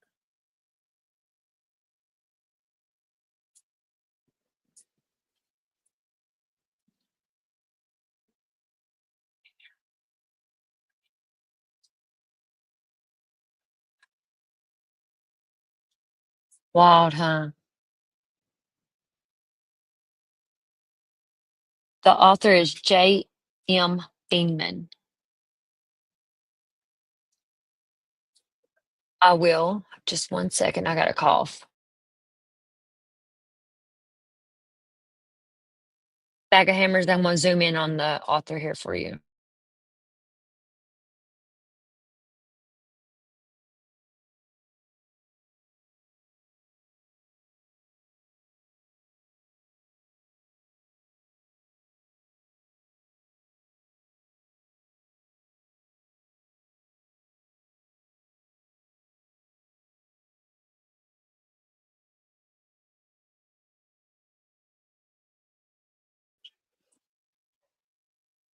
So I was just kind of following this, whatever. But the more I got to listening, it's like, it's deep, deep, deep.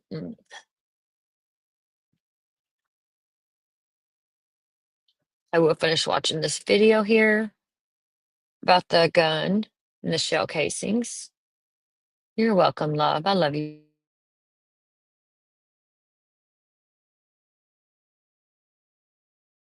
Potentially go to a motive for the shooting.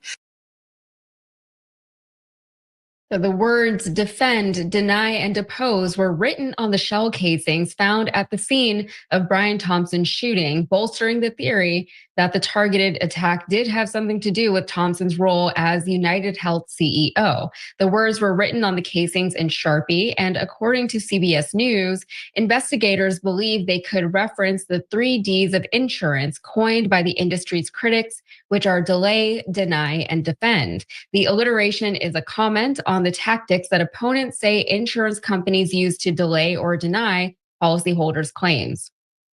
It's also the title of a book, Delay, Deny, Defend: Why Insurance Companies Don't Pay Claims and What You Can Do About It. I don't think this was recommended in the book. An attack against the insurance giant from a disgruntled patient or a family member would be consistent with the comment from Thompson's wife, Paulette, who told NBC News that he had been receiving threats. We spoke about this yesterday. She said there had been some threats. Basically, I don't know, a lack of coverage. I don't know details. I just know that he said that there were some people that had been threatening him. As we talked about yesterday when this story broke, United Healthcare is the largest private health insurance payer in the United States, and they've been widely criticized for their frequent denials of healthcare claims. In fact, they're reportedly the worst offenders when it comes to denying in-network claims. Their denial rate this year is a whopping 32% compared to the industry average of 16%. And a recent Senate report slammed Medicare Advantage insurers, including United, for using predictive technology to deny claims. Between 2019 and 2022, United Health's post-acute services denial rate increased from 8.7% to 22.7%, the report found. Meanwhile, United Health's skilled nursing home denial rate increased 9-fold. Meanwhile, they have been raking it in. United Health ranks as the nation's 4th largest company by revenue this year, just behind Apple and ahead of tech giants Alphabet and Microsoft. Last year, they brought in $376.6 billion in revenue and reported $22 billion in profits. Cenk, you weren't here yesterday when Jordan and I first spoke about this story, but we did our best to present the story without speculating too much about the shooter's motive. But admittedly, that was a bit tricky to do because it felt like the motive was quite obvious. The victim's wife's comments about how her husband had received threats from people who were disgruntled about their healthcare coverage seemed to confirm what everyone was already thinking. And now we have these shells. And I saw an article earlier that referred to the public response to the shooting as quote unquote shockingly celebratory. Cenk, what do you make not only of the situation itself, but of the overall response to it? Yeah, so you have to separate out 2 different things. One is, was this attack justified in any way? Good. And the answer to that is obvious. No, vigilante justice is never the right answer. Violence is never the right answer. Assassinations are never the right answer. Now the second part of the question, the topic is why? And that's a very legitimate question. We ask that anytime there's any kind of shootings, mass shootings, etc. And so the reason we ask why is not to justify it, but to learn from it so that we can prevent it going forward. And so the why here is, to me, enormously obvious. So I would be shocked if the person who did the killing didn't have a family member who died because they were denied health insurance. And they would be among over 76,000 Americans that suffer that fate. So guys, you hear me say all the time, and this is unfortunately an excellent example of it. We live under corporate rule, and the corporate rule is squeezing, in this case with health insurance and drug companies, et cetera, literally squeezing the life out of us, right? So the press will make a giant deal out of this story, and I get why, and it's understandable, but it's of course because someone powerful and wealthy died. And they shouldn't, and that's terrible, and your heart should go out to them, and he's got a family, et cetera. But no one ever notices the 76,000 people dying every year because we don't have universal health insurance in this country. Meanwhile, as Yaz told you, they're making $22 billion in profit. We're gonna get into some more numbers in a second. Yaz is gonna share with you guys to give you a sense of how oppressive our system is, how inefficient it is, how full of waste, fraud, and abuse it is. Because when you privatize healthcare, you give 2 clear incentives. One is maximize your revenue, which means take as much from the American people as you possibly can. But also, and this is the really terrible part, minimize your costs, which means deny as much health care as you possibly can, because those are your costs. So give as little as you can to the American people and take as much as you can. And that's why that leads to these horrible, horrible results. But since mainstream media is a propaganda machine for corporate rule, they never talk about those people dying in quiet misery and those families that are destroyed, let alone the fact that 40% of the bankruptcies in this country is because of medical bills, because again, insurance being denied. So we should say that what happened to this gentleman is an absolute tragedy, because it actually is. And we should also talk about what happens to the average American that no one cares about and no one talks about, is a massive tragedy that is 76,000 times worse. Absolutely. And yeah, to that healthcare industry data, we do have some of that for you, just to give you an idea of how bad things really are in the healthcare industry and how badly people are suffering. If anything, I think that this incident has really sparked a national conversation about just how disgruntled and how desperate people are, because I think that's something that just gets overlooked so often in the stories. But yeah, so for that data, let's see, the revenue of 6 largest insurers, Anthem, Centene, Cigna, ABS, Aetna, Humana, and United Health. They have more than quadrupled from 2010 to $1.1 trillion. Combined revenues with the 3 biggest, United, Aetna, and Cigna, have quintupled. And in 2022, United Health Group made over $20 billion in profit. Cigna made $6.7 billion. Elevance Health made $6 billion, and CVS Health made $4.2 billion. All told, America's largest health insurers raked in more than $41 billion in profits in 2022. Then we can look at per capita spending. Get that graphic up there. Let me see. The U.S. has the highest healthcare administrative costs per capita compared to other OECD countries. Thanks. And people die in America because of our healthcare system. Researchers of a 2022 Yale study, and this to say, our calculations indicate that 76,064 lives would have been saved by universal healthcare among individuals of all ages in 2019. We found that single-payer universal healthcare would have saved $439 billion in 2019. So, even the cost savings would have, like the lives aside, the lives that they obviously already don't care about, the cost savings would have been there too. But it's about, whose pocket do do all those savings end up in? So, Jank, any final thoughts on this story before we move on? Yeah, so guys, the reason why all this exists, and the reason why none of the problems in America ever get solved, is because these same companies then go and donate to politicians. So they're not making an extra $1 trillion because, oh, golly gee, that's just the laws of the universe. No, in fact, all other developed nations have universal healthcare for a reason, because they know that privatized healthcare does not work. Remember, when you have universal healthcare, you could layer on private healthcare on top, okay? So it doesn't mean that you don't have any other options. But under our system, there is no guarantees, and people are denied care and often die for strictly profit motive. So someone makes way more money when your family members die. And that sucks. That's totally and utterly unacceptable in a normal democracy if the people were really ruling. But we are not ruling. Corporations have taken over politics. They've taken over mainstream media. And it's like they have a vice grip on us. And so you should be absolutely outraged at our healthcare system, that even though we're the richest nation on earth, we have one of the worst life expectancies. We have one of the worst costs per capita. So last thing on this, to give you a sense of how stark it is. So not only do 76,000 people die, but we pay twice as much. Why do we pay twice as much? It doesn't go to healthcare. It goes to their profits. And so that's why they made $20 billion in 1 year in profit, not in revenue, in profit. That's $20 billion that could have been spent on you and your family to treat you if we were doing health insurance in a right way. And not only did those people die, on average now, Americans live 4 years less than other developed nations that have universal healthcare. So they're actually taking 4 years off of all of our lives, so they can make $20 billion in profit.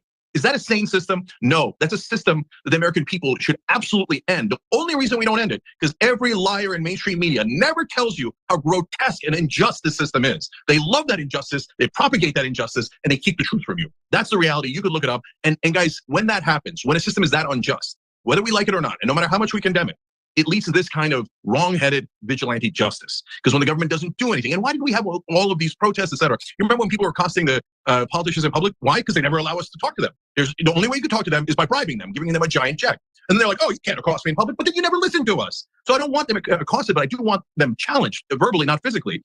And so now you can't touch any of the overlords. You can't speak to the overlords. And then it gets bottled up, and then it gets released in all the wrong ways because that pressure is inevitable. So they can keep ignoring this, but we're just going to have more and more vigilante violence as this system is so unjust and so oppressive.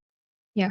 And I think especially now since the shooting has come out, there's a lot of people who are just like, can't be bothered to feel bad for the guy. And, however you feel about vigilante justice and like the fact that someone was killed and the fact that they have a family, all that aside, people have known people who have died because they didn't get the healthcare coverage that they needed. And those stories aren't making the headlines. So it is really, really distressing to see all of this, but I think it is indicative, this entire response to it. I think it is very indicative of the fact that people are tired of being told, now is not the time to talk about this. We have to be respectful of this and that and that and that. All these, semantics and politeness and niceties, right? Because we're a civilized country, right? We're a civilized society. We can't condone this type of behavior, but at the same time, it's really hard kind of to feel bad for certain things in certain situations, because at the end of the day, other people have died because of the decisions that man has made. And not only that, he's at the head of this company. He is, the figurehead for it all, but there's so many people working beneath him who work for these type of companies. And they're not really doing their jobs. At the end of the day, they're not doing the job that they have to do, which is to help the American people to get the healthcare coverage that they need.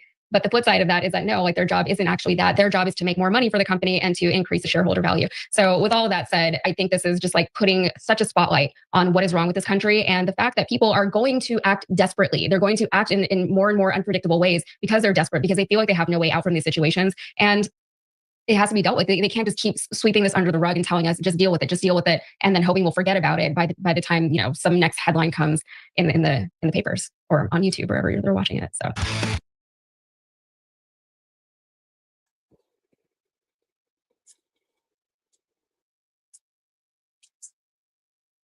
It just gets deeper and deeper, don't it? Okay, let's go over here. This is about his wife.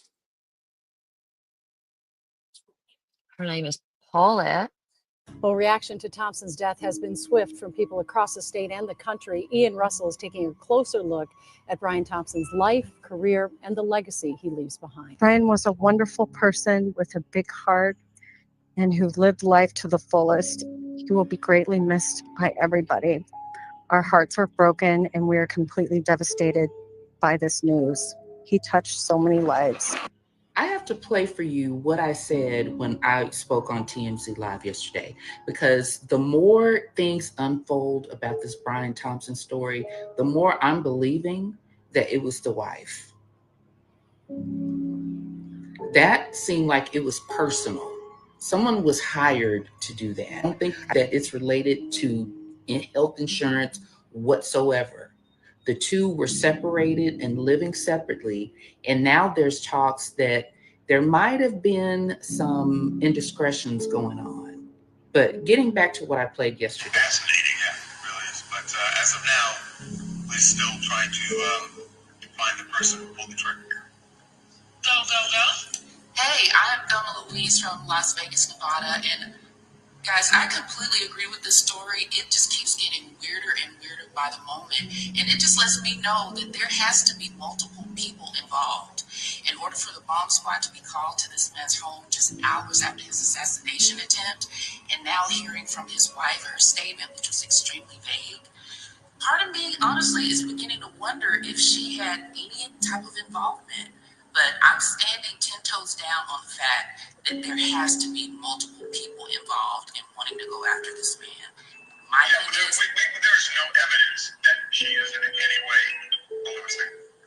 Inside the life of Brian Thompson, United Healthcare CEO's wife Paulette and their two sons, in a shocking turn of events, United Healthcare's CEO Brian Thompson was shot dead on December 4th, 2024, right outside a Manhattan hotel in New York. The 50-year-old was shot dead by an unknown masked assailant who fled the scene in a bicycle.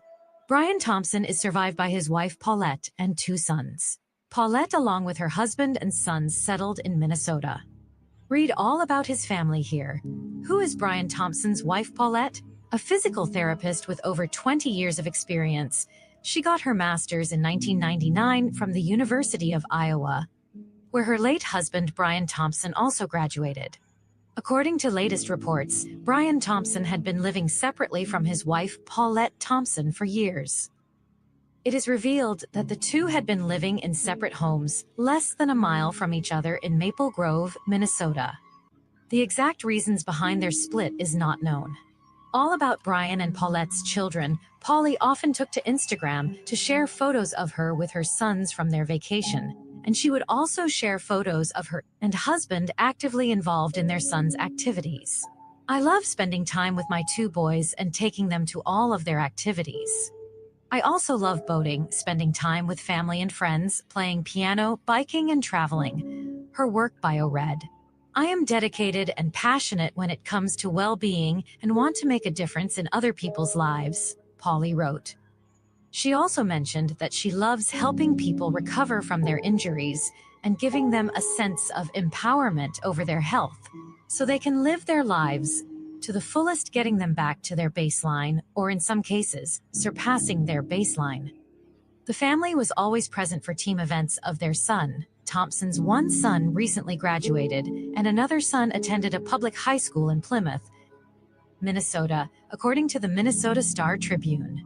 His older son's coach, Brandon Carlson, said his parents were present around all of the team events, as per the Tribune. Thompson's sister, Elena Revez, told the New York Times he was a good person. Brian Thompson was to attend the annual meeting of United Insurance, and he reached the hotel location at 6:40 a.m. The police reported that it was a planned event and that the killer was a white man who was completely masked and had his gun with a silencer, which is why not many were aware of the shooting until police swamped the area. Paulette, speaking to the police, reportedly stated that Brian Thompson recently received multiple threat calls and added that he never took them seriously and said he never altered his schedule. She added that they never tried to inform the police or check in detail who was threatening him. The investigation is underway and the police are yet to make an arrest. Brian Thompson has been with the United Health Insurance for the past 2 decades, and he was promoted That as part, the Megs. CEO in 2021, and he was previously the head of government programs. The investigation is underway and the police are yet to make an arrest. Brian Thompson has been with the United Health Insurance for the past 2 decades, and he was promoted as the CEO in 2021, and he was previously the head of government programs, Medicare, and retirement. Brian was an incredibly loving, generous, talented man who truly lived life to the fullest and touched so many lives. Most importantly, Brian was an incredibly loving father to our 2 sons and will be greatly missed, his wife Paulette said about her late husband. What are your views on this whole? Brian Thompson, the 50-year-old CEO of United Healthcare, shot and killed this morning in New York City. Reaction on social media has been swift and emotional. His wife, Paulette Thompson, telling us this morning that Brian Thompson was a caring man. Brian was a wonderful person with a big heart and who lived life to the fullest. He will be greatly missed by everybody. Our hearts are broken and we are completely devastated by this news. He touched so many lives. New details are being uncovered about Brian Thompson amid the investigation into his death. The United Healthcare CEO, who was shot and killed by an unidentified assailant outside of a New York hotel on December 4th, had been living separately from his wife Paulette Thompson for years at the time of his passing, according to records obtained by E! News. In 2021, Brian, whose death is being treated as a targeted attack per the New York Police Department, recorded a new Minnesota address as his place of residence on his voter registration form, while Paulette maintained the couple's previously shared address in the same city of Maple Grove, per her voter registration. Yeah, I forgot about that. This Brian guy, he lived in Minnesota. He flew from Minnesota to New York for this event. Document that was submitted in 2020 and last updated in 2023. His new address. And who was the governor and running for vice president of Minnesota? Waltz and Kamala.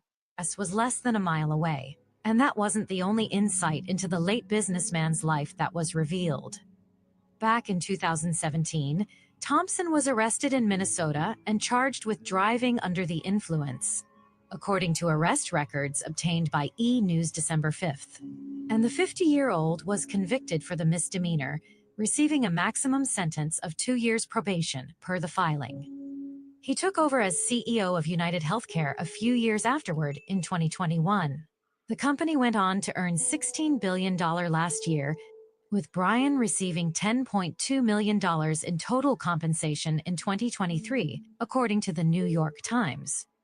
Following his passing, Paulette, who shares 2 sons with Brian, shared a heartfelt message about her husband, who was on his way to speak at an investor conference held by United Healthcare's parent company, United Health Group, when an unidentified No, gunman Megs, I don't shot think him in the so. chest outside the New York Hilton Hotel in Manhattan. He was later pronounced dead at Manhattan's Mount Sinai Hospital, and the gunman remains at large, according to the NYPD. Brian was an incredibly loving, generous, talented man who truly lived life to the fullest and touched so many lives.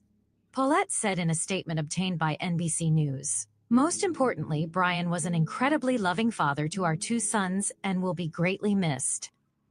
And United Health Group echoed her sentiments, noting in a statement that Brian was a highly respected colleague and friend to all who worked with him.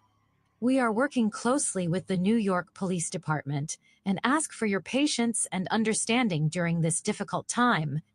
The organization added, "Our hearts go out to Brian's family and all who were close to him."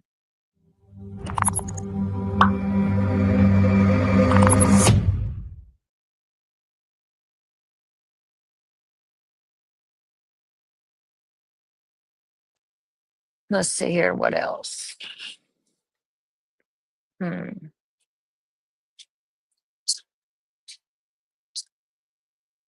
Just kind of start out, you said, can you tell me the name of the high school? Gilman School for Boys in Baltimore, Maryland. And you went to the school for girls then? I Yes. can't we hear that. School for boys. So, really basic question. So, what type of person was There's he? no sound on their end. We didn't really party You know, he orientedness of a person who commits something like this. Oh, fuck that. Thinking about him being valedictorian and then going on to a school like Penn, it does check out in that way. Yeah, like I this mean, was I was impressed by all of the steps he took. He took a lot. Yeah. Sorry, go ahead. No, just Oh, here's his So family. whatever we got on scene there, we were able to pretty much find where he was at in the restaurant.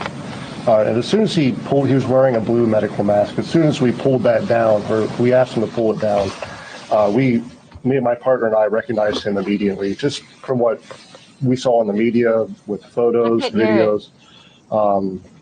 We just didn't even think twice about it. We knew that was our guy.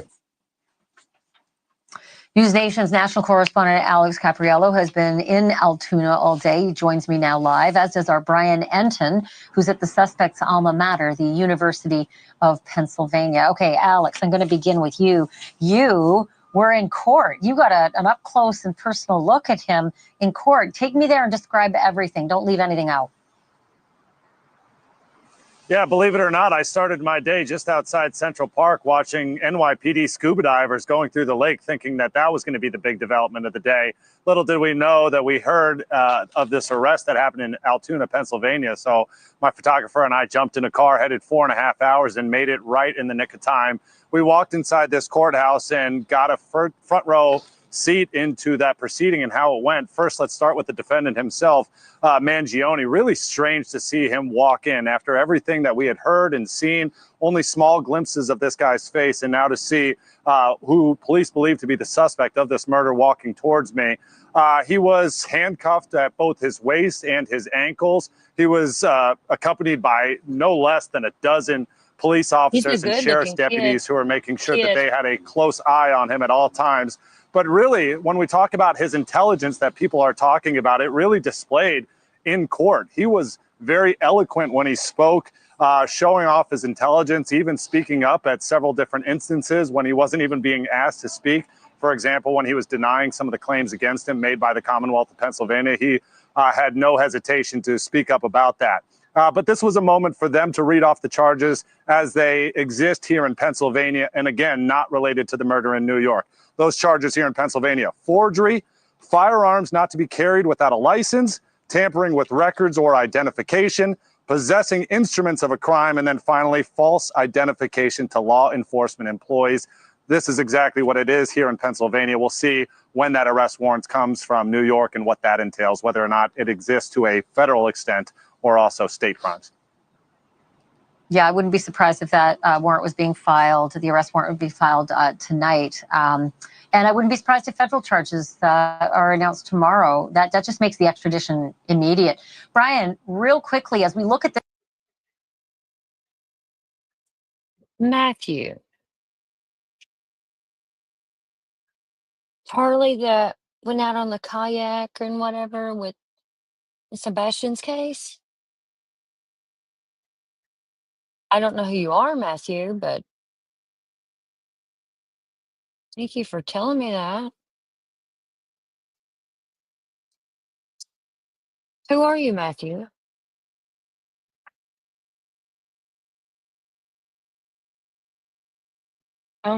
That's sad though. He died. Wow.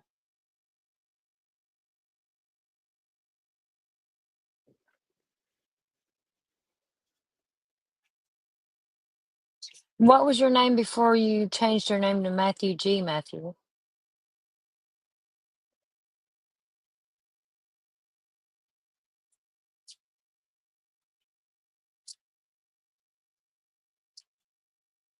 I don't remember you. And your account was made in September, and I was on his ass way before then. I didn't talk about the man in September. So, what was your name then? Matt? I don't remember you. Was your name Alan? Because Alan kind of disappeared, you know?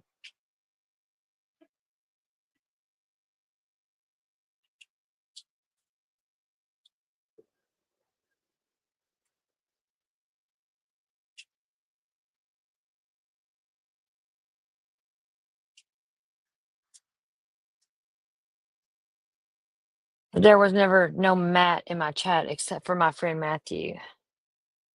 Yeah, 3 months ago. I haven't talked about Charlie since like 6 months ago. Like at the beginning of the case, 8 months ago. So what the fuck? You got a new YouTube account.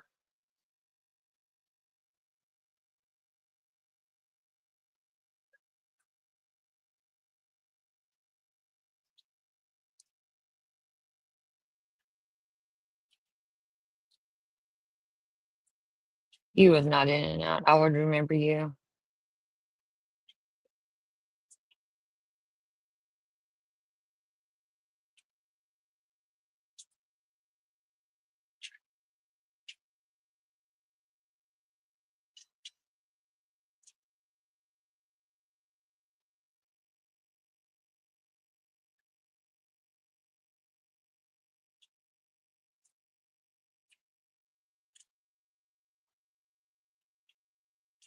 And since your picture's fake, because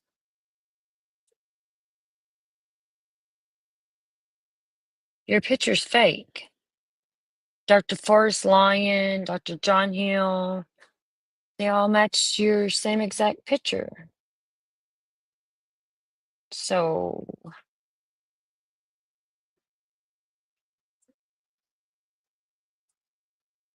yeah, are you Kyle? Because your picture's fake because I just reverse Google searched it. You stole that picture.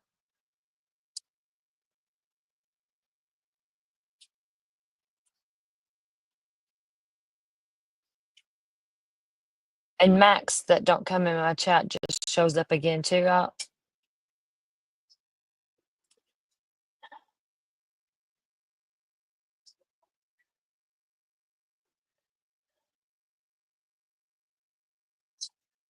of funny, you both just come out of nowhere.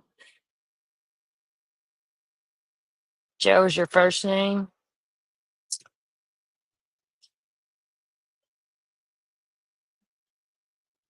Well, Google determines that is a lie.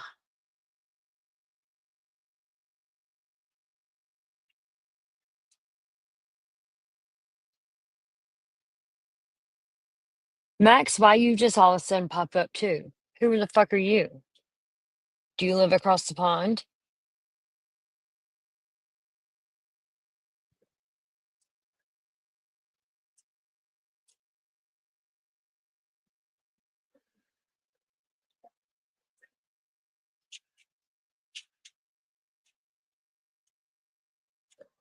Yeah, let's put this picture up here.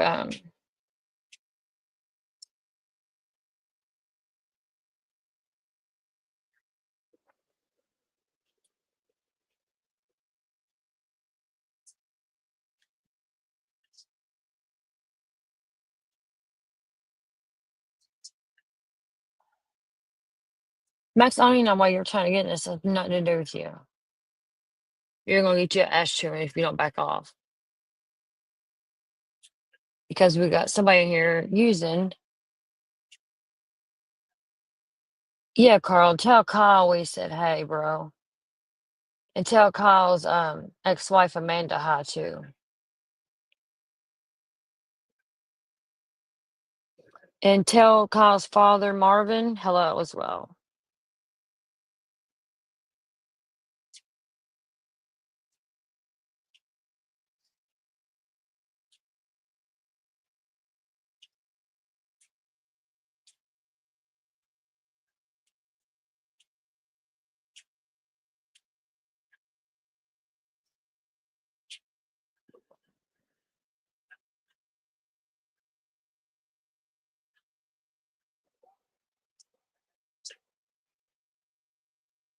It may be my reality link. What the fuck what? Oh, go rest your neck and lay off the booze.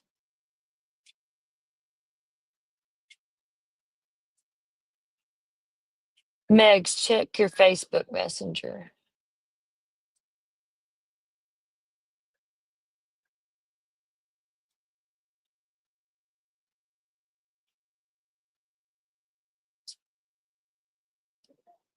I just don't like people to lie to me and use stolen photos because then I'm gonna side-eye the fuck out of you.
But yeah.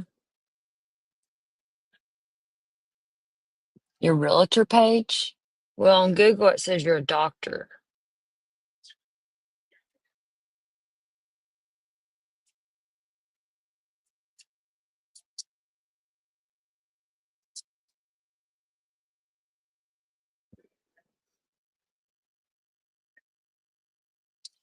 You might not have meant any disrespect, but I don't like fake motherfuckers. I can see right through people. Well, your picture, the same exact picture, yeah.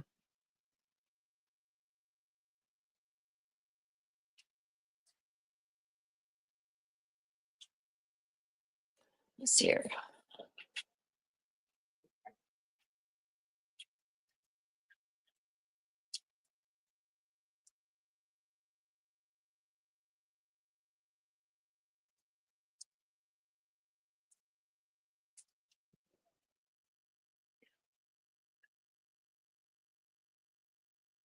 Let's see where's this at.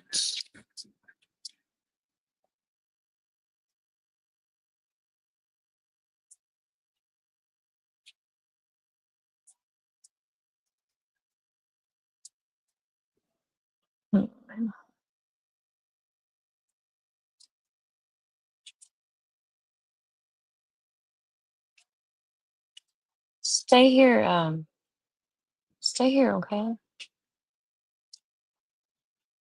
Got something to show you.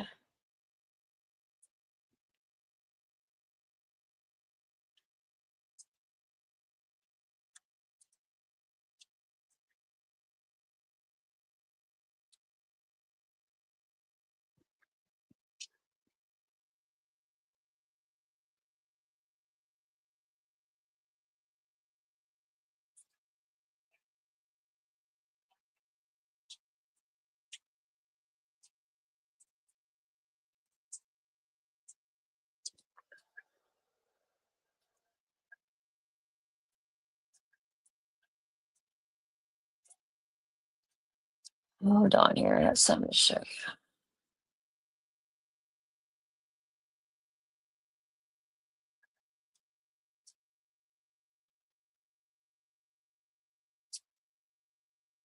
Maybe your name is Forrest.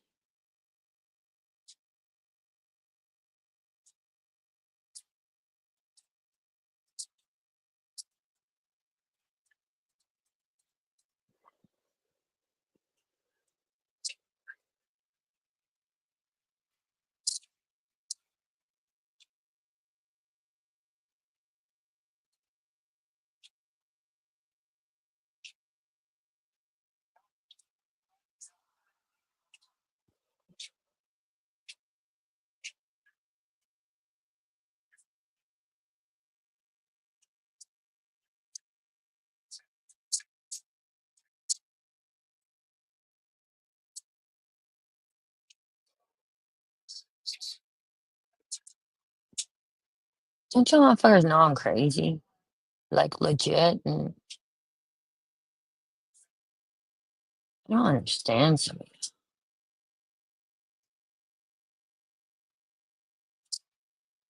Don't leave, bro. I got something to show you. Hold on. Hold on.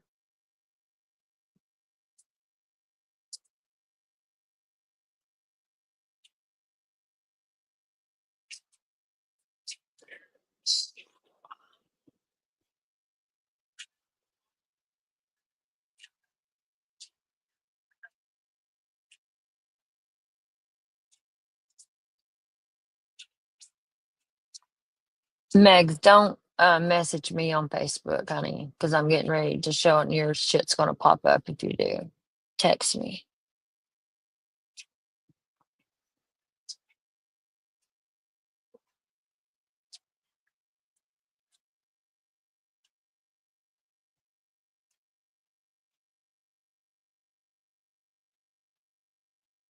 Well, fuck.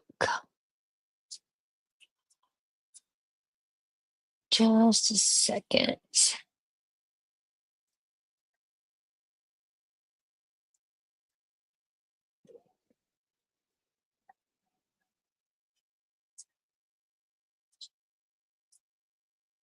Here we go.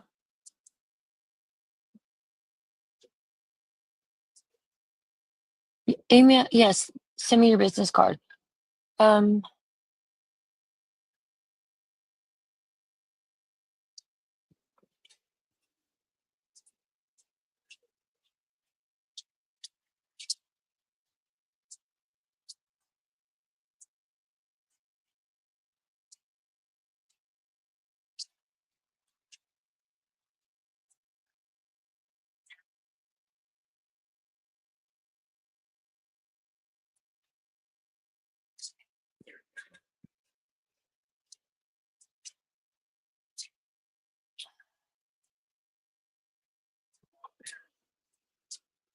My email is in my about section.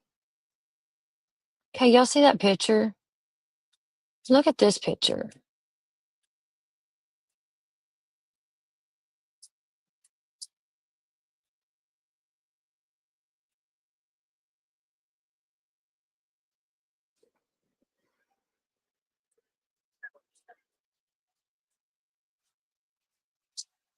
Should we do a face? I got a friend that can do facial recognitions.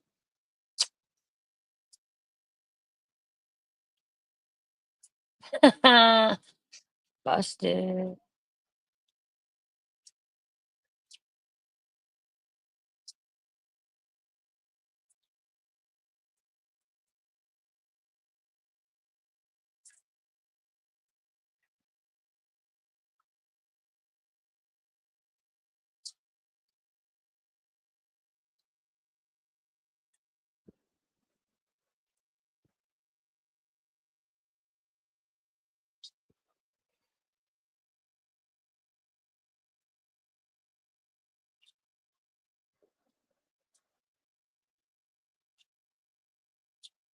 Right tattoo. Rebel. Yeah. Where you at, Forrest? Fake for you ain't no fucking doctor. You wouldn't be on here. Why you still in a doctor's fucking that ain't you? Rebel, what do you think, bro?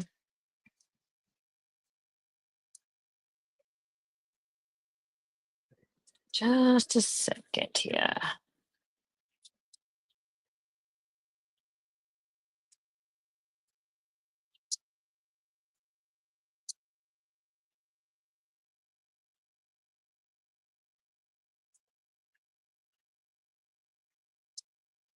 What do you mean, no? I don't even know who Joe is, or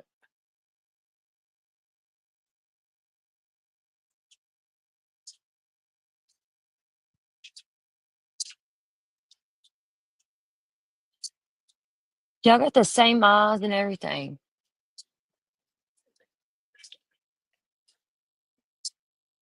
Let's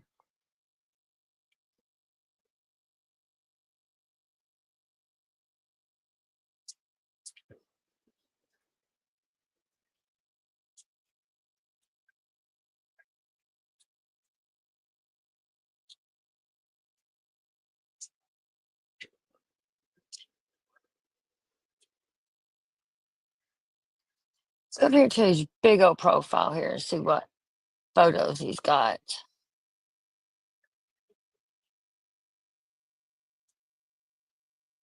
Forest. It does look like you. I can message your sister here that, you know.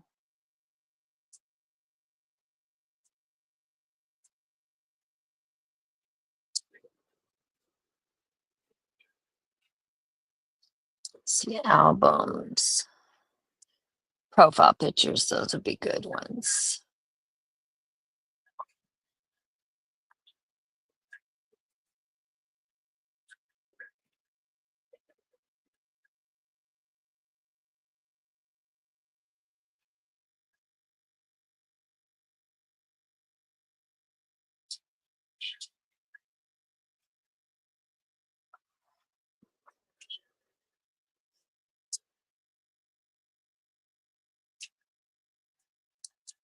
Yeah, they're all different colors here too.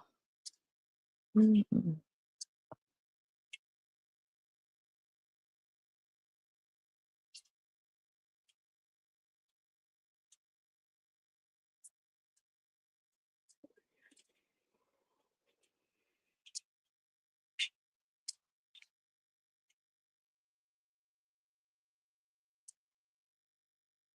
Yes.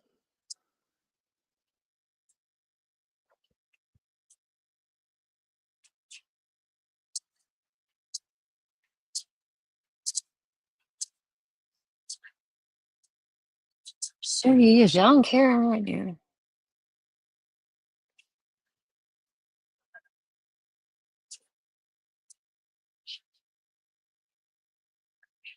Yeah, stealing a fucking doctor's identity. Huh.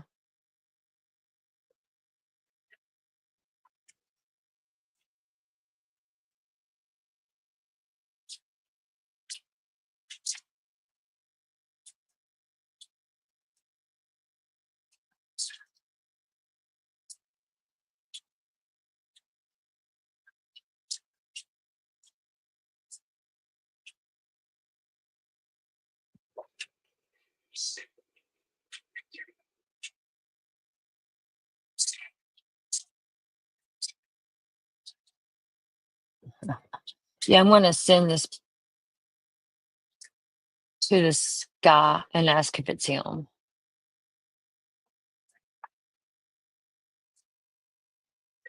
Sweat pictures. Wives always have more pictures.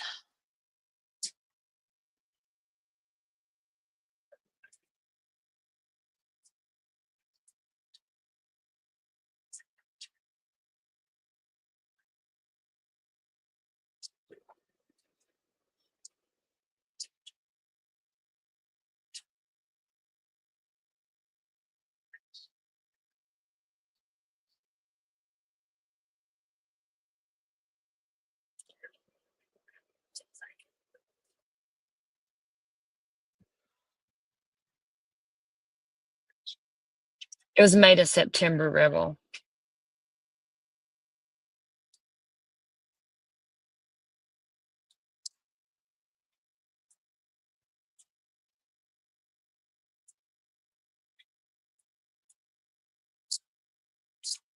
You have his beard's lighter than his hair on top of his head. In both. Yeah, I'm going to just go ask this guy and the wife. I'm going to send that link to that guy's profile because if you're impersonating a doctor, you're one really fucked up person.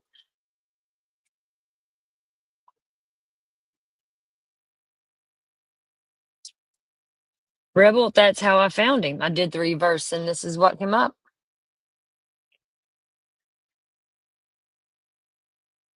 This is what came up, dear. Yeah.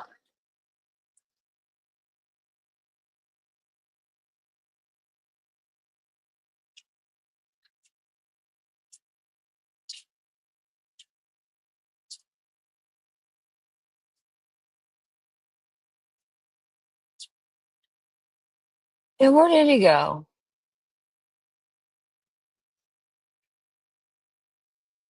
Oh, I know this is the pictures he stole. Definitely.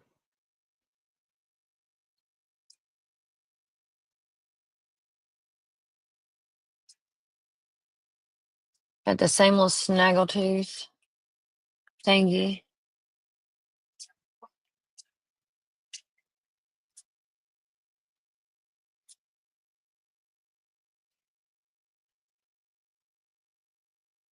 I can spot these fucking fakes a mile away, I swear.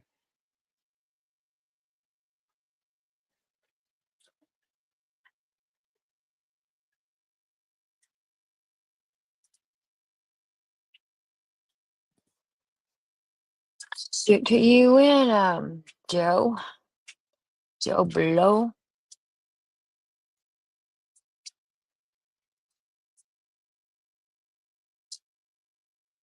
I tell you what, dude.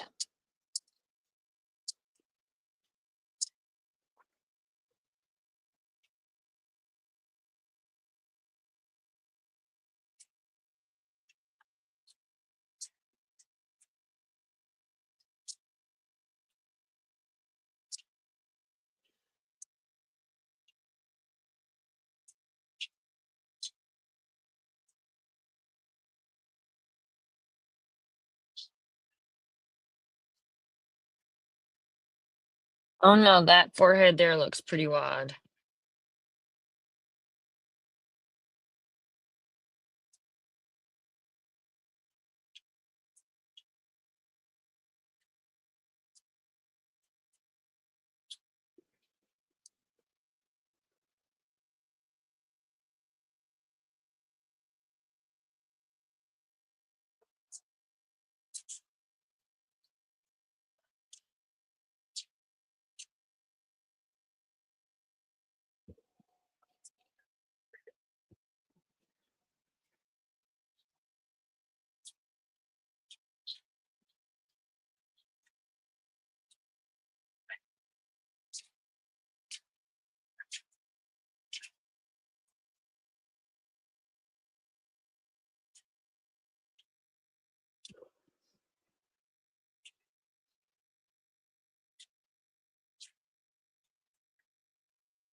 It's a real grainy photo too, though, Rebel. On here than on. Why do I get?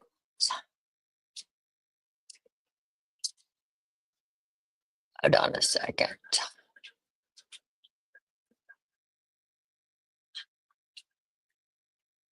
What's this on my fucking thing here?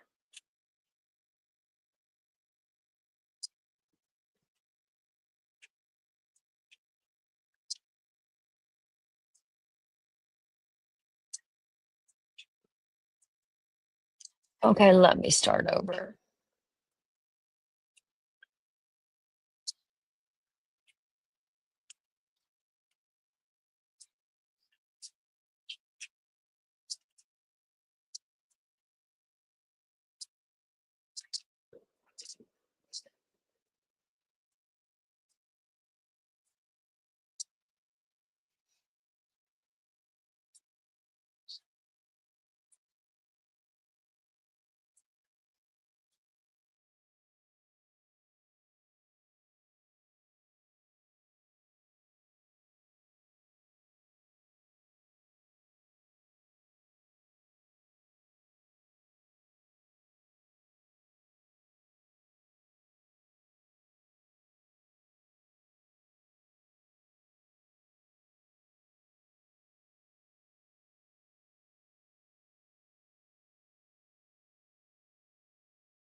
Sorry, I booted myself.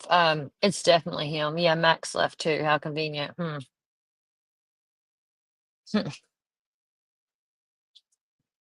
How convenient.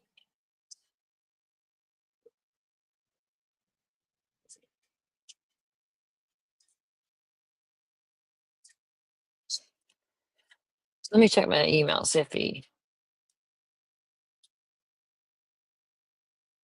I didn't get no business card.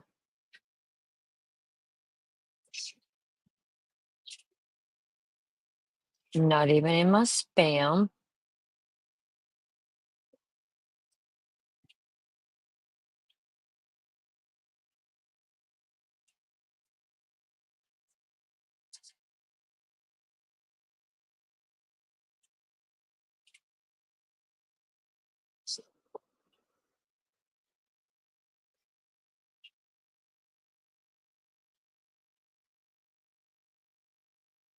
Mhm.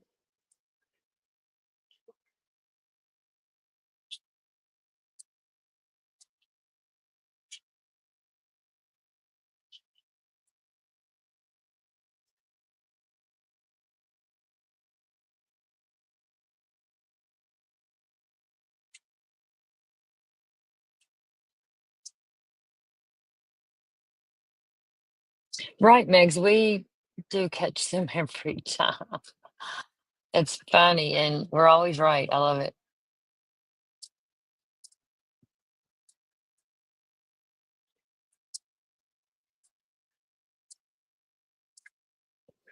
I love it.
Hmm.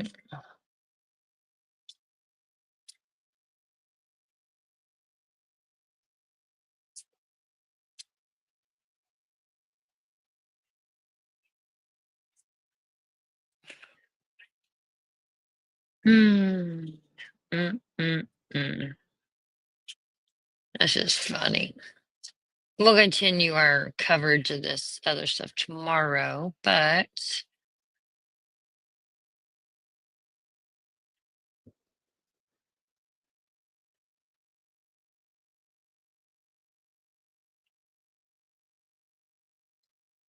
Forest Lyon, medical doctor from Russellville, Alabama, the University of South Alabama. I can you went to the University of Alabama, the good one. Forest or Carl, I should say, probably. Or Frank. So many questions.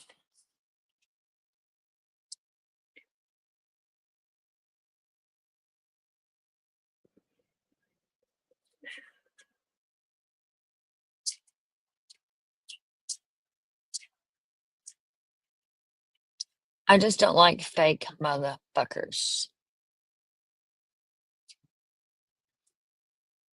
And me and Megs can smell them from a mile away. I swear we can.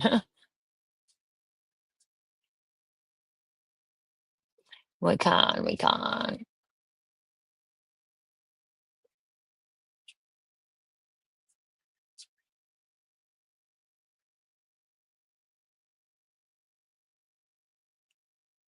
Right, Megs. Right.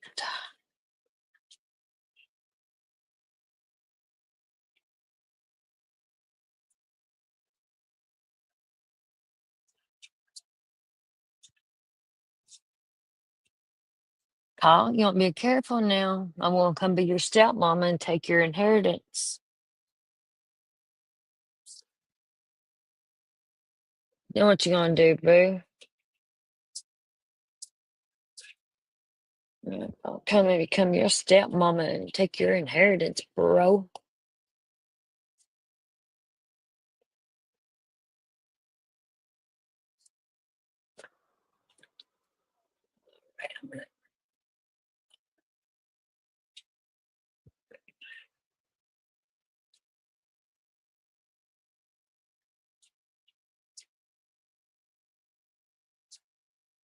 Kelly's wife about Gray Pearl, yeah. His internet girlfriend, yeah. One of the most fucking stupidest vile bitches on here. Yeah.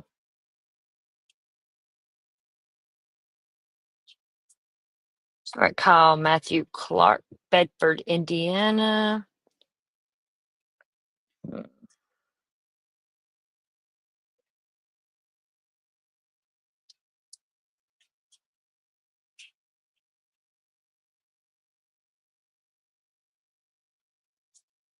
Why are you laughing at me?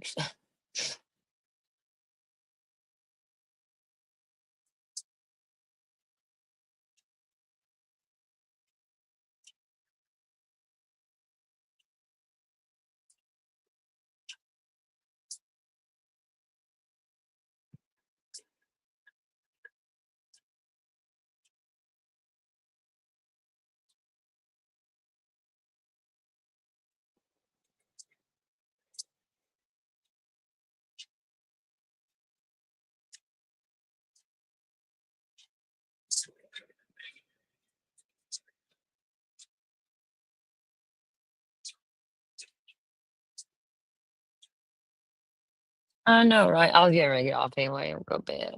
But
well, all right, y'all. I'm gonna get off here and get my ass in bed. It's way past my bedtime.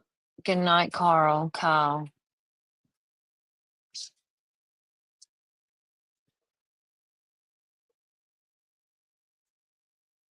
We love you too, boo boo.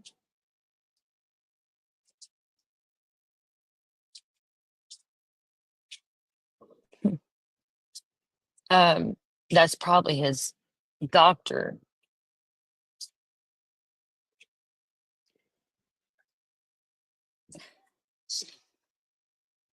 Good night. I love you, sis. Good night.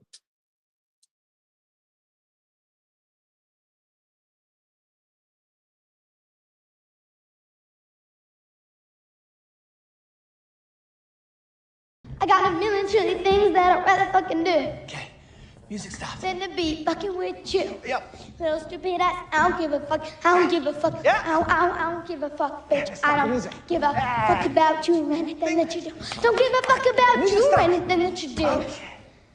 Who's the loser now, Trisha? Bully this bitch.